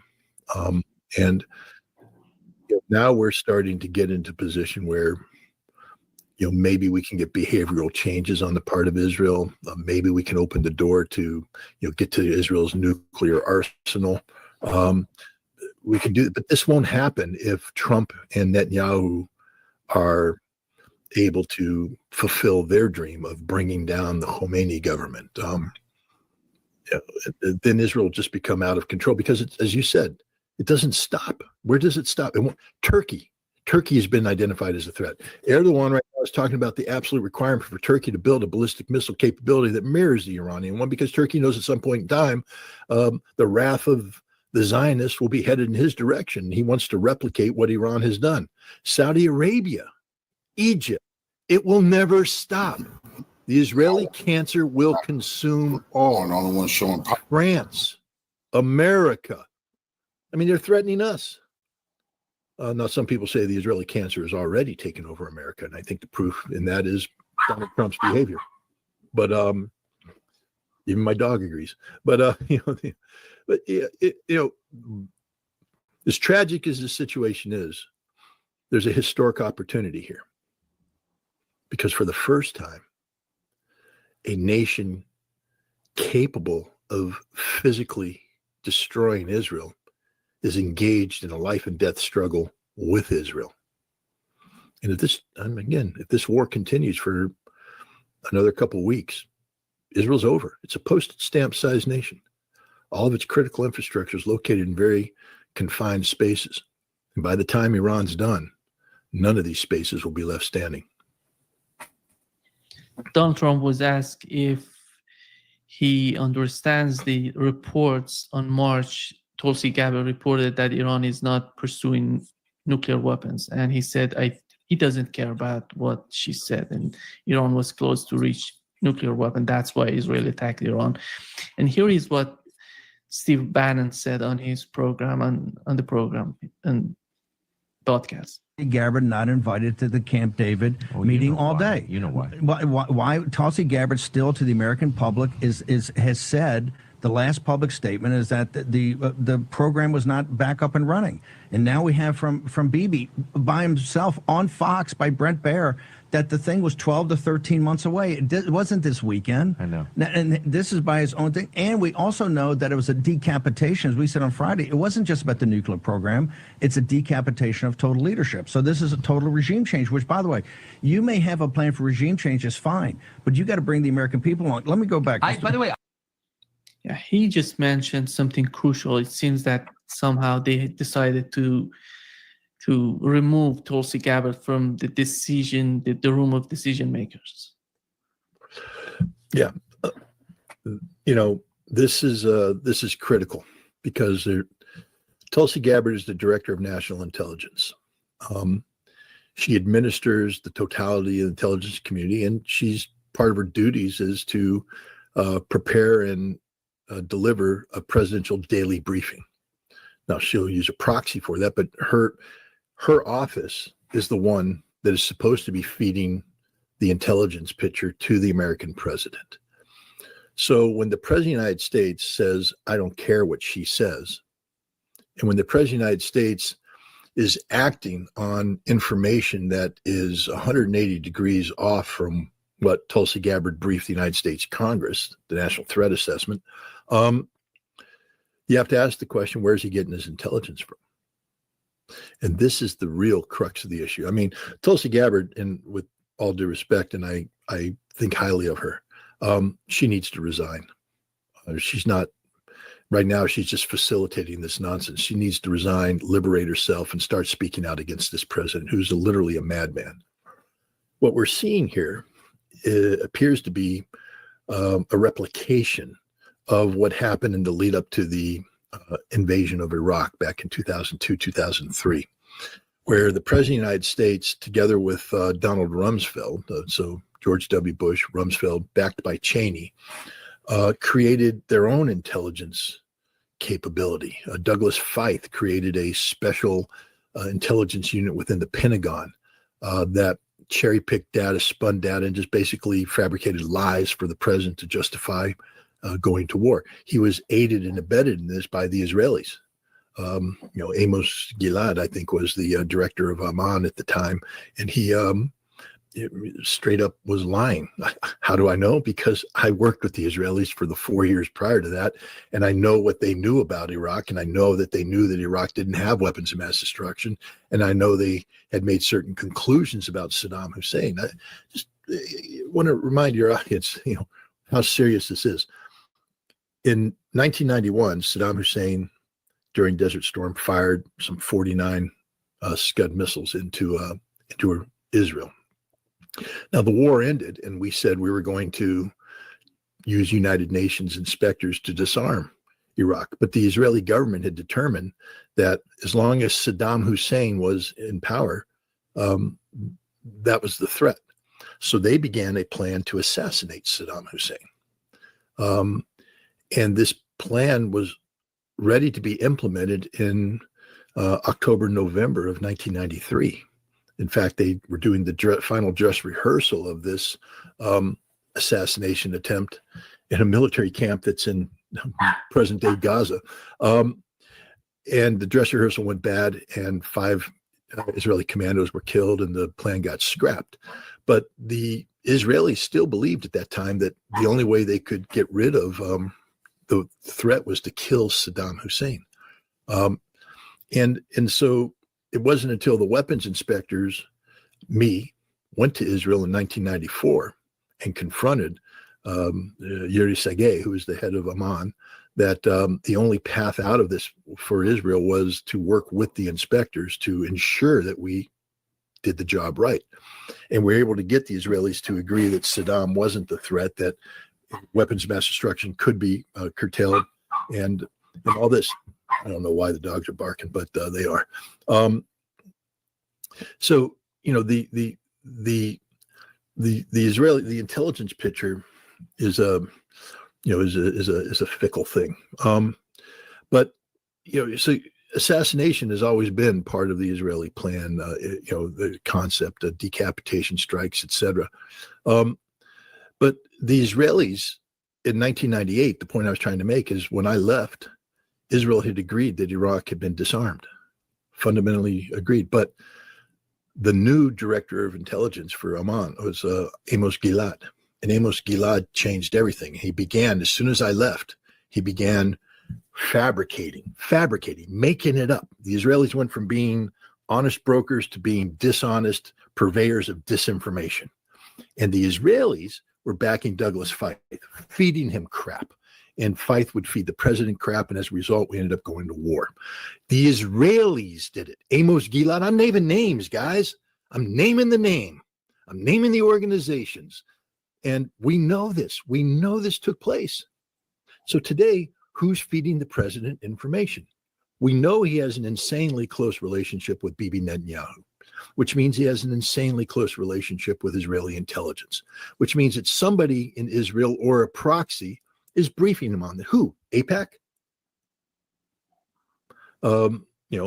As Hegseth, his little, puppy in the Pentagon, has Hegseth created a new intelligence unit working with the Israelis? Because we know that Kurilla already has colluded with the Israelis on a bombing attack, because Kurilla can't brief the White House on American military options in Iran, knowing that Israel was going to launch an attack without deconfliction.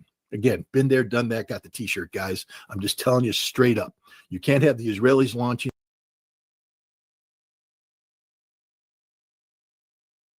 an attack and the Americans coming in unless you have had already deconfliction worked out, that the two plans will coincide. They know how to shut things off and on. We've been preparing for this attack with the Israelis for some time now, and the President of the United States has been receiving intelligence information from the Israelis fed through some sort of proxy, whether it's indirectly through AIPAC or through the Pentagon. Tulsi Gabbard's not the person briefed, and yet Tulsi Gabbard's the one that got before the United States Senate and was confirmed, meaning that the American people believe that the president is receiving his intelligence from the lady who was confirmed by the Senate to do that job. Somebody's feeding him intelligence who wasn't confirmed by the Senate. Somebody's feeding him intelligence who isn't held accountable to the American people. This is wrong. This is fundamentally wrong. It's a very, very dangerous situation. Israel is a threat to the United States. This president one time knew about it. I mean, he was the one who said, we can't afford to get involved in yet another war that costs us trillions of dollars, thousands of lives. He condemned Obama, rightfully so, for threatening to attack Iran. And, he did the same thing with Biden. He said, I am the peace president. Turns out that was all a lie.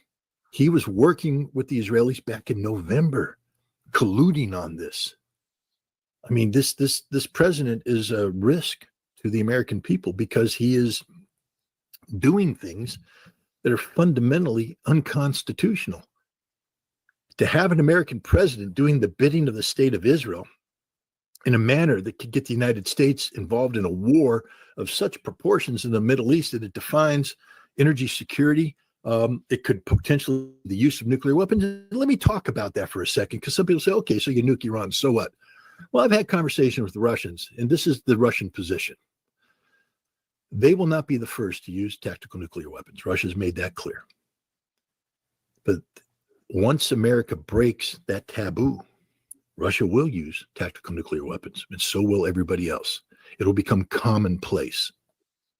So the privilege we've enjoyed as a people living under a nuclear umbrella where nuclear weapons haven't been used in anger since the end of the Second World War, that's going to end. And they'll become commonplace. And each time they're used, it could lead to escalation. This is where we're talking about. This is an insane man that's in the White House right now, a sick man, a fundamentally sick man. And he's out of control. The people who are supposed to be feeding him the intelligence aren't allowed to talk to him. He won't let them. So who is talking to him? And that's a fair question. Why isn't Congress demanding that answer? The American people should be. It seems that somehow the MAGA base of Donald Trump is just, on the case of Iran, they're just getting a lot of tensions from within. And because of Tucker Carlson and people like Tucker Carlson, they don't believe that the United States would benefit from a new endless war in the Middle East. And here is what Tucker Carlson said and the response of Donald Trump. He's a deeply humane, kind person. And I am saying this because I'm really afraid that my country's going to be further weakened by this. I think we're going to see the end of American empire, obviously. Other nations would like to see that, and this is a perfect way to scuttle the USS America on the shoals of Iran. But it's also going to end, I believe, Trump's presidency and effectively end it.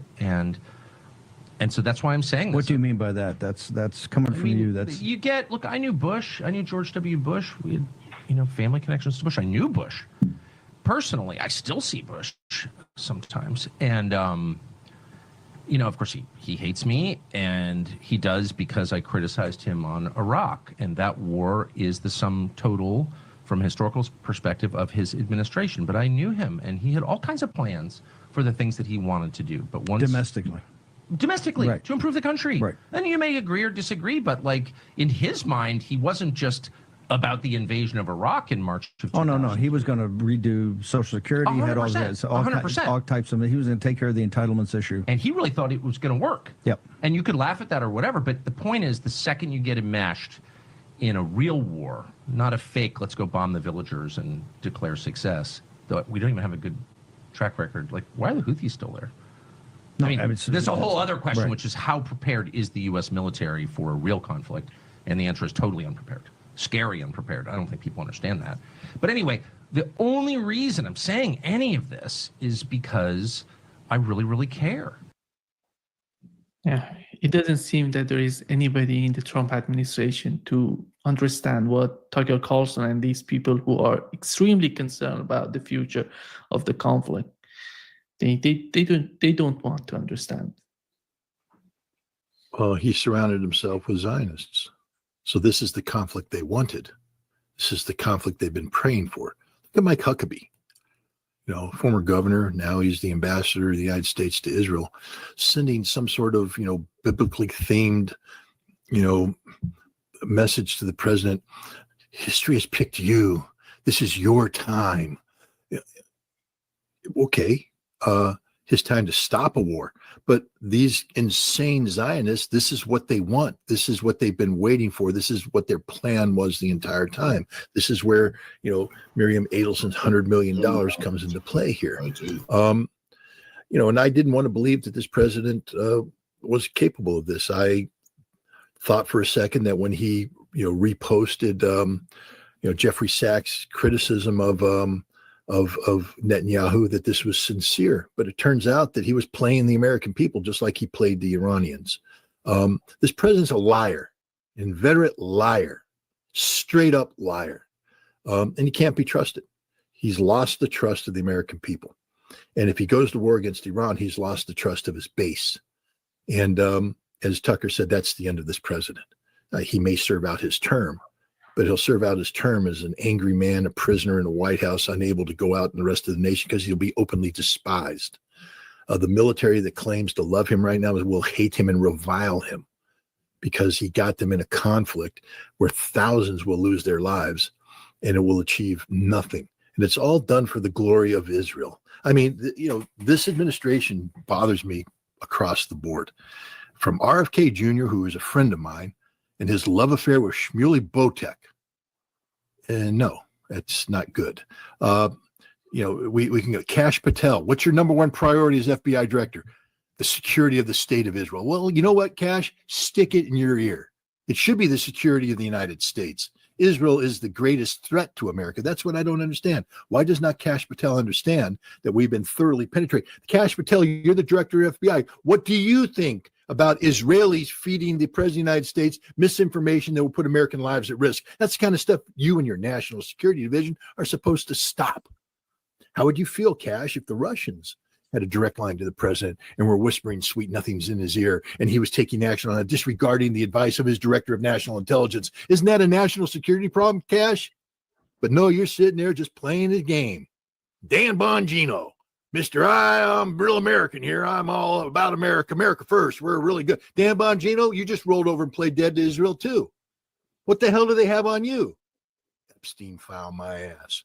I mean, you sat there and talked about it. Now you just swept it under the rug. Maybe it needs to be swept. I don't know. But I mean, it sounds to me like you all have been taken hostage by Israel. This country has been taken hostage by Israel. Israel is the greatest threat to the national security of the United States of America. The greatest threat. AIPAC is their army here in America. It is a literal foreign agent. I had the FBI come in my house and accuse me of being a foreign agent because of things that I wrote. AIPAC is buying Congress. They have bought Congress. They bought a president. They've bought our military. We're getting ready to go to war on behalf of AIPAC and Israel. Guys, this is insane. Now, I'm probably going to get you kicked off of YouTube for this, but I'm sorry. You ask me a question, you get the answer. Israel is the greatest threat to the United States of America, and we have the agents of Israel having infiltrated every aspect of our government. And we, the people of the United States of America, are just sitting back and letting it happen. Scott, do you believe that Donald Trump gonna go to some extent against Iran, as we saw with the tariff war, and he's gonna back down if he feels that he's not gonna get what he wanted to get? We saw it not just with the tariff war, we saw it with Yemen as well.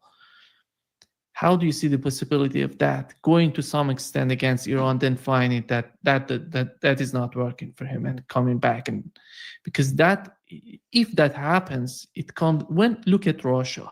They attacked Russia. Donald Trump called the day after, called Vladimir Putin, said, I didn't know about it. I don't know what's going on in the mind of the Russian president right now as the conflict in the Middle East is going to get more problematic.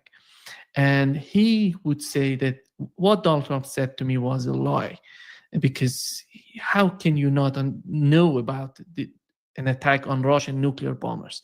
And I'm talking about the bigger picture, the bigger picture on the part of Russians, Iranian, and Chinese as time goes by. Even if Donald Trump tries to back down, that doesn't help his position if he goes in that direction.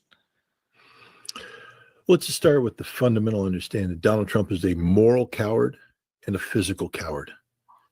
He's not a brave man. He's not a man of integrity. He doesn't have principles.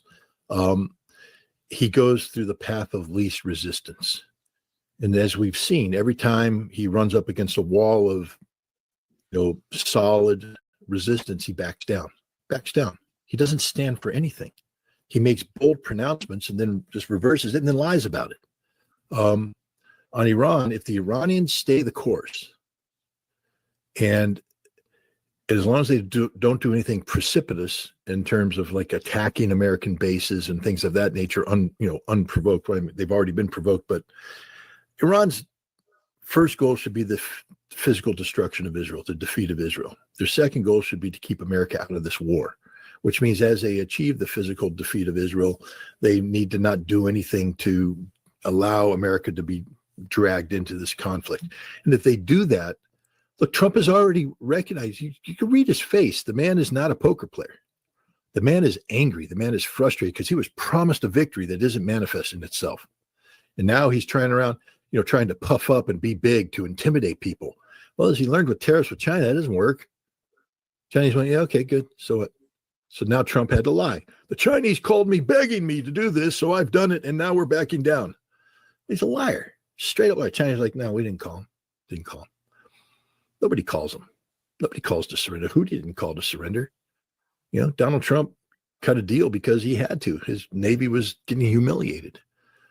And on Iran, as long as the Iranians stay the course, Donald Trump will back down because he didn't have the courage to follow through.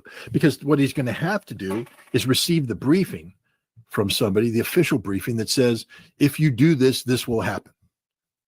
And what's going to happen is going to be horrible. And you're going to have to stand before the American people and explain why thousands of their sons and daughters are coming home in body bags. He doesn't have the courage to do that. So he'll back down. That's my belief. He's getting bad information, intelligence information, but at some point in time, the Pentagon's going to have to brief him on the realities. When George W. Bush was briefed on, the invasion of Iraq, he was told, we will win. And we did. There is no military officer who's going to tell the president we're going to win against Iran. Because to defeat Iran is going to require the physical occupation of Iran, and we can't do that. And, whereas there may have been a chance for regime change in Iran,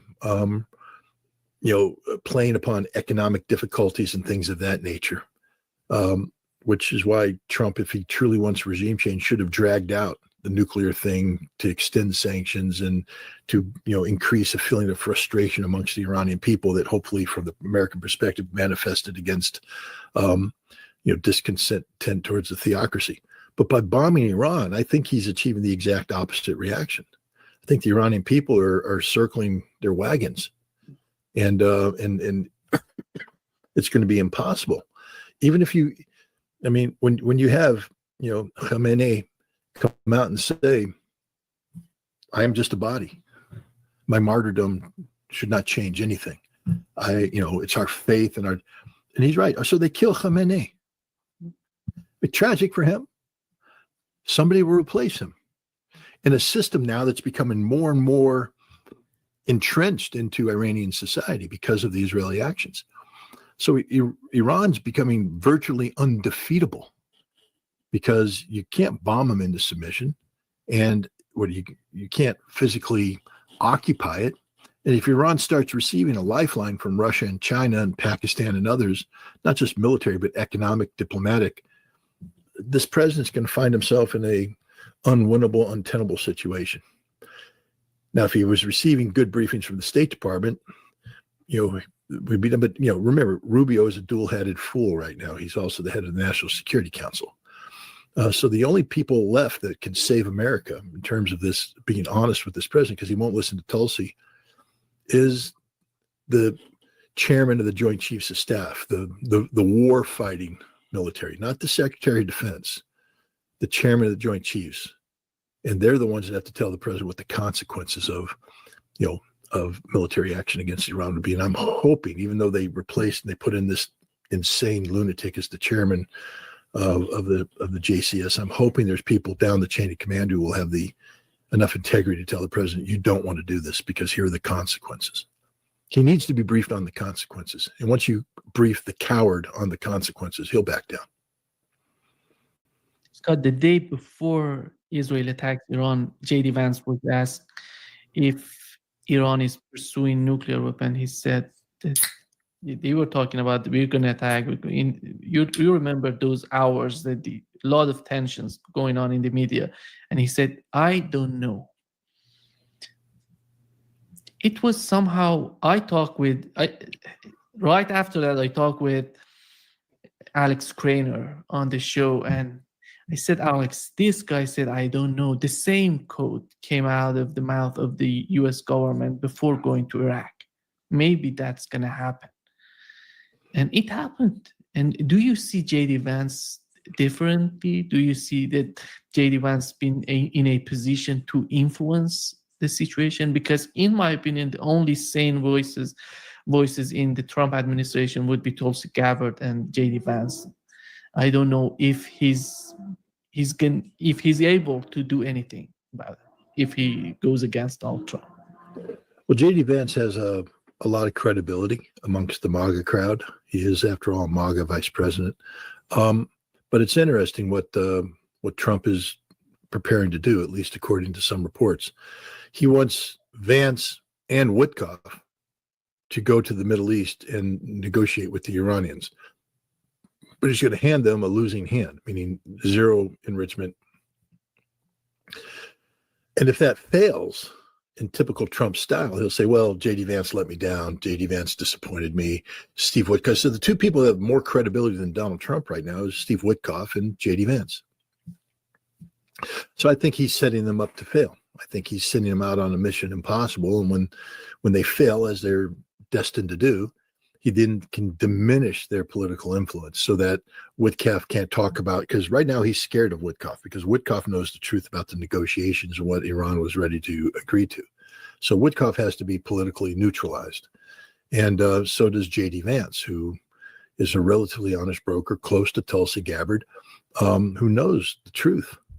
And so he needs to be politically neutered. And sending these two off on a mission impossible, I think is the mechanism that we use to achieve that outcome. Thank you so much, Scott, for being with us today. Great pleasure as always, and hope nothing.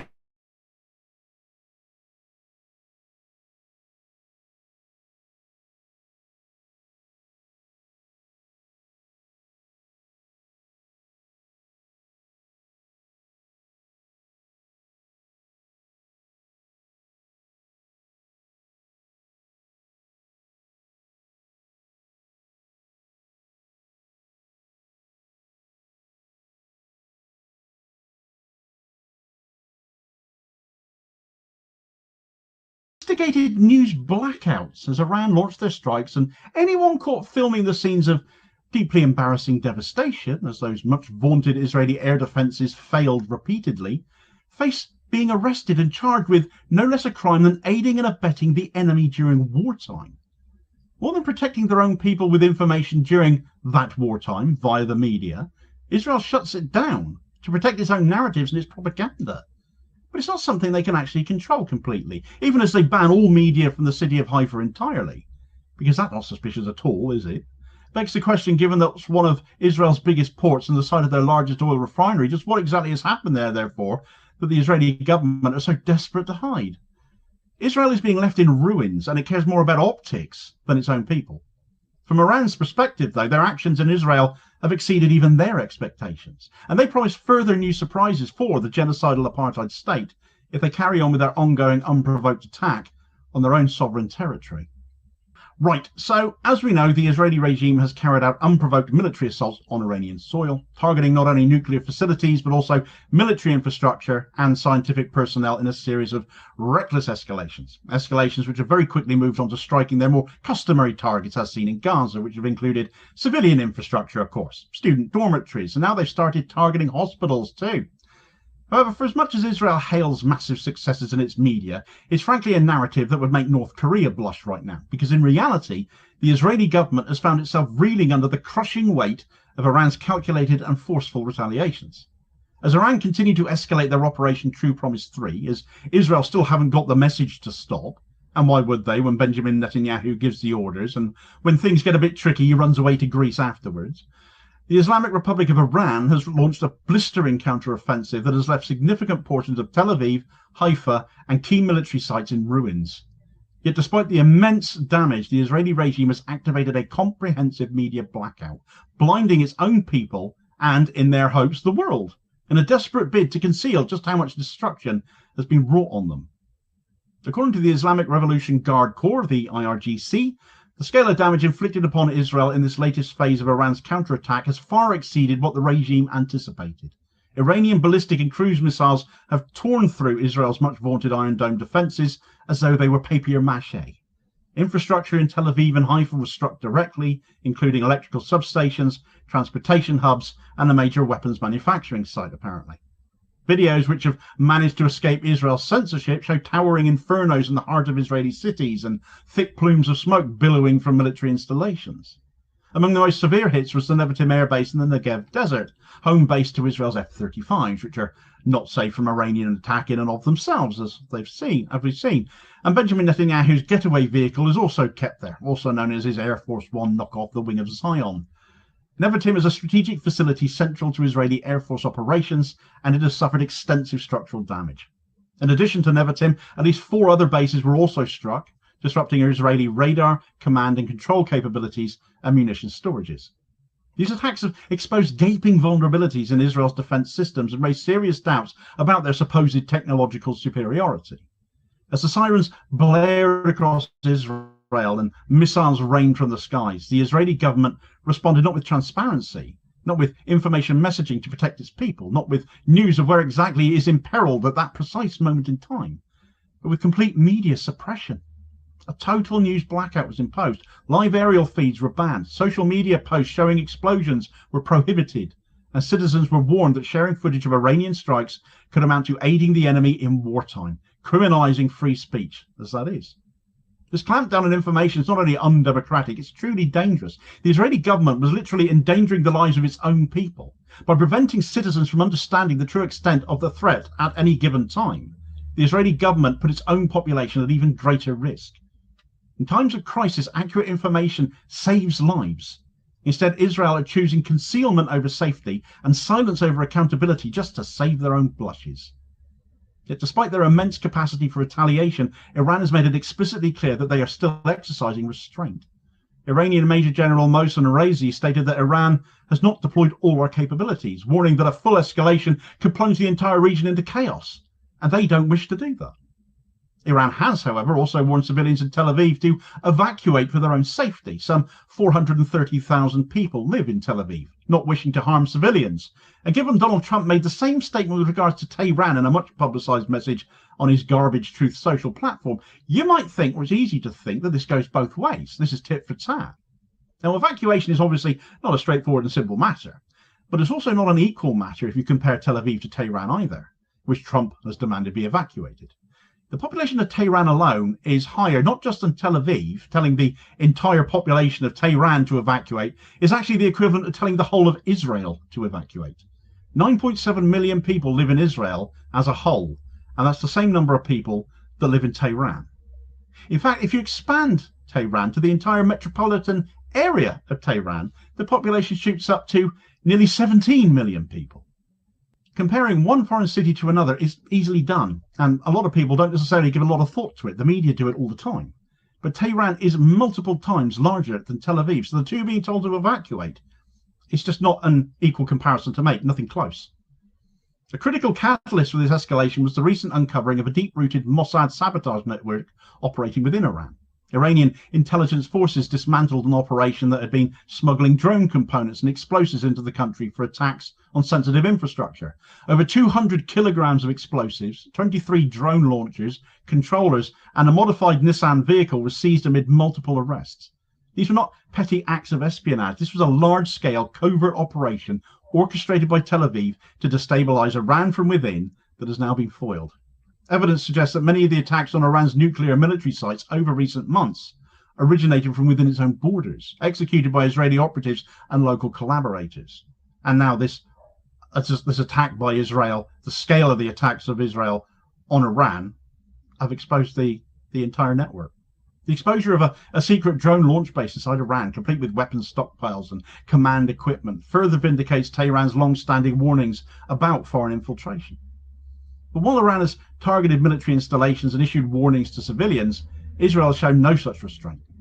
In an attack that is just par for the course from what we've seen by Israel across Gaza, an Israeli missile strike on a civilian hospital in Iran has killed 45 women and children and injured at least 75 others. Striking hospitals and civilian infrastructure has increasingly become the signature of Israel's military policy. Be damned if it's against the Geneva Conventions. When do they ever get applied to Israel anyway? Therefore, what will actually make them stop? These are deliberate, cynical tactics of terror meant to break the will of civilian populations that should be decried by everyone, that have earned Netanyahu that arrest warrant against him. But who's going to enforce that anyway? But too many in the international community continue to turn a blind eye to these war crimes speaks volumes about the double standards governing global politics. All the more so when we're seeing the same state actors exposing themselves as total hypocrites when you compare this situation to that between Russia and Ukraine. In response to Iran's strikes, Israel has doubled down on its censorship campaign. Journalists are barred from reporting on the location and impact of missile hits. They've actually been banned from Haifa entirely now. Even footage of Israel's own failing air defense systems with interceptor missiles malfunctioning and crashing into residential areas, as seen in leaked footage available online, has been censored to preserve the illusion of control, though in this instance clearly to no avail. This attempt at enforcing an iron grip on the flow of information reveals a government more concerned with optics than with truth. And yet the footage keeps leaking thanks to the persistence of some Israeli citizens and global activists who refuse to be silenced. Not to mention, of course, people in, say, Lebanon or Palestine and Jordan, who can see much of this happening too from their side of their respective borders and are sharing it nonetheless as well. As Iran continues its Operation True Promise 3, the IRGC has indicated that the next phase will be longer and more intense than the previous 8 phases that we've already seen, with additional surprises in store for Israel if they don't call it quits. Already the strikes have targeted Israel's command and control systems, a clear escalation in strategic targeting meant to undermine the regime's military cooperation and response capabilities. The events unfolding now in the Middle East demand more than passive observation, whether one supports Israel or Iran or neither. Personally, I am, as I always will be on matters like this, on the side of the innocents caught in the middle.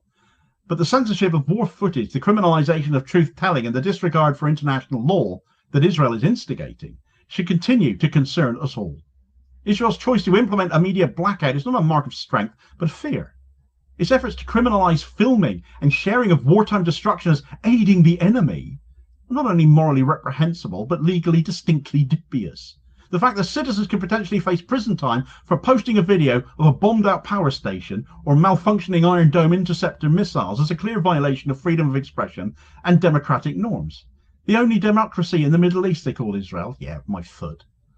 At the same time, Iran has made it unmistakably clear that it has the capability to do far more damage, and obviously we only have their word for this, are choosing not to. You just feel that anyone else is frankly going to be more honest than Israel, though. At the end of the day, Iran were very much the ones who were attacked, so this is not a nation that went looking for war, but it is a nation with every right to defend itself. In light of Israeli censorship and the depravity of its government, silence is not neutrality. As ever, as I keep saying ad infinitum on these videos, it is complicity. We in the international community, journalists, human rights organizations, must continue to speak out and break that enforced silence, undermine Israel's suppression of news and confront the truth. The truth that Israel's aggression, its suppression of dissent, and its calculated attacks on civilians have brought upon it a response it can no longer manage and certainly no longer hide. The myth of invulnerability that Israel has cultivated for decades lies in smouldering ruins in Tel Aviv and in Haifa and in Nevatim, and no blackout, no censorship, no regime decree will be able to keep that truth buried. Certainly this channel will keep bringing it to you. And in that vein, the very latest news as I was writing this is that in retaliation for Israel having targeted the IRIB television studios in Tehran yesterday, Iran has successfully just hit Mossad HQ and the headquarters of the IDF's shady cyber warfare outfit, Unit 8200. Israel would hate it if you knew that, of course. For more on what Iran might have up its sleeve yet in retaliation on Israel, a flavour of that can be found in this video recommendation here, where it's claimed that Iran have managed to turn Israel's multi-layered air defences on each other, perhaps explaining why so much Iranian ordnance is finding its mark. So do check that out as your next watch.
This was never about Iran getting a nuclear weapon. That was irrelevant. It was all right. I gotta stop this for a second. Buddy, you need to relax. This is it. There. Take it and leave. This is all I got for you. Maybe put the package down take it. so that he knows. There, it's gone. There you go. All right. That'll teach us. Man, I just wanted some salami and some cheese. That was my snack, and I can't have it. All right. I can't have it. All right. Our dogs are barking, literally. My God, thanks, Grover. Thanks for the help. All right. My God, that's some levity because it's like a world gone crazy today. I mean, it really is. And what's happening right now in the Middle East should frighten all of us. And it's really, really devastating. So let's talk about this. I'm going to reset here. So I want you all to remember something as we bring you up to date on the Iran-Israel war. This was never about Iran getting a nuclear weapon. That was irrelevant. It was always about regime change in Iran, just like the regime in Iraq or Libya or Syria. Nuclear weapons were always a canard, a straw man to use in order to carry out regime change. And today we're seeing Israel and the neocons in Washington starting to admit the truth, like this jackass. Chapter on the largest state sponsor of terrorism in modern history. We got a chance to end the threat to the state of Israel forever by replacing this regime with something better. And I do believe the biggest winner of the Ayatollah leaving would be the Iranian people. So pray for our troops in harm's way. There are risks associated with any operation. Just pray for them. No, let's not put them there or let's protect them. Just pray for them. Spoken like someone who has no one that they want to protect. Yeah, no kids. He's not married. I mean, I don't know who his husband is or whatever, but like he doesn't have anybody that that's involved in this. So it's fine. It's fine for your kids to be sitting ducks and cannon fodder right now. And tell me what countries Iran is attacking and bombing on a daily basis, like the U.S. Like what all countries are they messing with? Just out of curiosity. Has Iran hit the United States in any kind of attack? Maybe I'm missing that. Well, the neocons would say that Iran had a hand in the assassination attempts on Donald Trump, that Iran has been funding Hezbollah and Hamas, and that Iran continues to threaten, and that they hate Israelis. I don't want to say Israelis, that they hate Jews is the official narrative that you are asked to bite on. Therefore, we must destroy them. Yeah, we have to destroy them. And by creating regime change in Iran, Israel is standing up for you, the Americans. That's what Benjamin Netanyahu just posted. Watch. I mean, this is an outrageous, radical, fanatic regime, and the time has come to defang them and to stand up against evil. That's what we're doing. But in so doing, I think we're also I know we're also standing up for you, for our Arab neighbors, for people around the world, and indeed, even for the United States, because they're trying to build ballistic missiles that will reach the eastern seaboard of the United States. So everybody is under threat from this criminal regime, and somebody had to act to stop it, and that's what we're doing. I have a question for you. Yeah. I have a question. Why didn't that work for Zelensky when he told the United States that if we don't stop Russia, then they're coming for us? That was the same thing that Zelensky said in the Oval Office, and Trump and Vance gave him a spanking. Why is that fine now? Why is it okay for a world leader to say that now? It's a little something called a double standard. So when Benjamin Netanyahu speaks, he is basically he's the president of the United States. So when Benjamin Netanyahu speaks, Americans have to listen. You have to fall in line behind Benjamin Netanyahu. We've always done his bidding when he got us into destroying Libya, when we went after Iraq and killed Saddam Hussein for a regime change operation. He told us that Iraq was getting nuclear weapons material. Total lie. It didn't matter. Millions of people died, and we did his bidding. So now the third part of this stool is Iran, of course. As Henry Mann, thank you for your $10 super chat, says, okay, let me make a clarification. No further involvement in the Iran-Israel war. Yeah, that's our position on this show. Absolutely not, full stop. So it's not about nuclear weapons. It's all about regime change. That's what this is, full stop. So we've got a lot of major developments that happened overnight, over the last few minutes, actually. We'll get to all of that in a second. But first, the U.S. seems ready to fully enter this war. And peace President Donald Trump just warned the civilian population of Tehran to immediately evacuate. Iran should have signed the deal, he said. I told them to sign. What a shame. What a waste of human life. Simply stated, Iran cannot have a nuclear weapon. I said it over and over again. Everyone should immediately evacuate Tehran. Just so you know, airspace is closed in Iran, so you have to drive. Where are you going to go? Again, between 9 and 15 million people live in Tehran metro area. Just find an Airbnb while we destroy your city. Axios reporting a short time ago that Trump is seriously considering entering a U.S. strike on Iran. Meanwhile, Trump is speaking of both sides of his mouth because, he said, we now have complete and total control over the skies over Iran. Iran had good sky trackers and other defensive equipment and plenty of it, but it doesn't compare to American-made, conceived, and manufactured stuff. Nobody does it better than the good old USA. But wait a second. So we're directly involved in this now? We always knew we were. Over the weekend, the messaging was, this was a unilateral, we had nothing to do with it, do not strike our troops. Yeah, can we put that one up? Who can follow this? Put that one up. So, yeah, on Friday, the U.S. had nothing to do with this, with the attack on Iran tonight. If we're attacked in any way, shape, or form by Iran, the full strength and might of the U.S. Armed Forces will come down on you. Now we have full control because our stuff is the best and our people are the best. What are we supposed to take away from that? He also just posted this about assassinating a foreign leader. We can go back one slide here, Philip. We know exactly where the so-called supreme leader is hiding. He's an easy target, but is safe there. We're not going to take him out, kill him, at least for now. But we don't want missiles shot at civilians or American soldiers. Our patience is wearing thin. Thank you for your attention to this matter. So in other words, it's going to assassinate foreign leaders now? Like, we're just posting that on social media? What? Don't pretend that's new. Remember Gaddafi, Hussein? The list is pretty endless at this point. Soleimani. Yeah. Soleimani. Yeah. Yeah.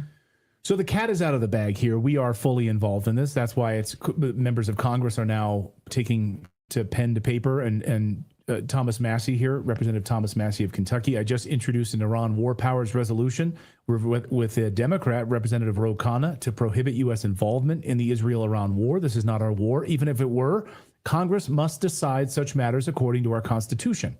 Now, interestingly enough, there are Democrats coming out and echoing this sentiment. We saw overnight that AOC, Alexandria Ocasio-Cortez, says, I will sign up for this bill. When Thomas Massey first floated it, we see Democratic leaders, David Hogg, speaking out against a new war. We've seen Liz Warren speak out against it. We've seen Bernie Sanders. Now, those people branded themselves as anti-war under the Obama administration, but went full war under the Biden administration for Ukraine. So we can't actually know what they're doing strategically.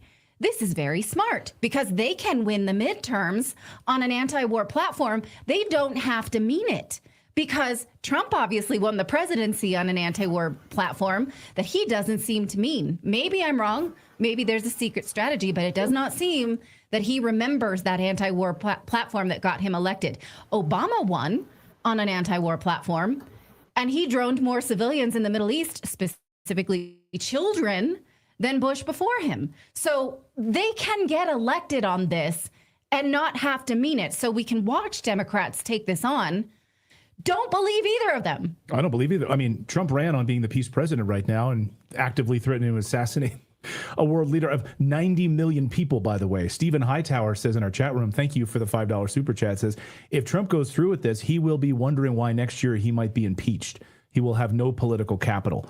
Well, you're seeing a fracturing in the MAGA movement right now as if that's the biggest concern, but you're absolutely seeing the neocons showing their faces. All the neocons are coming out right now and throwing their support behind regime change, Lindsey Graham and all these other scumbags. And then you have, you have libertarians. I call them like George Washington conservatives who want to isolate America. They do not want to be involved in foreign wars. I think that's kind of my position here. Tucker Carlson, Alex Jones, others saying, no, absolutely not. Marjorie Taylor Greene and others. But right now, all of the news media is fully in the camp right now of going to war. So Right now, is the U.S. already involved? Well, just a short time ago, according to OSINT Defender, close to 20 U.S. Air Force KC-315s and KC-46 aerial refueling tankers just lifted off this morning from air bases across Europe, heading in the direction of the Middle East to help Israel refuel. Germany's already been actively involved in refueling efforts. Also hidden in the news, Reuters is reporting that the U.S. al-Shaddadi patrol base in northeastern Syria was attacked by Iranian missiles.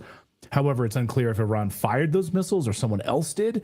Remember, Reuters, of course, is a mouthpiece of MI6 in the UK, so it would be a perfect false flag event.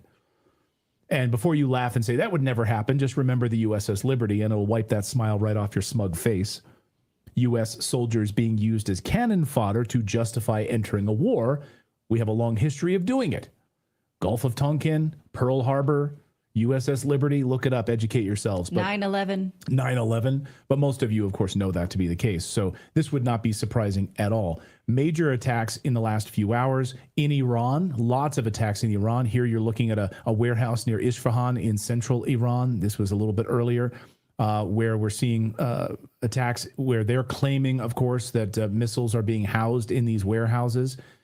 Also, according to eyewitnesses in Iran, heavy strikes just hit in the last few hours against targets in central Iran. These are hit surface air missile sites. Israel's ability to attack us in Israel is being degraded at this point because of our attacks on Iran's missile sites. That is coming from Israeli intelligence sources. Israel just released this footage of strikes against Iran's Air Force in Tehran. They blew up 2 F-14 Tomcats. By the way, these are the same jets that Tom Cruise flies in the very first Top Gun movie in the mid-1980s. They are ancient at this point. They are 51 years old. And Iran is currently the only country in the world that still uses them as part of their Air Force. So I don't know, maybe Iran was like, hey, we'll put these out there as like sitting duck targets. Decoys. Yeah. Decoys, like, you know, these things haven't flown in 20 years, but hey, maybe you want to wipe them off, then we'll get some new aircraft. Russia we'll get some new ones from China and Russia and North Korea. Who knows? But Israel also destroyed Iran's news agency, hitting them while they were live on the air broadcasting. Here you're seeing the fire, the building on fire. This is, again, like, this would be like, you know, hitting Fox News while they're live on the air, live on television. Watch this. Here was the moment that happened.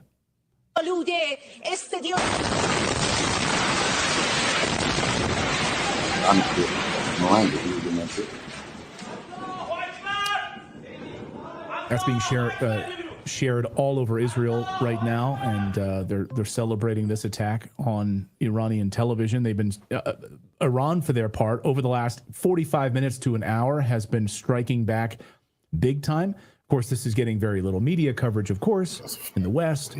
It's all about how Iran is nearly dead, how they're almost wiped off the face of the map. Again, you know, the propaganda is in full swing here. You really, really, really have to dig deep to see that that's not the case. They launched a barrage of missiles targeting Israel, hitting targets across Tel Aviv. Here, this happened in the past 24 hours, hitting Mossad's headquarters. That'd be like hitting the CIA headquarters. Refused to show that. Also, Iran struck targets in broad daylight when we're told that they have sky superiority.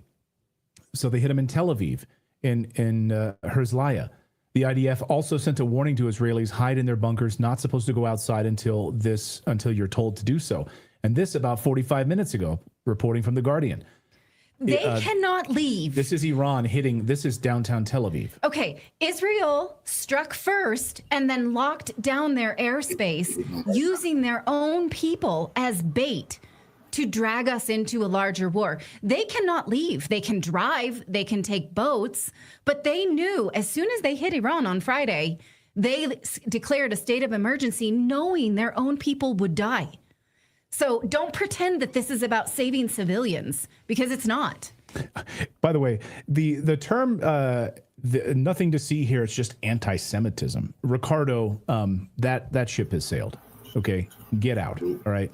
Stop using that stupid ass argument here about anti-Semitism. This is about a World War III moment right now. You are deflating that term. It happens in real life, but it is not because of anti-war stance. So fuck off. You cannot conflate the two things. It's ridiculous. Yeah. All right. Now, meanwhile, this is a big piece of the story right now. Tulsi Gabbard. Sources telling Redacted today that she might be on the way out, that she might be leaving the DNI. We don't know if that's the case yet. There hasn't been any update on that in the last few hours, but you can understand why. Tulsi Gabbard here just a few weeks ago, sitting in front of Congress, telling her that Iran had no plans to develop nuclear weapons. Watch this. The IC continues to assess that Iran is not building a nuclear weapon, and Supreme Leader Khamenei has not authorized the nuclear weapons program that he suspended in 2003. The IC continues to monitor closely if Tehran decides to reauthorize its nuclear weapons program. Okay, so that was a few weeks ago. Then, according to Jennifer Griffin, Fox News Channel, Fox News' Peter Doocy reports that ODNI Tulsi Gabbard was left out of a meeting to discuss Israel and Iran at Camp David on Sunday, so she wasn't invited. Per Peter Doocy, we can report via U.S. official that DNI Tulsi Gabbard was not invited to last week's Camp David retreat where President Trump convened senior national security officials to discuss the Middle East. They said, oh, it was just a scheduling conflict. So can we go down scheduling conflict? Are you out of your mind? You go to Camp David to talk about World War III. There's nothing more important than that meeting. A dance I recital? downloaded a movie on Netflix and it expires in 24 hours, so I can't. Right. Yeah. I got to watch this thing, otherwise I'm going to lose it. It's a scheduling So conflict. can we talk about the people that were used to get Donald Trump elected, that endeared us to that campaign because they were independents and spoke truth about the war? Tucker Carlson, now Elon Musk, and Tulsi Gabbard, all of them being isolated as the Trump administration marches towards war. Why? What? That? I mean, it's okay. Now, recently, in just the last few hours, CNN is reporting that Tulsi Gabbard was right. And in fact, U.S. intelligence has no intelligence that Iran had a nuclear weapon or was even close. They said it was at least 3 years away. We knew that because we'd been trying to study the so-called proof that the Obama administration used to sanction Iran because of this threat of a nuclear weapon, and they never were able to. So we know that this is not true. We know that the International Atomic Agency is corrupted. They went to the Zaporizhzhia nuclear plant that Ukraine was bombing and said they couldn't figure out who was bombing it. We know that they are a mouthpiece of the United States and its war agenda. So we also know we never had proof of this, and we may never need it until 20 years later we can admit that there was no weapons of mass destruction. This will happen. Now, President Trump says he feels pretty confident, though, that Iran probably did. He said he thinks so, and he threw Tulsi Gabbard under the bus. Watch. You've always said that you don't believe Iran should be able to have a nuclear weapon, but how close do you personally think that they were to getting one? Because Tulsi Gabbard testified in March that the intelligence community said Iran wasn't building a nuclear weapon. I don't care what she said. I think they were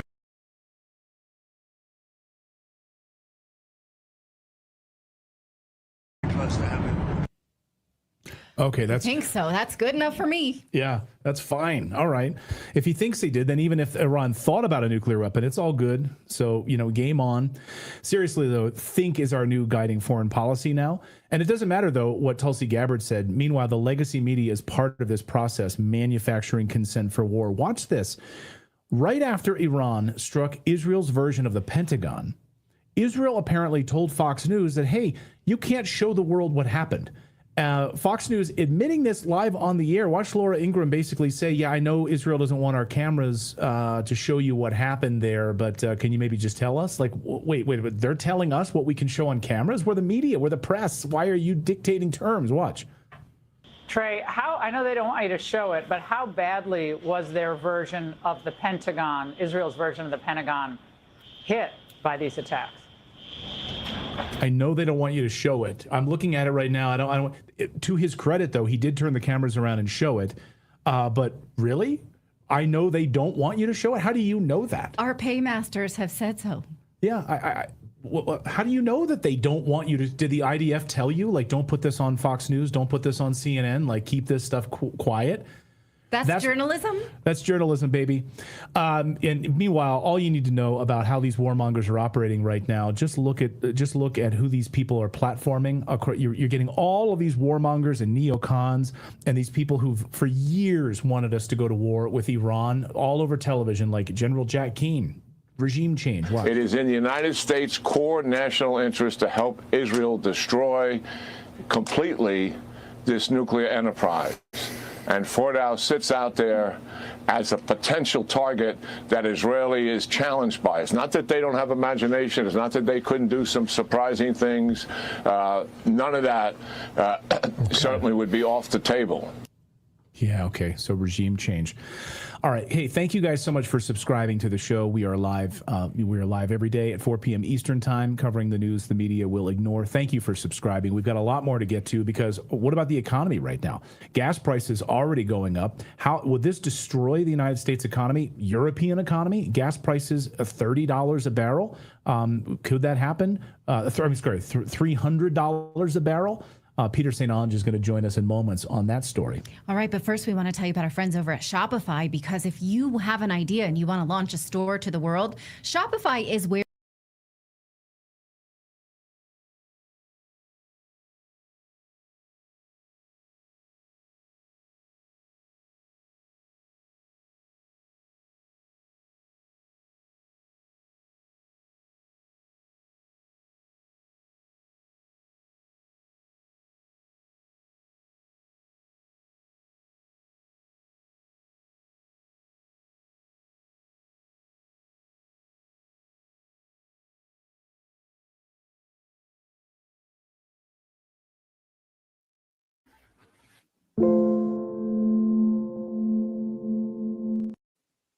Hi, everybody. Today is Tuesday, June 17th, 2025. And our friend Carl Wilkerson is back with us. Welcome back, Larry. Good to be with you, Nima. Although it's desperate times. I want to start, Larry, with the question that is war with Iran the final blow to the American empire, in your opinion? Here is, before going to your answer, here is what Tucker Carlson said about it. Good old Tucker. He's a deeply humane, kind person. And I am saying this because I'm really afraid that my country's going to be further weakened by this. I think we're going to see the end of American empire. Obviously, other nations would like to see that, and this is a perfect way to scuttle the USS America on the shoals of Iran. But it's also going to end, I believe, Trump's presidency and effectively end it. And so that's why I'm saying this. What do you mean? Yeah, he literally says that this is a very important issue, not a simple issue. Absolutely. I just watched a CNN show, I think it was a fairly fresh caught one, where the CNN individual was asking the question, has everyone seen the March testimony to the Congress of the United States of the DNI, Tulsi Gabbard? Boom, they played it like you do. And up came Tulsi saying that it was the assessment of the IC, the intelligence community, that Iran was 3 years away from a nuclear weapon.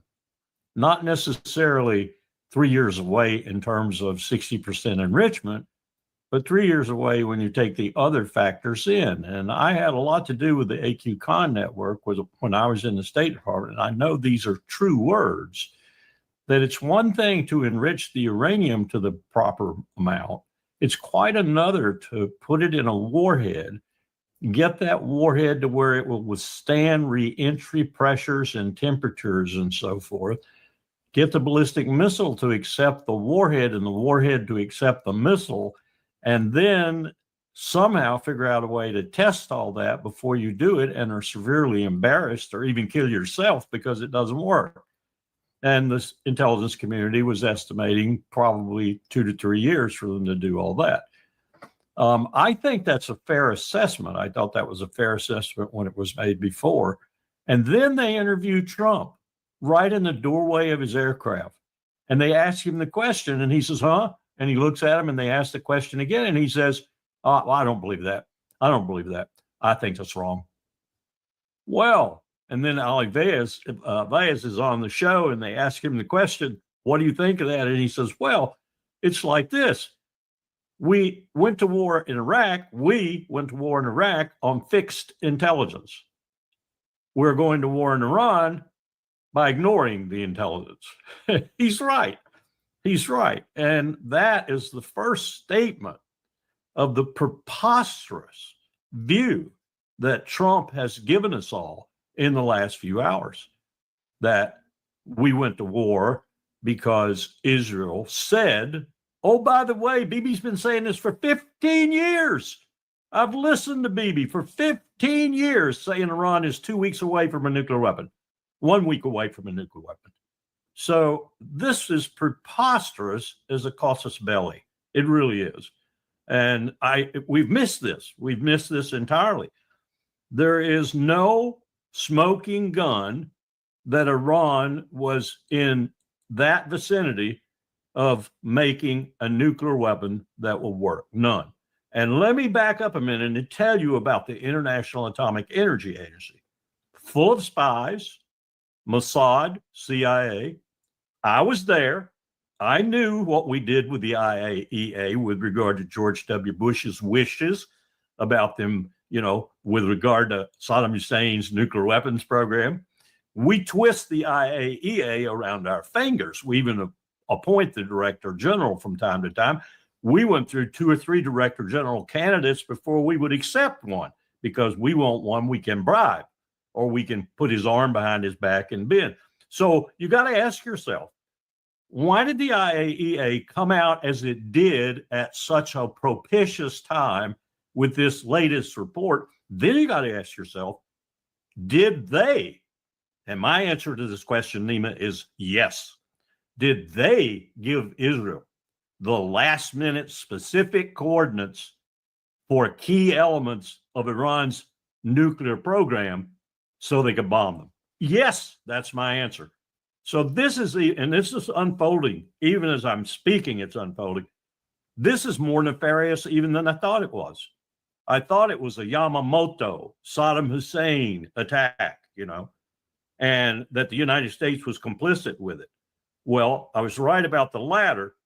I'm so right about the former that I'm steaming mad.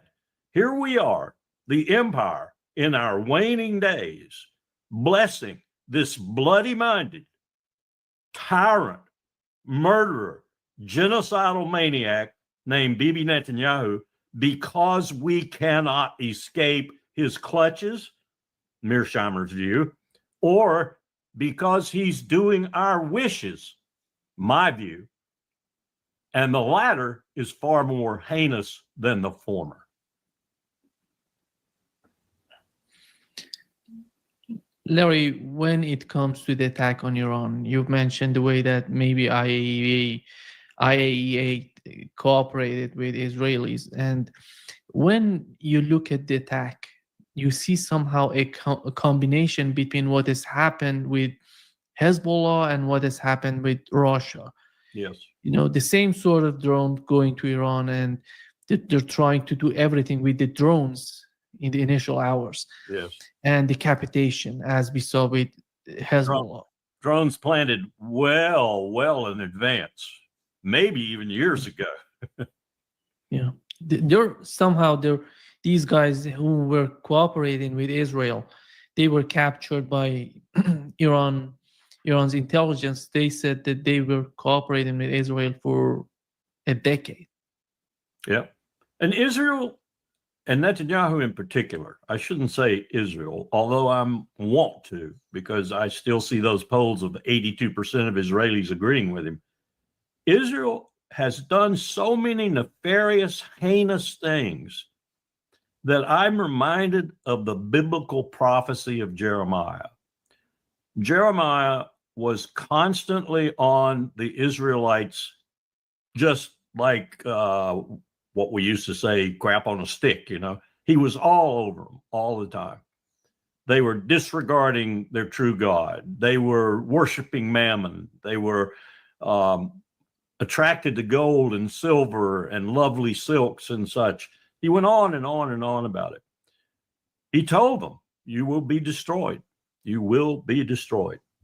And Nebuchadnezzar came and burned their temple, destroyed the state of Israel, called the Israelites, took most of them into slavery that he didn't kill, and put them on a track of that kind of life for at least a half a century.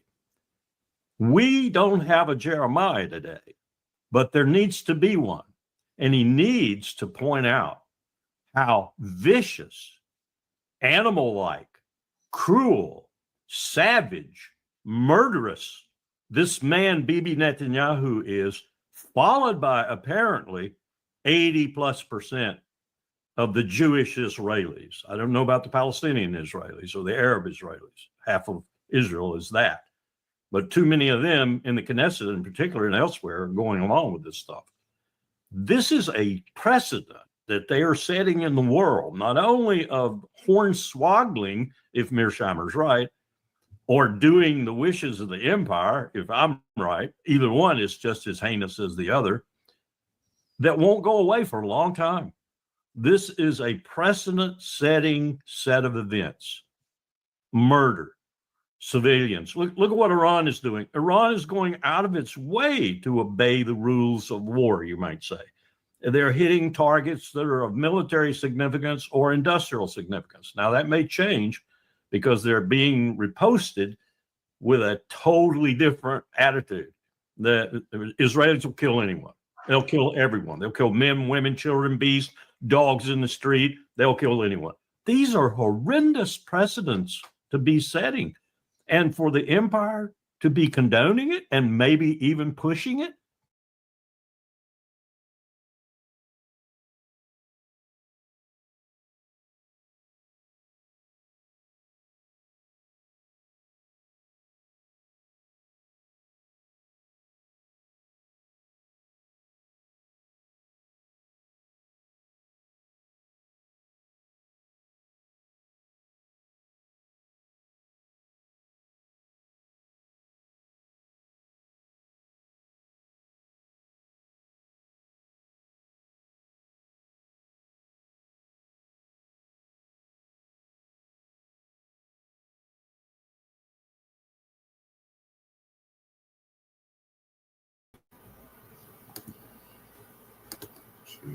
Hacked on my stuff, man.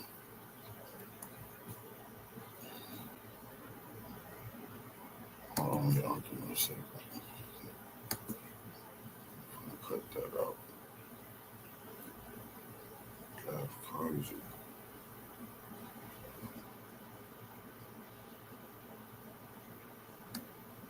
Yeah, that's kind of crazy right there.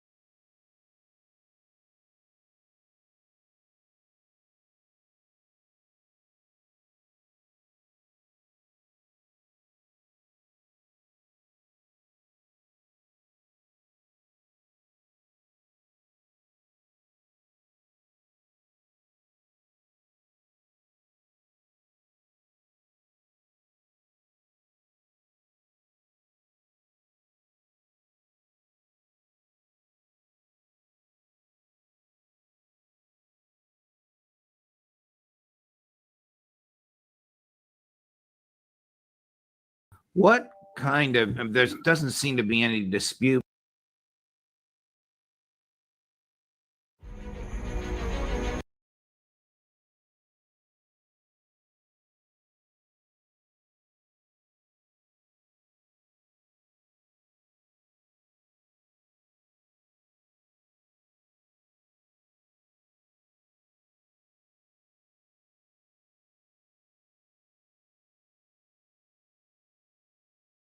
To target Iranian officials. Israel is at war with Iran. Israel started this war by launching a surprise attack on Iran on the 13th of June. And in the following days, Iran hit back, Israel attacked Iran again, and it escalated into a larger conflict. Now, the US government is deeply involved in this war on Iran. US President Donald Trump knew about all of the operations because the US was helping Israel to plan and to carry out this attack. Israeli officials were given a very clear green light from the US government, and Donald Trump personally gave his approval to Israel's Prime Minister Benjamin Netanyahu.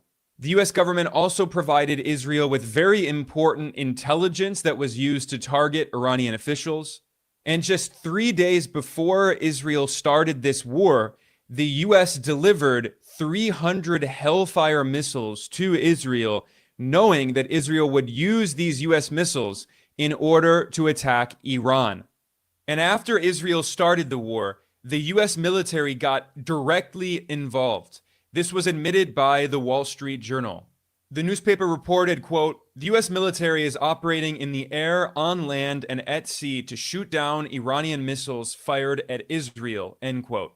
It added that before Iran's retaliatory strikes even began, US fighter jets, Navy destroyers, and ground-based air defense systems were already positioned in place to help counter the attacks on Israel. This is even more evidence that the US government planned this attack on Iran with Israel because the US military was already in place. 90% of the victims of these US-backed Israeli attacks on Iran have been civilians. 90% civilians. Donald Trump has repeatedly threatened Iran, and he ordered a complete evacuation of the Iranian capital, Tehran. There were roughly 10 million people living in Tehran, and yet Trump ordered all of them to leave. And why is that? It's because the US and Israel plan to bomb Tehran into rubble. This was admitted by Israel's Channel 14. The media outlet admitted that Israel's goal is to destabilize and eventually overthrow the Iranian government. So this is not about Iran's nuclear program. This is about regime change. The US-Israeli strategy is to cause mass chaos and scare the civilian population and force millions of people to be displaced, which will destabilize the government. And then the US and Israel plan to bomb Tehran into smithereens. Israel's defense minister said, quote, "Tehran will be treated like Beirut," end quote, referring to the 2006 Israeli war on Lebanon, in which Israel devastated the Lebanese capital, Beirut, and bombed civilian infrastructure, causing mass chaos. Israeli military officials have admitted that they could not wage war without support from the US government, and that includes Israel's war on Gaza, Lebanon, Syria, and now Iran. The US is providing Israel with the missiles and the planes and the intelligence that it's using to attack Iran. This war would be impossible without US support. And this is bipartisan US policy. The Joe Biden administration gave Israel more than $18 billion of weapons and ammunition, and the Trump administration is also sending billions of dollars of military aid to Israel. So the very important point that I wanted to establish at the beginning here is that this is a joint US-Israeli war. This is not a war that Israel launched without the support of the US. It's not Israel that's dragging the US into war. The US government is deeply involved, gave the green light to Israel, and is overseeing this war against Iran. If you want more information about that, in the description below, I will link to the other video and article that I did explaining that point. But today I want to answer another question, which is why the US and Israel are waging war on Iran. What is the goal of this joint US-Israeli war? Well, the reality is there's not just one goal, but rather multiple goals. I wrote out a list of the main things that the US empire is trying to accomplish with this war on Iran. The first and most obvious is to maintain US hegemony in West Asia, also known as the Middle East. The second is to destroy the anti-colonial axis of resistance. I'll talk about that later. This is the alliance of revolutionary groups in the region that are allied with Iran and have been fighting the US and Israel. And by destroying the axis of resistance, this would make it possible for the US and Israel to carry out the total colonization of Palestine, which is obviously one of their main goals.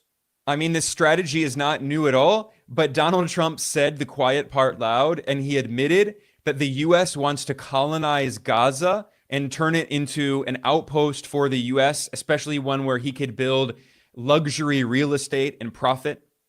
The U.S. will take over the Gaza Strip, and we will do a job with it, too. We'll own it. You know, Gaza is interesting. It's a phenomenal location. On the sea, best weather. You know, everything's good. It's like some beautiful things could be done with it. But the U.S. empire also has several other goals in the joint U.S.-Israeli war on Iran. Another is obviously to prevent Iran from developing nuclear capabilities. Iran does not have nuclear weapons, although Israel does. And moreover, the US government has tried for decades to overthrow or at least weaken the independent revolutionary government in Iran that came to power in 1979 through a revolution. This has been a long-standing goal. Another major goal of this war is to scare other countries in the region that may want to move away from the United States, and in particular, the dollar. And this especially is targeted at the Gulf monarchies like Saudi Arabia and the United Arab Emirates, because these countries export a lot of oil and gas, which means they make a lot of foreign currency, in particular US dollars, because the US imposed a petrodollar system on the region in the 1970s, forcing these countries to sell their oil and gas in dollars, which maintains global demand for the US dollar. However, in recent years, the Persian Gulf countries have been moving closer and closer to China, which is their largest trading partner.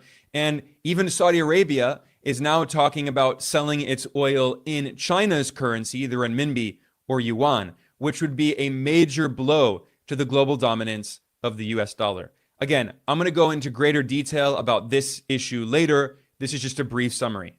So again, one of the goals of this US-sponsored war on Iran is to preserve the petrodollar system and ensure continued global demand for the US dollar. Related to that is the US goal of destabilizing BRICS and the Shanghai Cooperation Organization. BRICS is the Global South-led organization that originally consisted of Brazil, Russia, India, China, and South Africa, but it has expanded greatly, and in 2024, Iran became a full member of BRICS. Iran also officially became a member of the Shanghai Cooperation Organization in 2023. Again, I'll talk more about that later. But the point is that this US-sponsored war against Iran aims at dividing the global South and disrupting the multipolar project in which global South-led organizations like BRICS and the Shanghai Cooperation Organization play a key role. And the final goal related to that is that the US wants to break up the partnership between Iran, Russia, and China, with the ultimate goal of isolating Beijing. Because the United States is waging a new Cold War on China. This is Cold War II. This is admitted openly now in Washington. It's no longer even controversial saying that. So the US is trying to isolate China by dividing it from some of its most important allies. And some of the most powerful partners of China include Russia and Iran. This is why Donald Trump himself admitted that he wants to divide Russia and China, because this is the age-old strategy of divide and conquer. You never want Russia and China uniting. We united them. It's a shame. The stupidity of what they've done. Well, I'm going to have to ununite them, and I think I can do that too. I have to ununite them. If the US can destabilize the independent revolutionary government in Iran, potentially even overthrowing it, and especially if the US can divide Russia and China, this is part of Washington's new Cold War strategy to isolate Beijing. So you can see that this US-backed war against Iran is about much more than just Israel-Palestine, and it's also about more than just West Asia, just the Middle East. This is a conflict with major geopolitical and economic implications spanning the entire world. And in the rest of the analysis today, I'm going to go through point by point and explain the goals and the strategy of the US empire in this joint US-Israeli war on Iran. Now, I want to start by highlighting an excellent point that was made by Brian Berletic, who is the host of the independent news outlet, The New Atlas, and he does great research.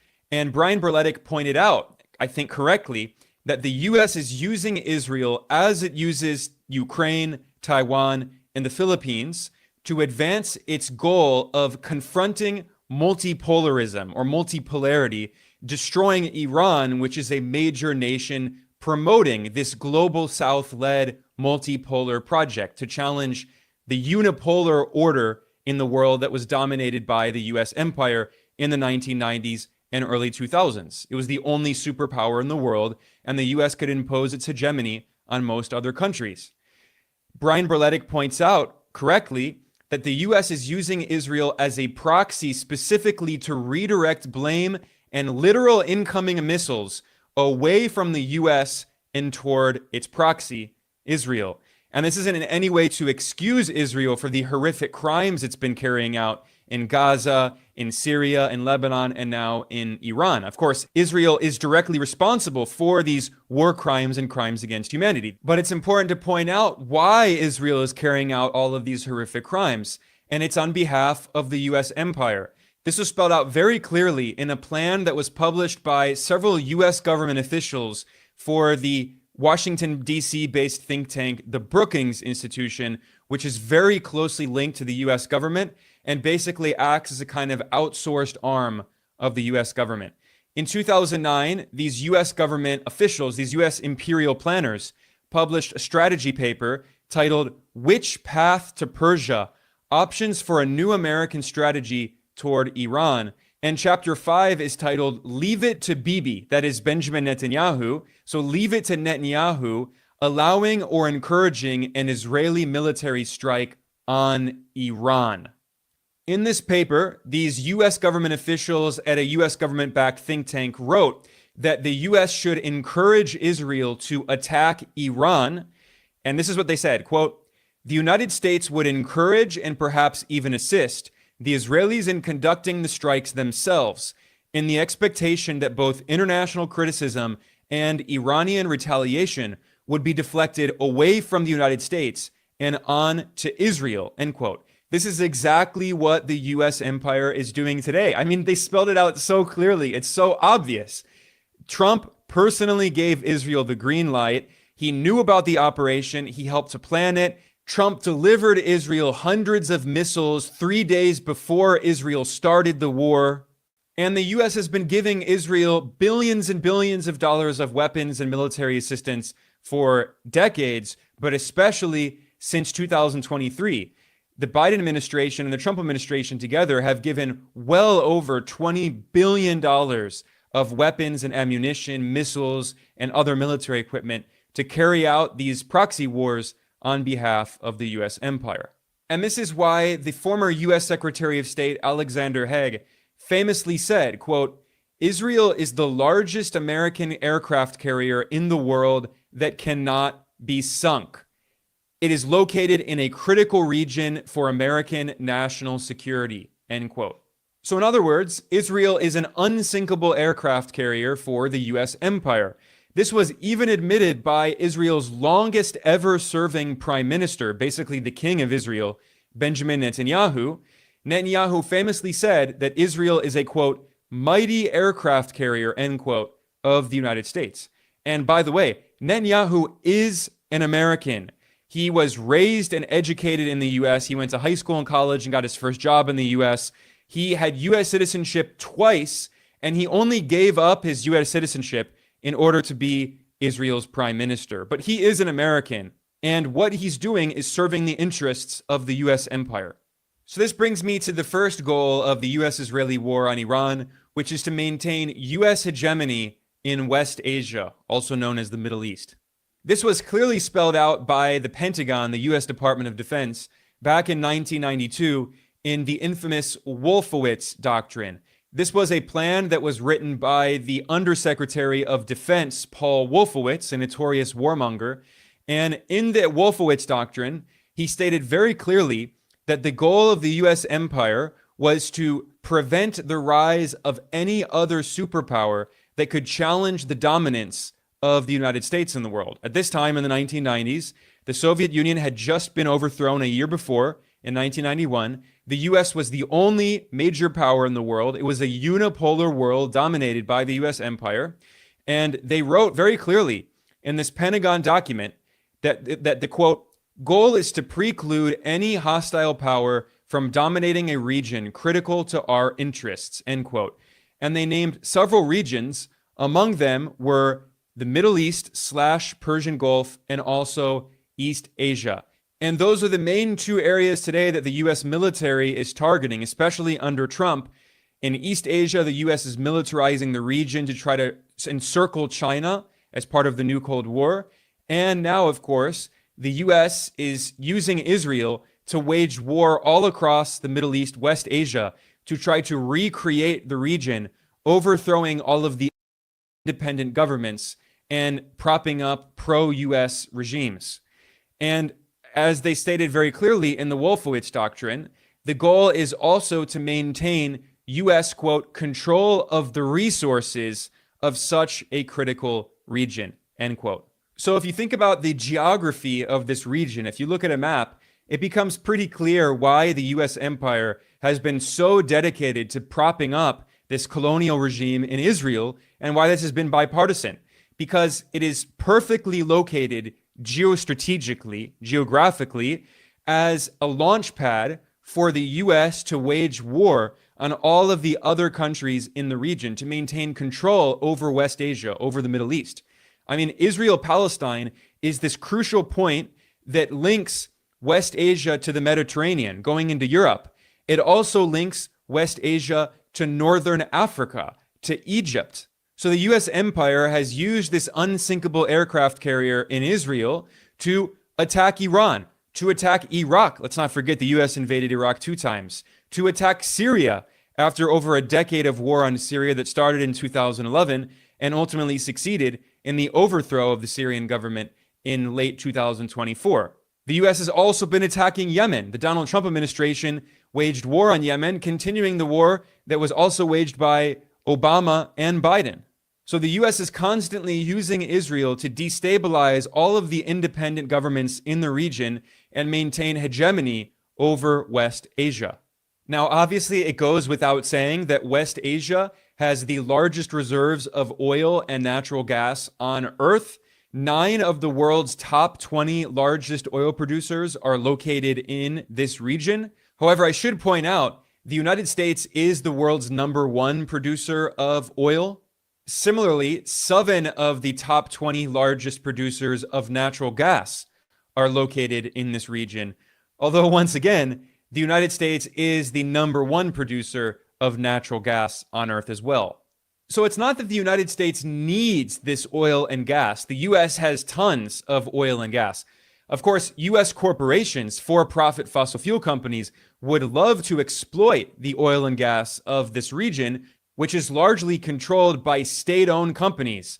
Saudi Arabia, for instance, has the massive state-owned oil company Saudi Aramco, and the other Persian Gulf countries also have state-owned oil and gas companies. Of course, the U.S. would love to privatize all of this and sell it off to U.S. corporations, but it's not like the U.S. needs access to more oil and gas. What the U.S. is more concerned about is maintaining control over the global price of oil and natural gas. This is why the U.S. government for many years was waging a kind of political war against OPEC, the Organization of Petroleum Exporting Countries. This organization was famously used in 1973 to declare an oil embargo of the U.S. and other Western countries as part of a protest against Israel's war. So again, we see historical parallels of how Israel is acting as a vicious attack dog for the U.S. empire in this very strategic region. And today, the U.S. has largely succeeded in weakening OPEC because the U.S. has become the #1 producer of oil. But the point is that the U.S. is very concerned about the possibility of oil production and prices of oil in the global market being used as a geopolitical weapon, given that the global south and also Russia and China are leading producers of oil and natural gas in the world. So if they were to unite and use a cartel like OPEC to control the price of oil or gas, it could cause significant economic damage and would lead to very high rates of inflation, because when the price of energy goes up, it is an input in basically all other parts of the economy, So when the price of oil and gas goes up, the price of everything else goes up. And this obviously has led to a lot of political instability in the US. So the US is very concerned about the stability of the price of oil and natural gas in global markets. But what the US is also very concerned about vis-a-vis oil is the petrodollar system. I'm going to talk about this more in detail a bit later because I'm going to go point by point through the different goals of the US in this war.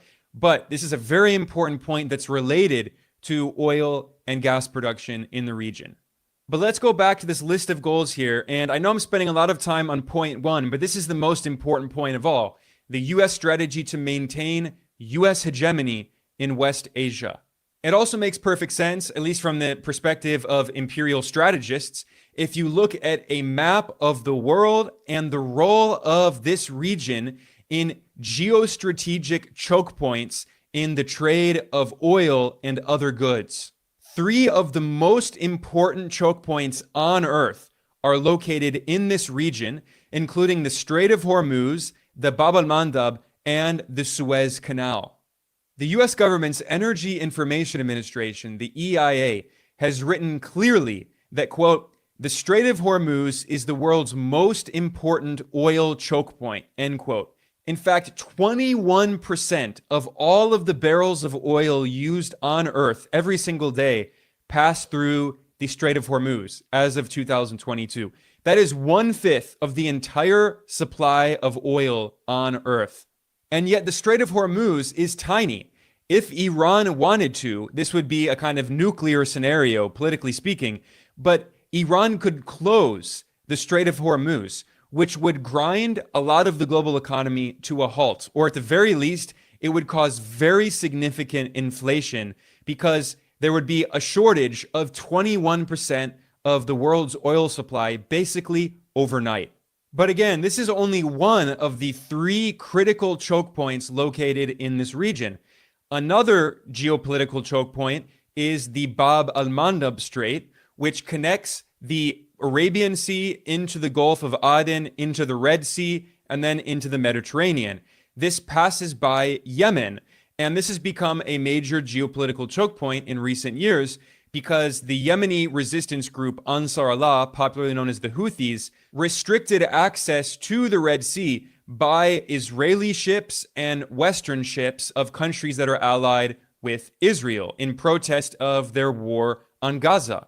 So we've seen a clear example of how these choke points can be used as geopolitical leverage to push for particular political goals. And the Bab al-Mandab is not quite as strategic as the Strait of Hormuz, but it's still very important. The US EIA estimated that 9% of seaborne traded petroleum travels through the Bab al-Mandab. And what's also important is that this connects to another very important choke point, which is the Suez Canal, which is one of the most important trade choke points on Earth. And in order to go through the Suez Canal, you have to first go through the Bab al-Mandab. So from a very basic geopolitical or even geographical perspective, if you just look at a map of West Asia, it becomes very clear why the imperial strategists in Washington, who are trying to maximize the power of the US empire around the world, it's very obvious why they are so desperate to maintain control over this region, especially at a time like now when China has become the largest trading partner of the countries in the region and the US is less and less important economically. So this is why the US is doubling down on its support for Israel and using Israel as a vicious attack dog to destabilize and wage war on all of the independent countries in the region, to threaten them and scare them and say, if you move away from the US-dominated imperial order, you will face serious consequences like the people of Palestine and now the people of Iran. So this brings us to the second major goal of the US-Israeli war on Iran, which is to destroy the axis of resistance and carry out the total colonization of Palestine. So what is the axis of resistance? This is the term that is used to refer to the alliance of anti-colonialist groups, armed groups across West Asia, the so-called Middle East. And Iran is the largest and most powerful. Of course, Iran is an actual government, not just a small armed group, but it is allied with the armed group Hezbollah in Lebanon, which has its origins in the 1980s, fighting against Israel's illegal military occupation of South Lebanon. And of course, in Palestine, you have armed groups that have been fighting against Israel's illegal occupation and blockade. And in Gaza, this most famously includes Hamas, which is the political party and the armed group that governs Gaza. But there are also other Palestinian factions like the Popular Front for the Liberation of Palestine, which is a socialist group with an armed wing. That's the PFLP. And in Yemen, you have the so-called Houthis, which are officially known as Ansar Allah. And Ansar Allah governs northern Yemen, where the majority of the Yemeni population lives. And yes, they are allied with Iran, but they're not so-called Iranian proxies. They have their origins in the Yemeni indigenous struggle against the extremist Wahhabi form of Islam that was exported by Saudi Arabia to Yemen and other countries. And also, Ansar Allah has its origins in groups that supported Palestine and also opposed the illegal U.S. invasion of Iraq in 2003. And over a decade, Ansar Allah grew in influence and became more and more popular, also especially fighting corruption in Yemen. And in 2014, on the 21st of September, they carried out a revolution, and they now govern the northern part of Yemen. And the U.S. and its allies, including Saudi Arabia and Israel and the UAE, have been fighting against the so-called Houthis, against Ansar Allah, for a decade now, starting in 2015, and have been unable to defeat them. But they're another very important part of the resistance axis. And then finally, in Iraq, you have the Islamic resistance of Iraq and other armed groups, many of which were formed because they were fighting extremist groups like Al-Qaeda and ISIS. And by the way, the main victims of these extremist groups like Al-Qaeda and ISIS were Shia Muslims, because obviously the vast majority of Sunnis in the world are not extremists, but these very extremist, violent fascist groups like Al-Qaeda and ISIS, they distort Sunni Islam. They preach a very extreme form of Sunni Islam, and they see Shia Muslims as their main enemy. And they largely have killed a lot of Shia Muslims in countries like Iraq, where the Shia are the majority, and also in Syria, where the Shia are a minority, and also in Yemen, where the main base of Ansar Allah are Shia Muslims, the Zaydis, which is a sect that is related to Shia Islam, although their actual Islamic jurisprudence is more similar to mainstream Sunnis. But the point is that many of these groups have their origins in Shia Islam, and of course, Iran is the largest Shia majority country. The vast majority of Muslims in Iran are Shia. But this brings me to the final country that was previously part of the axis of resistance, which was Syria, when it was governed by the longtime leader Bashar al-Assad and his father Hafez al-Assad. They were Arab nationalists. Syria was one of the countries in the region that always supported the Palestinian struggle and refused to normalize relations with Israeli colonialism. However, starting in 2011, the U.S. started a war in Syria, trying to overthrow the Syrian government. The CIA spent billions of dollars arming and training so-called rebels, many of whom later joined Al-Qaeda and ISIS, many of whom were extremists, Islamists, and they eventually succeeded with the support of Israel and the Gulf monarchies in Turkey, which is a member of NATO. Altogether, these countries supported the so-called rebels in Syria, and they succeeded in 2024 in overthrowing the Syrian government. And now Syria is governed by the former leader of Al-Qaeda. I'm not exaggerating in any way. The unelected so-called president of Syria, since the previous government was overthrown, is the former leader of Syria's Al-Qaeda affiliate, the world's largest Al-Qaeda affiliate, which was called Jabhat al-Nusra, which later rebranded with U.S. support as Hayat Tahrir Sham, HTS. And the former leader of Syrian Al-Qaeda he previously used the name Abu Muhammad al-Julani, and now he uses the name, his birth name, Ahmad al-Shara, and he declared himself the so-called president of Syria. He was not elected. So, people love to criticize the former Ba'athist government of the Assad family in Syria. They love to criticize it for being authoritarian, but Syria today is just as authoritarian, if not even more authoritarian. It's ruled by the former leader of Al-Qaeda, and the U.S. government has been working very closely to normalize relations and has been supporting the new Al-Qaeda-led Syrian government because Syria is now working with the U.S. against Iran in alliance with Israel. So now the rebranded Al-Qaeda leader, who is the unelected president of Syria, Ashara, he said openly that he wants to normalize relations with Israel, which the previous Assad government had always refused to do. So he's obediently following U.S. orders. And I have to stress that this U.S.-Israeli attack on Iran was only made possible because of the overthrow of the Syrian government. And now Israel has colonized more and more Syrian land. They've destroyed Syria's military so it can't defend itself. And Israel used Syrian territory in order to launch these attacks on Iran. And keep in mind that the major British newspaper, The Telegraph, published a report with interviews with Syrian rebels who admitted that the U.S. military backed their operation to overthrow the Assad government in Syria. So again, this makes it very clear why the U.S. and Israel are waging war on Iran, because they already succeeded in overthrowing Syria and removing Syria from the resistance axis.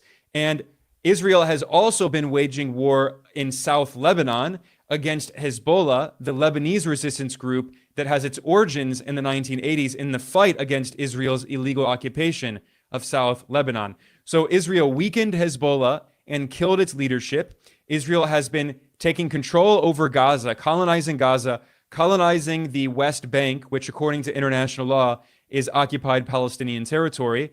The U.S. under Trump and also under Obama and Biden were waging war on Ansar Allah in Yemen, weakening them.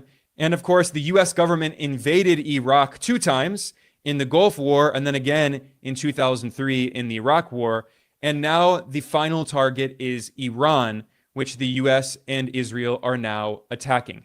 This was famously admitted by Wesley Clark, the former U.S. general and commander of NATO. Back in 2007, in an interview, he admitted that the U.S. military had made plans to overthrow the governments of 7 countries in 5 years. What were those 7 countries? Iraq, Syria, Lebanon, Libya, Somalia, Sudan, and Iran. Iran was the final country on the list. And of those 7, the U.S. succeeded in toppling or destabilizing the governments in 6 of those countries: Iraq, Syria, Lebanon, Libya, Somalia, and Sudan. Iran is the final country remaining, and now the U.S. and Israel are openly, directly attacking Iran. This is what they've been planning for decades. He said, I just got this down from upstairs, meaning the Secretary of Defense's office today, and he said, this is a memo that describes how we're going to take out 7 countries in 5 years, starting with Iraq and then Syria, Lebanon, Libya, Somalia, Sudan, and finishing off Iran. So now this brings me to another major goal of the U.S.-Israeli war on Iran, which is to overturn the Iranian Revolution, going back to 1979. This is the uprising that founded the Islamic Republic of Iran that ever since has been a target of the U.S. Now, it's very important to understand the role that Iran played before the 1979 revolution. In the 1950s, 60s, and 70s, Iran was ruled by a king, a monarch, known as the Shah. He was installed in power in 1953 by the Western colonial nations after the CIA and British intelligence MI6 organized a coup to overthrow Iran's democratically elected prime minister, Mohammad Mossadegh, who was a left-leaning nationalist who had nationalized the oil of Iran, kicking out the Western oil corporations. And the U.S. was also very concerned that he would lean toward the Soviet Union in the original Cold War, the first Cold War that the U.S. was waging at the time. So the U.S. put in power the Shah, the king of Iran, and he was a loyal U.S. ally throughout this period. And at that time, Iran was a key part of what was known as the Twin Pillars policy. The US empire tried to maintain control over West Asia. Saudi Arabia, another loyal US ally, was the Western pillar, and Iran was the Eastern pillar in this twin pillars policy. However, that changed in 1979 with the Iranian Revolution, and the newly founded Islamic Republic was very influenced by global South anti-colonial struggles, the national liberation struggles of what at that time was called the Third World. Now, it's important to understand that in the region in the 1960s and 70s, there were many different revolutionary movements. There were many different Marxist and socialist groups. There were communists. There were left-wing Arab nationalists who were also socialists, but who were against the communists. There was a lot of infighting and many different factions. But the point is that during the Cold War, the first Cold War, the US was waging a brutal war against the socialist and communist groups in the region, and the US used Israel and Saudi Arabia and its other allies to violently repress these revolutionary groups. And then when the US defeated many of the communist groups, the US started targeting the secular Arab nationalist groups. And the US, Israel, and Saudi Arabia waged a war against Arab nationalist leaders. The most famous Arab nationalist leader was Gamal Abdel Nasser in Egypt. He led a revolution in 1952 against a Western-sponsored monarchy, and he created a new Arab nationalist republic, and Nasser inspired a movement of Arab nationalism all across the region. So then later you had the rise to power of Arab nationalists in Iraq, and then in Syria, you had the formation of the Ba'ath Party, which was a party that combined socialism with Arab nationalism. And then you had a split in the Ba'ath Party between Syria and Iraq, but both Syria under Assad and Iraq under Saddam Hussein had Arab nationalist governments. And then in Libya, you had the revolutionary anti-colonialist leader Muammar Gaddafi, who was also an Arab nationalist and a socialist. And after the first Cold War ended, the Soviet Union was overthrown, and then the US government waged a series of regime change wars, overthrowing Saddam Hussein in Iraq, who was from another faction of the Ba'ath Party, overthrowing Muammar Gaddafi in Libya in 2011, and then finally overthrowing Assad and the Ba'ath Party-led government in Syria in 2024.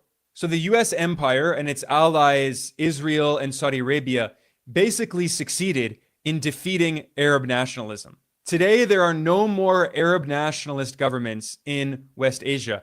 During the first Cold War, there were many Arab nationalist governments in Egypt, Syria, Iraq, Yemen, but all of those movements were destroyed. So the communists and the socialists were destroyed, then the Arab nationalists were destroyed, and then what happened is you had the rise of Islamic nationalist groups, Islamist groups, but not the kinds of extremist Islamist groups like Al-Qaeda and ISIS. You had a kind of revolutionary third world nationalist, global South nationalist movement in countries like Lebanon with Hezbollah, in Yemen with Ansar Allah, and of course in Iran with the Iranian Revolution. So Iran is one of the last bastions of anti-colonial resistance that the US empire and its regional proxies have been trying to destroy to maintain US hegemony over this region. So again, getting back to the list of goals in this US-Israeli war on Iran, obviously the US has tried for decades to overthrow or at least to weaken Iran's revolutionary government. But another goal of this war is to scare other countries in the region that may want to move away from the US and the dollar, and especially the Persian Gulf monarchies. Because Iran has been a major country pushing for de-dollarization, challenging the role of the US dollar as the global reserve currency. In fact, in recent years, Iran has been selling more and more oil and gas in other currencies.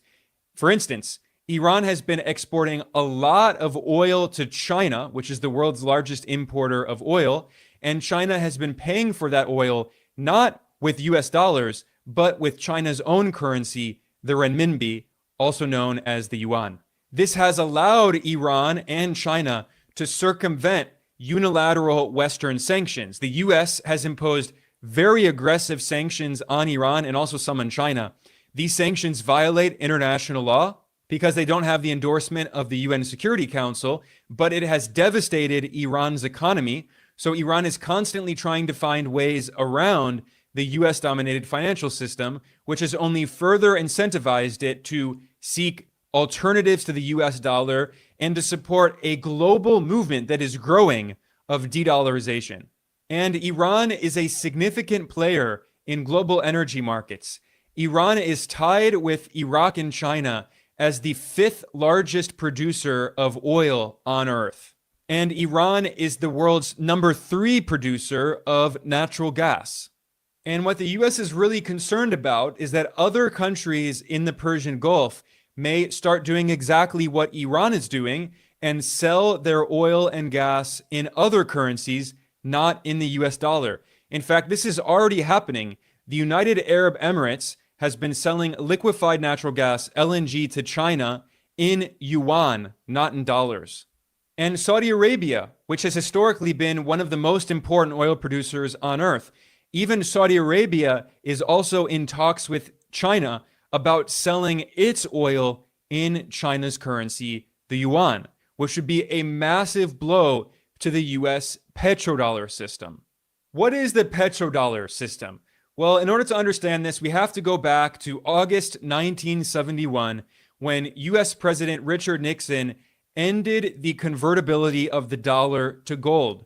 Because before that, going to the Bretton Woods Conference of 1944 at the end of World War II, the US dollar had been pegged to gold at a fixed exchange rate of $35 for 1 ounce of gold. Nixon ended that, and since 1971, the US dollar has been a freely floating fiat currency. This means that the value of the US dollar in relation to other currencies is constantly fluctuating up and down in the foreign exchange market. And in the 1970s, there was a lot of inflation in the United States, and the US was trying to find a way to stabilize the value of the dollar to bring down inflation. This is especially after the OPEC oil embargo in 1973, which caused oil prices to skyrocket. And in 1974, inflation in the US hit 11%, which was record-breaking at the time. In 1973, the Organization of Petroleum Exporting Countries, OPEC, launched an oil embargo on the US and its Western allies because of their support for Israel, which was illegally occupying Palestinian, Egyptian, Syrian, and Jordanian territory. Let's not forget, this was a very revolutionary period in the 70s, and there were anti-colonial national liberation struggles happening around the world. So the Global South came together and used its power in the global oil market to use oil as a geopolitical weapon against the Western colonial powers. And this embargo immediately caused the price of oil to more than double. And then in the subsequent years, throughout all of the geopolitical turbulence, between 1973 and 1981, the price of oil increased by 5 times. This was a massive crisis. And this was a very significant reason for the sky-high rates of inflation in the US and in many other countries around the world in the 1970s.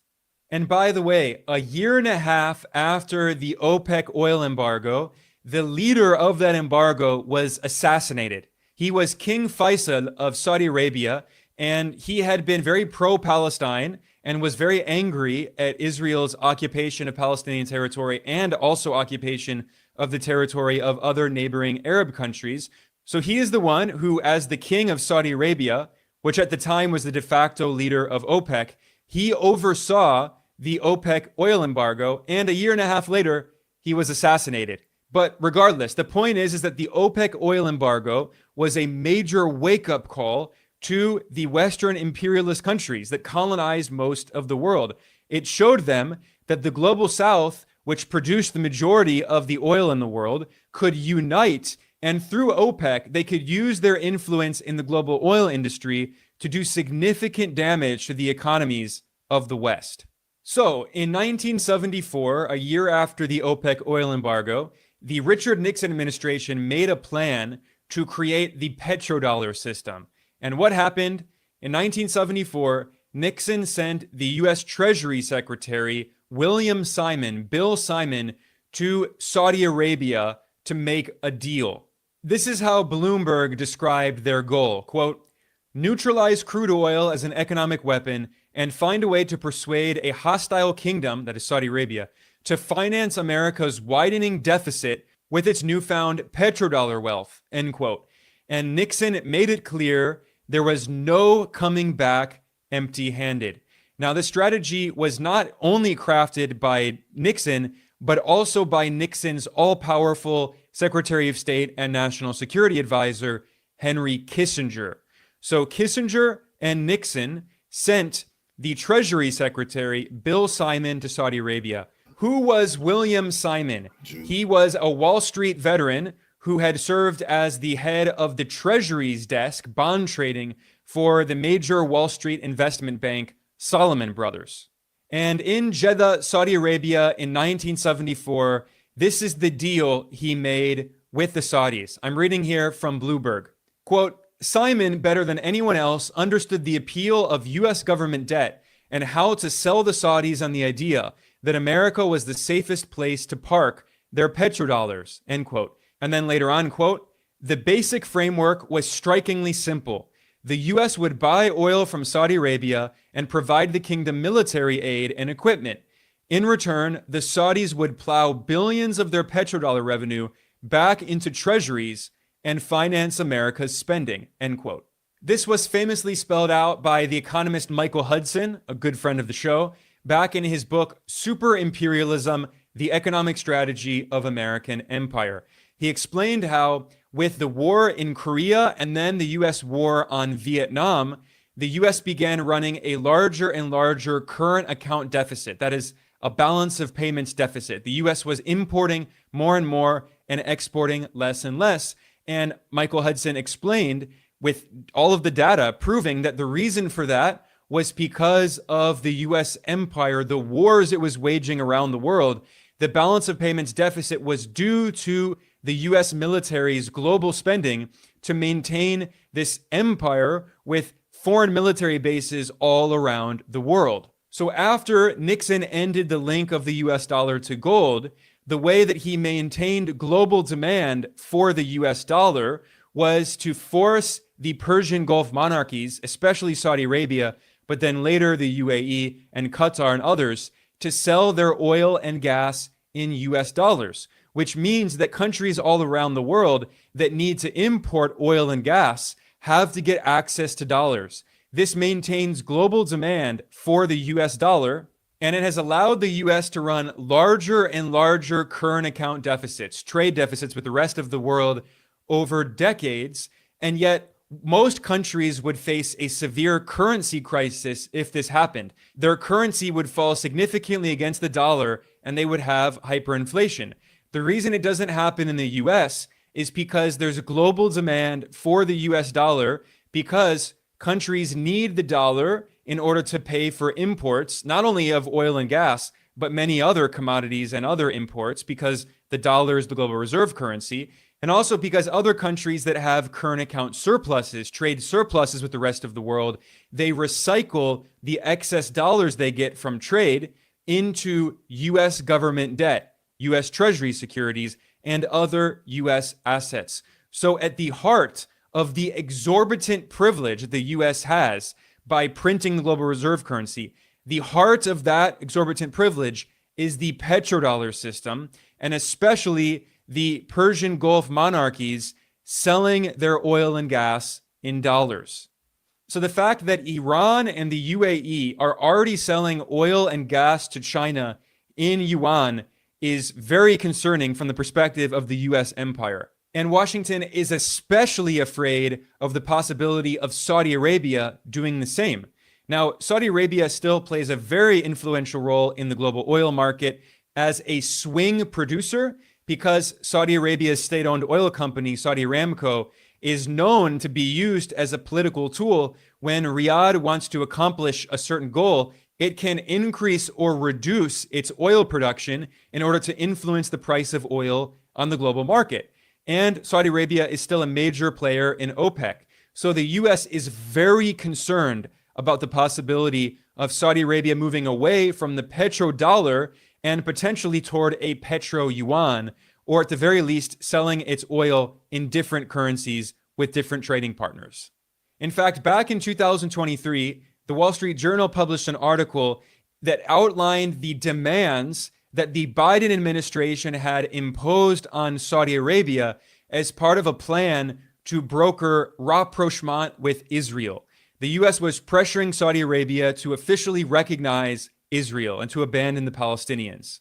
And according to this report, the U.S. government had two main demands. One, Saudi Arabia had to cut its close ties with China.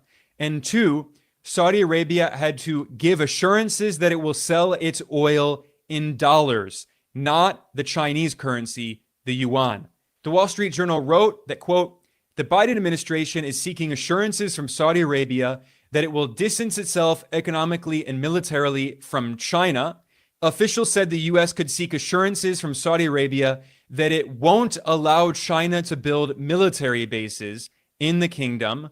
Negotiators could also seek limitations on Saudi Arabia using technology developed by China's Huawei and assurances that Riyadh will use U.S. dollars, not Chinese currency, to price oil sales, end quote.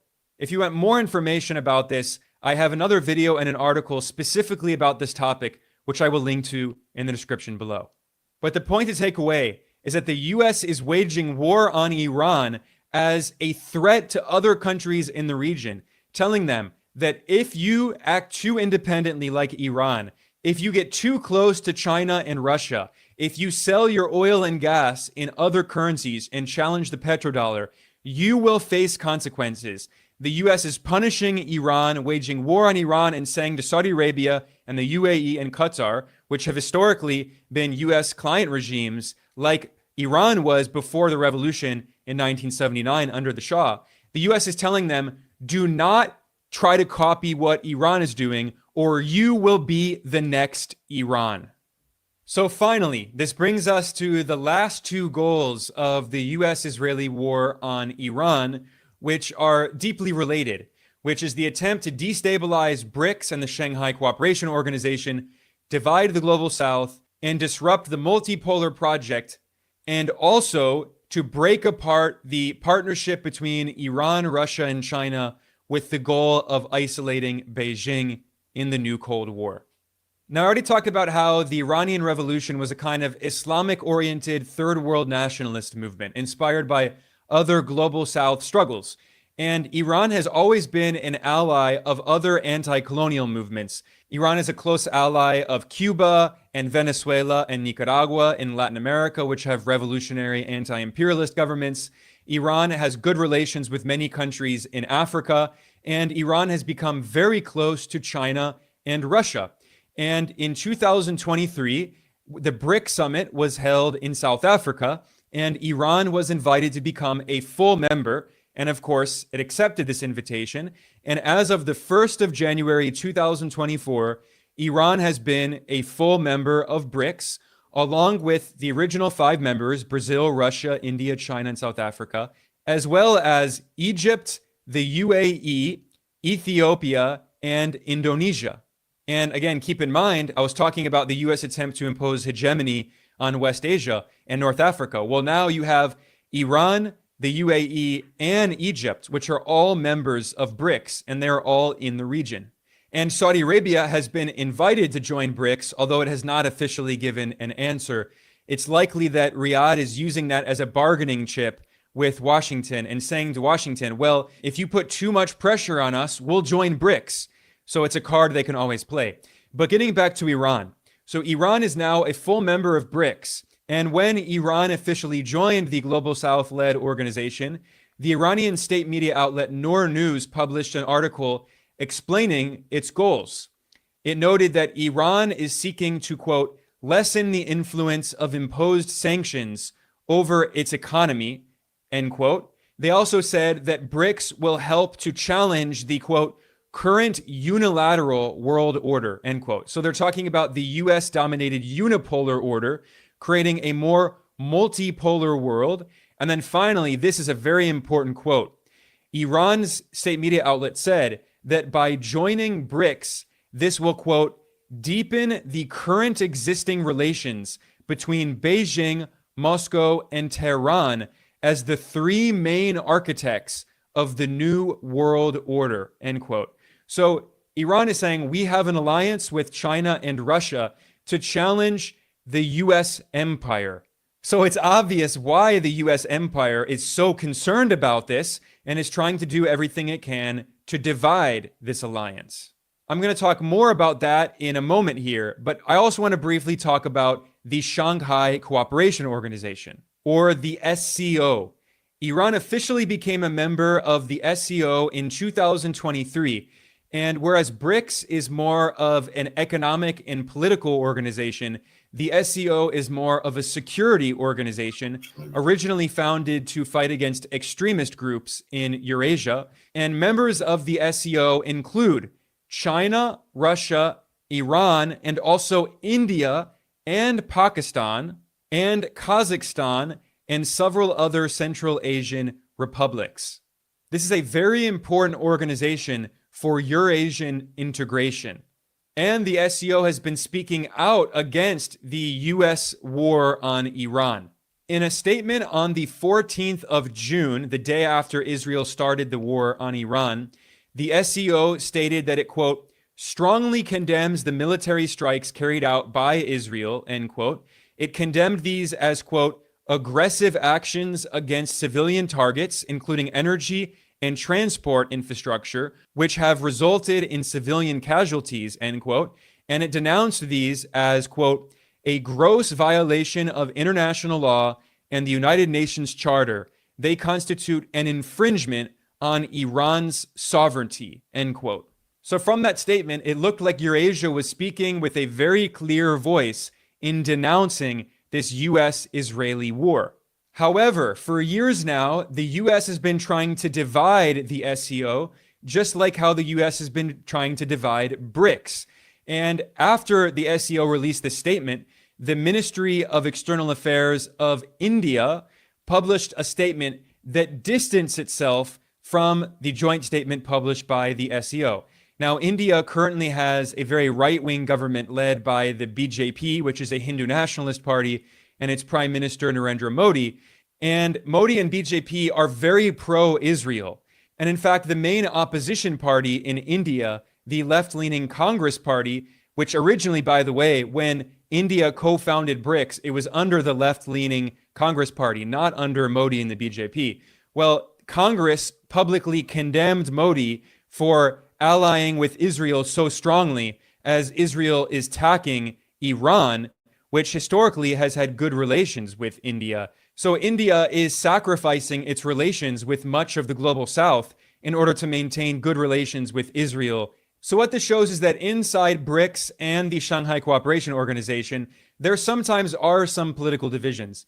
They still do agree on many things. You could say maybe 80% of things, but on 20% of things, they have some severe disagreements. And this is why the core of this new multipolar world, the core of BRICS and the SCO, is the alliance between China, Russia, and Iran. And this is why the US has been so desperate to break up this alliance. This is why NATO, which is led by the US, has been waging a proxy war against Russia in Ukraine for years. And this is why Donald Trump has made it very clear that he's trying to divide Russia and China. He wants the US to improve relations with Russia in order to isolate China as part of the US empire's divide and conquer strategy. Listen to Trump admit it openly here. You never want Russia and China uniting. We united them. It's a shame.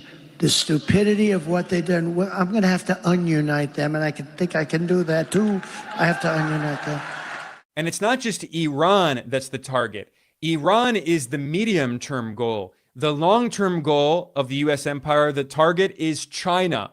The U.S. goal is to isolate China by overthrowing all of its major allies. And this was admitted basically by the CEO of Palantir, which is one of the most powerful contractors of the U.S. military and the CIA. The CEO of Palantir is Alex Karp, and he's a close ally of Donald Trump. And he admitted in an interview in 2024 that the U.S. is, quote, very likely, end quote, to fight a three-front war against China, Russia, and Iran.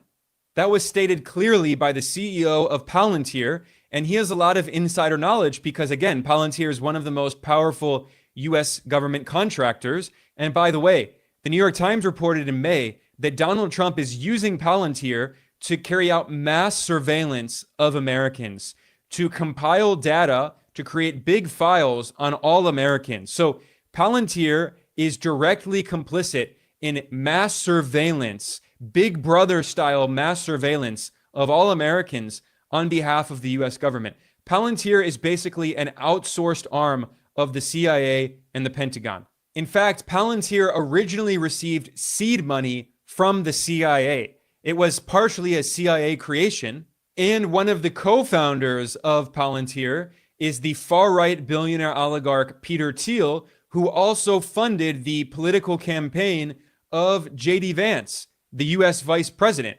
J.D. Vance worked for Peter Thiel at his venture capital firm in Silicon Valley. So all of these U.S. corporations are invested in a war on Iran and China. China is their main goal because China is the only country powerful enough to challenge the dominance of the U.S. empire, not only militarily, but more so economically and politically. And this was all spelled out clearly by the late U.S. imperial strategist Zbigniew Brzezinski, who formerly served as the U.S. National Security Advisor under U.S. President Jimmy Carter. In 1997, Brzezinski published a very influential book titled The Grand Chessboard, American Primacy and Its Geostrategic Imperatives. This was published a few years after the overthrow of the Soviet Union, and in this book, Brzezinski discussed ways in which the U.S. empire could maintain its unipolar dominance of the entire planet. He was very concerned about the possibility of alliances of countries that could challenge the global dictatorship of the U.S. empire, which is what it is.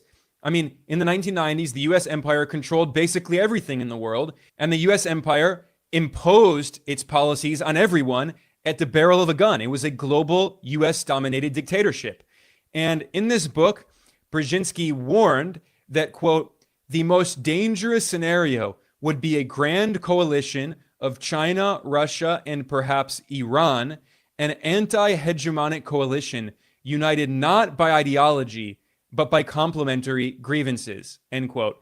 And that essentially is what we see today, is a kind of loose coalition between China, Russia, and Iran. This is why the CEO of the CIA-backed Trump-linked company Palantir is saying very clearly that the U.S. empire is preparing for a war against Russia, China, and Iran. The U.S. has already been waging a proxy war against Russia for a few years in Ukraine. Now the U.S. and Israel are waging war against Iran. The U.S. empire is using Israel as its vicious attack dog to wage war on Iran, and China is the main target. So the U.S.-Israeli war on Iran is not just about West Asia, about the Middle East. It's not just about Palestine. This is about the strategy of U.S. empire to try to maintain global domination and to divide and conquer. It's an age-old strategy, divide and conquer. This is a truly global conflict, and it is a perfect symbol of what we see today in the 21st century with the emerging multipolar world order. The U.S. empire is doing everything it can to try to strangle the multipolar baby in its crib, to prevent the world from becoming more multipolar, to prevent the global south from truly decolonizing, not only politically like it did in the 50s, 60s, and 70s, but also economically by challenging neocolonialism. The US empire is desperate to try to save the decline of its hegemony and go back to the unipolar world that we had in the 1990s and early 2000s, when there were no other superpowers that could challenge the global dictatorship of the US empire, which is what it was. It was a global political and economic dictatorship controlled by the US. And any country that resisted the US, like Cuba and Venezuela and Iran, was punished with sanctions, with blockades, with regime change attempts, with color revolution attempts, and with war. That's why we see this war today that the US is using Israel to wage against Iran. That's why the US is waging a proxy war against Russia in Ukraine. And that's why the US is preparing for war on China, which is the ultimate goal of the new Cold War being waged by the US, because China is the only country powerful enough to challenge the global dictatorship of the US empire. So now, with all of that said, I'm going to conclude. I know this was a very long analysis today, but I wanted to spend time thoroughly explaining why the US and Israel are waging war against Iran, providing all of this background information that is almost never mentioned in the Western corporate media, or if it is mentioned, it's all isolated. And it's very important to bring these facts all together to have a comprehensive understanding of this crisis. I hope you learned something from this analysis today. I hope you enjoyed it. I am Ben Norton. I am the editor-in-chief of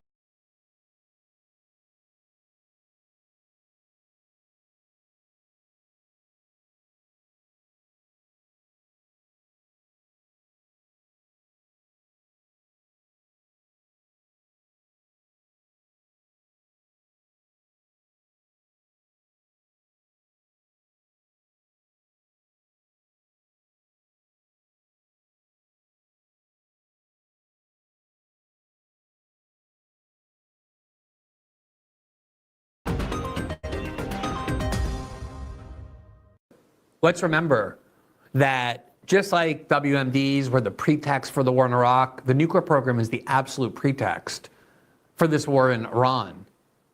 There are no nuclear facilities in Tehran. So if the idea here, the goal here supposedly is to destroy Iran's nuclear program, why do 16 million civilians have to evacuate Tehran, where none of these facilities are located? And again, there's been lots of civilians already killed in Iran, and they're obviously planning on building huge more. Now, speaking of the kind of war propaganda to which we're being subjected, here was Netanyahu today. Every time Israel goes to war against whatever country, every time the U.S. tells its citizens we have to pay for it, we have to arm it, we have to fight with Israel, you'll never guess what country we're told to think of as being equal to the new country that Israel wants to attack. Moments ago, Israel launched Operation Rising Lion, a targeted military operation to roll back the Iranian threat to Israel's very survival. This operation will continue for as many days as it takes to remove this threat. For decades, the tyrants of Tehran have brazenly, openly called for Israel's destruction. They've backed up their genocidal rhetoric with a program to develop nuclear weapons. In recent years, Iran has produced enough highly enriched uranium for 9 atom bombs. 9. In recent months, Iran has taken steps that it has never taken before, steps to weaponize this enriched uranium. And if not stopped, Iran could produce a nuclear weapon in a very short time. It could be a year, it could be within a few months, less than a year. This is a clear and present danger to Israel's very survival. 80 years ago, the Jewish people were the victims of a Holocaust perpetrated by the Nazi regime.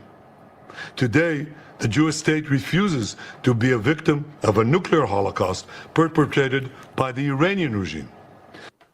The new Nazis. We were told Hamas is the new Nazis, worse than ISIS. We were told that about Saddam Hussein. He was repeatedly equated with Adolf Hitler. That's a crucial part of the underpinning of war propaganda for both the United States and Israel, to invoke this World War II example that now happened 75 years ago, and that has been used and hauled out to justify every war. Now, we've shown you before all the footage. Everyone has seen now the montage of Netanyahu over 30 years, of Israel over 40 years, going back to the 1980s. Ever since The Iranian people overthrew the Shah of Iran, the puppet installed by the CIA to serve Israel and the United States and use Iranian resources in servitude to be able to stay in power, repress the Iranian people. Ever since that revolution occurred in 1979 that drove out the Shah and swept in a government, an Islamic government, vowing to protect Iranian sovereignty at all costs, Iranian nationalism, Iranian sovereignty. Ever since then, we've been told for decades that they're about to get nuclear weapons. They're on the verge of getting nuclear weapons. They're weeks away. They're months away, maybe a year, milliseconds. And it never came true. And yet the amount of people who are now willing to just start nodding the minute Netanyahu says, oh, they were about to get nuclear weapons this time, it's so alarming how easy it is to just convince people to nod and cheer as some other country just gets blown to bits, as our U.S. resources are diverted to the military-industrial complex, to weapons manufacturers, starving again the people at home in the United States, the American working class, the American middle class, all of whom were promised and constantly are promised that this time it'll be different, that we're going to stay out of foreign wars. You just give somebody a pretext and they're so eager to believe that their country is fighting for the right reasons. I think a lot of it too is that when people feel impotent in their lives, they start getting vicarious strength. They like watching bombs going off and people being killed and feeling like, yeah, we're the more powerful ones. We're crushing them. We're destroying them, which is why the world stood by. Most of it did, certainly in the West, as all of Gaza has basically been destroyed and huge numbers of people killed. But what makes the Netanyahu claim that Iran was about to get a nuclear weapon this time so extraordinary, when we watch members of the political class in both parties repeating it, Donald Trump repeating it, is that less than 3 months ago, Donald Trump's handpicked director of national intelligence, Tulsi Gabbard, whose job it is to assess the intelligence and speak with one voice on behalf of the intelligence community about their best assessment, about what the intelligence shows, went to the US Senate and was asked about whether there's intelligence showing that, as Israel claims, Iran is actively pursuing nuclear weapons. Just listen to what she said. How is this being so easily disregarded? This is not some deep state functionary. This is not a career service person. This is not a holdover. This is Donald Trump's choice, who he fought very hard to install as DNI because he trusted her to give him the real intelligence. And this is what she said under penalty of perjury, under lying to the Senate is a crime, when asked whether Iran is actively pursuing nuclear weapons. The IC continues to assess that Iran is not building a nuclear weapon, and Supreme Leader Khamenei has not authorized the nuclear weapons program that he suspended in 2003. The IC continues to monitor closely if Tehran decides to reauthorize its nuclear weapons program. So that was the assessment of the intelligence community just 3 months ago, which has been repeatedly affirmed by the intelligence community, that Iran is not, in fact, pursuing nuclear weapons. And I think what has happened in American discourse and in Trump's brain as well is that the distinction between a nuclear energy program, which the entire world has always agreed Iran has the right to have, and a nuclear weapons program, I think that distinction has been deliberately obscured. You may remember at the start of the negotiation process between the US and Iran, which President Trump was very enthusiastic about, Steve Witkoff said, of course the deal has to allow the Iranians to enrich at a low enough level to have nuclear energy. What we can't have them do is enrich at 60% or 90%, where they can get close to a nuclear weapon. That is what the Iran deal did. It put huge inspectors and surveillance inside of Iran, inside of these facilities underground, and we were able to monitor that Iran was not enriching uranium anywhere over the limit to which they agreed to keep it for nuclear energy purposes. And when President Trump withdrew from that deal, despite, you can read every congressional report saying that Iran had been abiding by that deal, the US government, Western governments, and NATO monitoring services, once President Trump withdrew from that deal, the inspectors were no longer permitted to be in there, but we still have all kinds of intelligence, including all kinds of spies and everything else, as we've seen over the last 5 days, tons of spies working for the US and Israel. That's how the intelligence community knew, and eavesdropping and surveillance. that the Ayatollah had not authorized or directed Iran to seek a nuclear weapon, despite what Prime Minister Netanyahu was claiming to justify this war. Now, I want you to listen to this. This is in 2002, September of 2002, so just a little bit under 6 months before the U.S. went and invaded Iraq, which overwhelmingly people in the United States agree was a huge disaster, a massive mistake, or really destroyed faith and trust in what our U.S. government tells us, because it turned out that everything they said about why that war was necessary turned out to be a lie.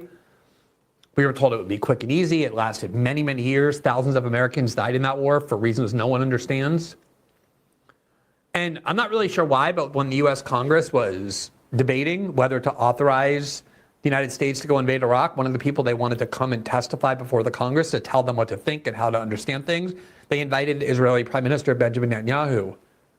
And he went to the U.S. Congress, gave a ton of interviews publicly as well, urging and encouraging the United States to go and invade Iraq, promising that it would bring all kinds of peace and harmony and democracy throughout the Middle East, would transform it. The United States had a unique chance to get rid of Saddam Hussein and transform the Middle East forever for the good. But he also insisted that Iran had a WMD program and was pursuing nuclear weapons. Exactly what he's trying to convince Americans now about Iran. Listen to what he said. Just listen to how identical this is. This is Netanyahu, 23 years ago, convincing the United States to go fight a different war in the Middle East against one of Israel's most steadfast enemies. And this is a tyrant who is feverishly trying to acquire nuclear weapons. And today the United States must destroy the same regime, because a nuclear-armed Saddam will place the security of our entire world at risk. Is simply not. I just want you to listen to the kind of dictatorial language he uses there, because as we said, Yoav Gallant, the Israeli defense minister until Netanyahu fired him just 6 months ago or so, went on CNN earlier today and said the United States is obligated, Trump is obligated to go fight this war against Iran with us. Like giving out orders, like obligated by what? By Israel's dictates? Listen to Netanyahu using that same language. Will place the security of our entire world at risk. Is simply not reflecting the reality to assume that Saddam isn't feverishly working to develop nuclear weapons. If you take out Saddam's regime, I guarantee you that it will have enormous positive reverberations on the region. I guarantee you, he said, I guarantee you. There's no way to deny, he said, that Saddam Hussein is rushing feverishly to get those nuclear weapons. We have to stop that. But also, he said, I guarantee you to Americans and to the U.S. Congress that if you go in and take out Saddam Hussein, you're going to spread peace and stability and democracy to this region. Saddam's regime, I guarantee you that it will have enormous positive reverberations on the region. Principles of real estate, the 3 L's, location, location, location. The 3 principles of winning the war on terror are the 3 W's, winning, winning, and winning. The more victories you amass, the easier the next victory becomes. The first victory in Afghanistan makes the second victory in Iraq that much easier. The second victory in Iraq will make the third victory that much easier, less than dismantling. By the way, you know what the third victory was supposed to be? So we were going to have the first victory in Afghanistan. That, of course, we never got. It took 20 years. We left after 20 years. Blew up a bunch of civilians on the way out. They then killed a bunch of our service members on the way out. And within seconds or days, the Taliban marched right back into power as if nothing had happened. After we were told for years that the U.S. military spent billions and billions and billions of dollars building up the Afghan security forces, that one day we're going to rule Afghanistan in our favor once we left. We left after 20 years in a deal negotiated by President Trump, implemented by President Biden, and the Taliban marched right into power. So there was no first victory there. There was no second victory in Iraq that Netanyahu promised.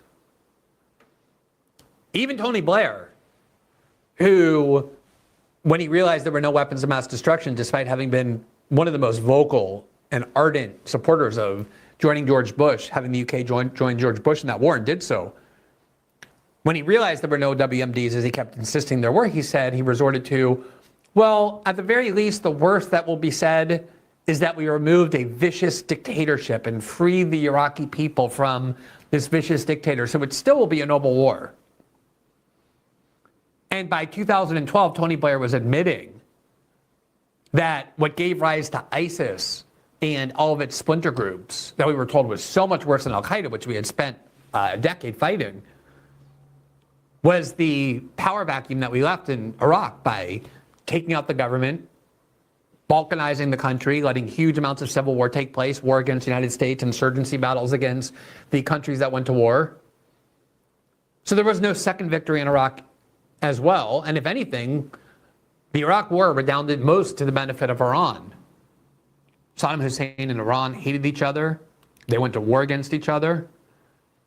And by removing the Ba'athist Party, it empowered Shiite militias who have more power in Iraq now than ever before, and therefore emboldened and empowered Iran in the region. That was the result of the Iraq war that Benjamin Netanyahu promised would transform the region.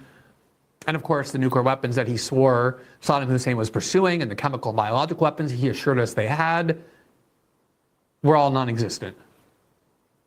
But you see, he said, we're going to do that first victory in Afghanistan, the second victory in Iraq, and then we can do the third victory all the more easily. So what was that? What was that third victory? War in Afghanistan, war in Iraq, what was it? You can go back starting around 2004, 2005, neocons started going on a propaganda campaign saying the next step after Baghdad is Tehran. That was their intention. They wanted to have regime change in Afghanistan, regime change in Iraq, and then go to Tehran. That was the big prize. And because the war in Afghanistan, the war in Iraq failed, they never got to go do that. But he wanted American troops. Thousands of American troops died in these wars he was urging. And he wanted a lot more to go die in Iran.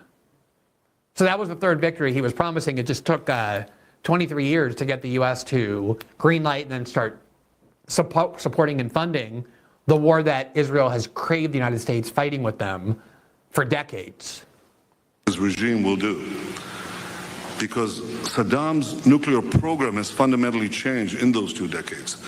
He no longer needs one large reactor to produce the deadly material necessary for atomic bombs. He can produce it in centrifuges the size of washing machines that can be hidden throughout the country. And I want to remind you that Iraq is a very big country. It is not the size of Monte Carlo. It is a big country. And I believe that even free and unfettered inspections will not uncover these portable manufacturing sites of mass death.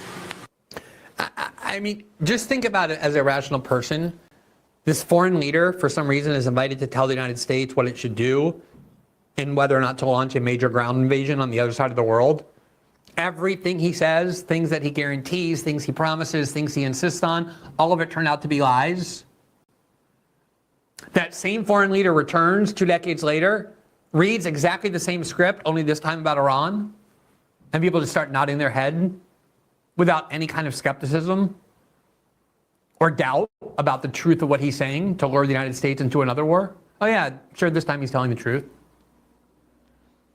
Listen to this speech from George W. Bush. This was kind of when the Trump and the Bush administration had decided it was going to war in Iraq. There was no turning back. And there was this question of selling the war robustly enough to get 70% of the people to get on board with it, which ultimately happened.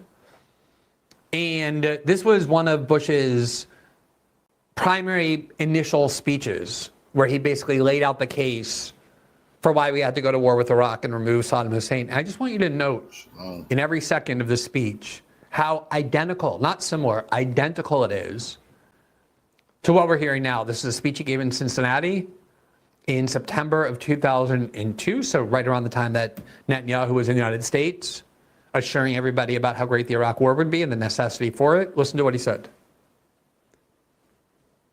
Information from a high-ranking Iraqi nuclear engineer who had defected revealed that despite his public promises, Saddam Hussein had ordered his nuclear program to continue. The evidence indicates that Iraq is reconstituting its nuclear weapons program. Saddam Hussein has held numerous meetings with Iraqi nuclear scientists, a group he calls his nuclear mujahideen, his nuclear holy warriors. Satellite photographs reveal that Iraq is rebuilding facilities at sites that have been part of its nuclear program in the past. Iraq has attempted to purchase high-strength aluminum tubes and other equipment needed for gas centrifuges, which are used to enrich uranium for nuclear weapons. If the Iraqi regime is able to produce, buy, or steal an amount of highly enriched uranium a little larger than a single softball, it could have a nuclear weapon in less than a year. And if we allow that to happen, a terrible line would be crossed. Saddam Hussein would be in a position to blackmail anyone who opposes his aggression. He would be in a position to dominate the Middle East. He would be in a position to threaten America. And Saddam Hussein would be in a position to pass nuclear technology to terrorists. Some citizens wonder, after 11 years of living with this problem, why do we need to confront it now? And there's a reason. We've experienced the horror of September the 11th. We have seen that those who hate America are willing to crash airplanes into buildings full of innocent people. Our enemies would be no less willing. In fact, they would be eager to use biological or chemical or a nuclear weapon. Knowing these realities, America must not ignore the threat gathering against us. Facing clear evidence of peril, we cannot wait for the final proof, the smoking gun that could come in the form of a mushroom cloud. So we can't provide you proof or evidence that this is happening, but do you want to wait and have the proof be the mushroom cloud that Saddam Hussein drops on the United States or gives to his terrorist friends to drop on the United States? Now, as we know, every word of that was absolute bullshit. Every word of that was false. Every word of it was disproven within a short period of time. I don't mean most of it or some of it. I mean all of it. At least then, Americans had the excuse that this was barely a year after 9/11, like a truly traumatic attack on the United States. People were still quite emotional about it. If you told them that Osama bin Laden and Al-Qaeda somehow had an alliance with Iraq, which of course Jeffrey Goldberg and others convinced Americans they did falsely, that Iraq would get these nuclear weapons that they're about to have and give it to Osama bin Laden, who would then use it like a similar 9/11 attack, but this time with nuclear weapons. At least there was like an emotional manipulation there that was still an open wound. What's the excuse now for believing this? Look at all the countries with nuclear weapons. Iran and Iraq, Pakistan and India just fought a war. Two countries that hate each other for decades. And it ended fairly quickly with minimal damage. It was a real war. It was quite aggressive, but it ended quickly. And one of the reasons is because both sides know the other has nuclear weapons. It serves as a deterrent. Saddam Hussein is going to take nuclear weapons and drop one on the United States, despite the fact that we have the largest nuclear stockpile in the world after Russia, the most powerful, and obliterate Iraq. North Korea, which we're told is the most twisted, most demented, most bizarre, most psychologically unhinged country, has nuclear weapons. They've had them for a long time. Where are their suicidal impulses driving them to use nuclear weapons? The Iranians have demonstrated incredible restraint as they've been attacked in so many ways by Israel, threatened by the United States and Israel over many years. But we watch the government lie to us using this exact script. What is the excuse for believing it now? Coffee. Follow me.